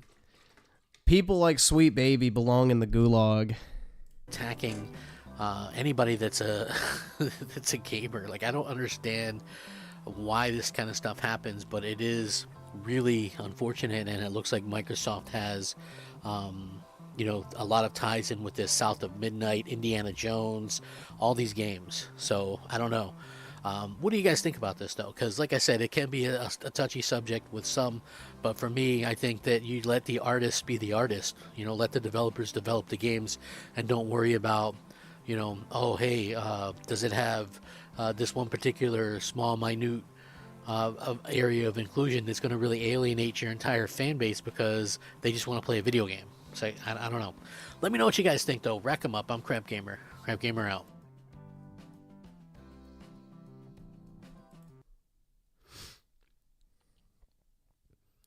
I fear for the next id game, if there ever is one, man. Well, dude, Microsoft is the Disney of gaming. That's the problem.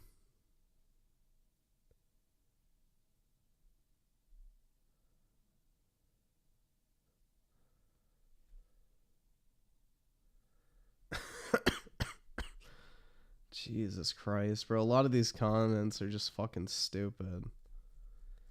Oh my god. It's like a breeding ground for just retarded people.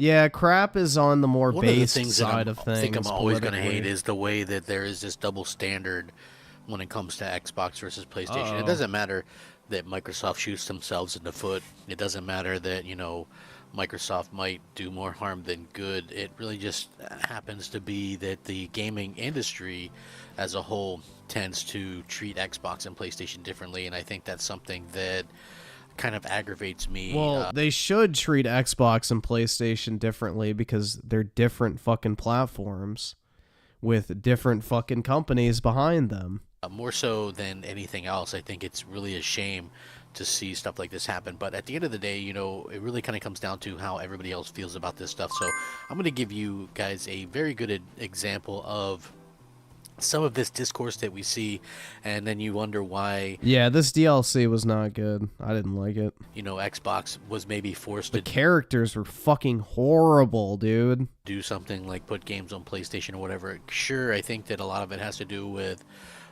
their own issues and things like that. But so I'm looking at this article, and this article is from Games Radar just happens to be one that popped up. It says Xbox has expanded its multi-platform strategy, and it should have arrived soon enough to save Halo Infinite. Before 343 Industries scaled back development of Halo Infinite, the Xbox exclusive should have lined up alongside Grounded and Sea of Thieves for release on PlayStation 5. So we see that a lot of the sites like this, even IGN, even a lot of the Xbox influencers. And you heard Gears 5 is written by Sweet Baby? Is that actually true? That's interesting. It wouldn't surprise me because it's fucking literally Disney Star Wars. Listen, I am not taking a shot at any Xbox influencer. This is just, a lot of people. It's on the list. That's not surprising then, because that campaign was fucking horrible. People make their living. If you're an Xbox influencer, there's probably a good chance that you make your living through talking positively about Xbox. You get, perks from Xbox. If you were to go against what they want you to say, then they would probably cut you out from the fray, and people don't want that, right? So Microsoft Gaming clearly is expanding beyond the borders of the Xbox ecosystem. Obviously, Hi-Fi Rush, Sea of Thieves, Grounded, Pentiment on PS5, some landing on PS4 and the Switch. Xbox honestly has released 75% of their titles this entire generation elsewhere, so it shouldn't really come as a surprise, to be honest with you. Honestly, we should have expected it, because when you think about it, and people might go, oh well, there's signed deals and things like that. That's why. Well, it's like, I guess, but they probably, as Microsoft, could have got away with it. I think they secretly liked the idea that, they had to release. Dude, Cliff Bleszinski has basically begged Microsoft for almost a decade to let him come back and work on Gears of War, and they won't take him. So he's obviously not woke enough for them. Now, recently, he went on this fucking Twitter thing saying, like, oh, if I made Gears of War today, people would call it woke because I had diverse characters in there. And I don't agree with that take at all, because, having good characters of different races is not fucking woke. But, probably somebody would. So I guess I shouldn't say, like, that's not true. There definitely would be people to say it's woke just because there's, different race people in it, but... yeah, that's not really what I would consider to be woke at all. These games elsewhere, because it saved them from having to kind of answer to fans and things like that, and they could test the water. So when they release a Deathloop on PlayStation first, or they release a Ghostwire Tokyo, excuse me. For all the bullshit aside, Lawbreakers was actually a really good game from what I heard. It's just it came out around the same time as Overwatch, and, that was basically a death sentence. But yeah, Radical Heights was just a cheap-ass attempt to try and cash in on the Fortnite craze. First on PlayStation, or, Wasteland 3, that had to come to PlayStation, or Psychonauts 2, that had to go to PlayStation. Like, when they do stuff like that, I think that they secretly... Nah, Battleborn was dog shit, bro. I had Battleborn. It was not fun. Like it. But anyway, plenty of articles going around talking about how they should release Halo, how they should release Gears. But let me tell you something real quick, just as a fan of Xbox. Like, Xbox, if they ever release Halo, Gears, Forza on these other competing platforms, you know that it is officially over, because those games are 100% what Xbox is known for, right? It would be like Nintendo releasing Zelda on Xbox. You know it would be over. It would be like Sony releasing The Last of Us and God of War on Xbox. You know it would be over at that point. So, but that doesn't stop the media from kind of doing these types of articles nonstop. And then when you look at stuff about PlayStation 5, right? And here's this one that I saw on Game Rant. Why the PS5's lack of first-party exclusives in 2024 might be a blessing in disguise. PlayStation owners have lamented Sony's decision not to release any first-party games until 2025, but this could actually be a good thing. And guess what? This isn't the first time we've seen something like this. Back when I was all in on Xbox One, we had articles like PS4 has no exclusives this year, and that's genius. That is legit an article that we've seen. So Sony's recent statements on PS4 future draw criticism, resulted in concerns about the console's value and sales projections. Investors cited poor profit margins due to Sony's Epic Games was the one that made the good PS5 Gears sales games. projections for the fiscal year. Lack of first-party exclusives this year may be a strategic move to push the hardware's potential. and redefine the PS5 in 2025. So obviously Sony stock tumbled in mid-February following the announcements that the PS5 didn't land well with players and investors who spoke up about their withdrawal cited poor profit margins in 2023, which weren't helped by Sony's truncating of PS5 sales, which again, it's not even really bad sales. They sold 21 million and they expected to sell like 20, or maybe they sold 22 million and they expected to sell 25 million. So there were a few million not exactly off, a huge L. but I don't really think that that's like terrible or anything like that. So the reasoning the gaming audiences are reacting poorly to referring to the PS5 as being in the latter stage of its life cycle is because it implies that the console has passed its peak, when it does feel like the opposite is the case. 2024 will mark 4 years since the console launched in December, and while technology... and now Epic Games is owned partially by Disney, which means it's going to be an absolute woke cesspool. Advancements in fast-loading solid-state drives, ray tracing, and higher frame rates are noticeable. It doesn't feel like the same technological leap as the PS4 was to the PS3. Again, I feel like this generation is sort of weird because we all had these weird lockdowns and things like that, and we're sort of still facing those issues, right? So to me, when we see that kind of stuff happen, we kind of maybe question what's going on with that. And I think Sony is paying the price for that right now. 3 years after its launch, the PS4 received games like Uncharted 4, The Last Guardian, Bloodborne, which all felt like a significant step forward. The PS5 arguably hasn't had these watershed releases because their biggest releases, God of War Ragnarok, Gran Turismo 7, Horizon Forbidden West, have been cross-gen. Yes, they released Spider-Man 2, but I gotta be honest, right? Spider-Man 2 hasn't resonated with me the way that, maybe the first game did. I don't know. There's just something... I think most people are gonna look back on Spider-Man 2 and be like, yeah, this game really wasn't that great. About it that feels kind of off in general.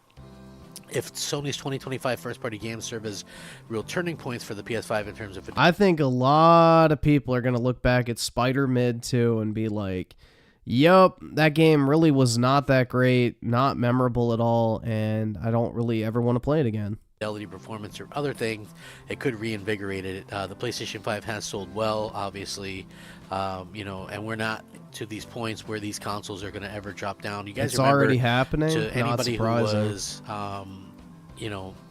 a console gamer back in the day. Yeah, fuck off, I'm Key. Rebirth is going to age like a fine wine.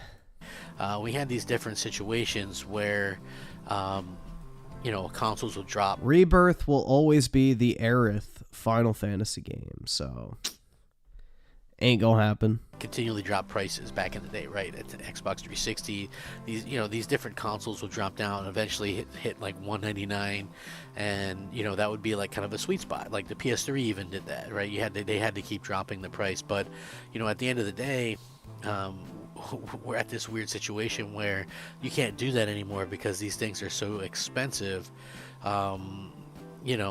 It's just one of those weird things. So I have a kind of a loss for words when it comes to this kind of stuff. So, again, it does seem like there's this double standard. Yes, Microsoft isn't doing everything great, but I think they deserve a little bit more leeway than what they're actually getting. And, hopefully they can end up getting that. I don't know. We'll see what happens. But for my personal and my personal taste, it does feel a little bit strange, to say the least. And, Microsoft is never going to get the benefit of the doubt from any... They don't deserve the benefit of the doubt. Microsoft has more money, more developers, more IPs, more fucking studios, and more resources than anyone else, and they underdeliver at every opportunity. They deserve zero fucking sympathy from anyone. Anybody or any outlet. So, hopefully gamers can kind of give them a little bit of a benefit of a doubt after all this stuff, because, it's just gaming after all, right? Why would Microsoft hire Sweet Baby Inc. for narrative games? Because Microsoft is a woke piece of shit company that loves ESG. know a lot of people take it really seriously. I do. You know, I love gaming. I think it's great, and I want my games to last a long time and be able to play them, the digital stuff and even the physical stuff that I bought. But I also want there to be kind of a fair shake in all of this, and it doesn't seem like that's been the case so far. So I don't know, you guys, let me know what you guys think, though. I really do appreciate it. Thank you all so much for watching. Have a great day. Rack 'em up. I'm Crap Gamer. Crap Gamer out. Honestly, you can just watch the final boss and ending of Intermission. I mean, you can skip it.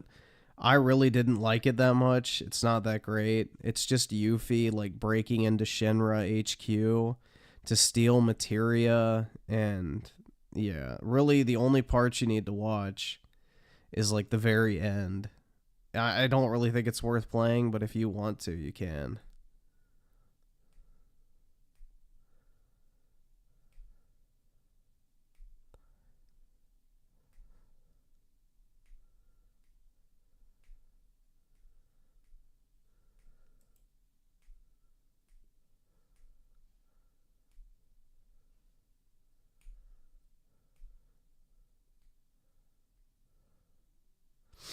What time? Oh, shit. I need to get off.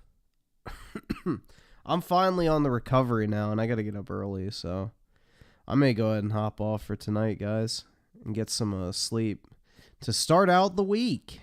But hopefully we got something to, like, I guess, cover tomorrow. But I don't know.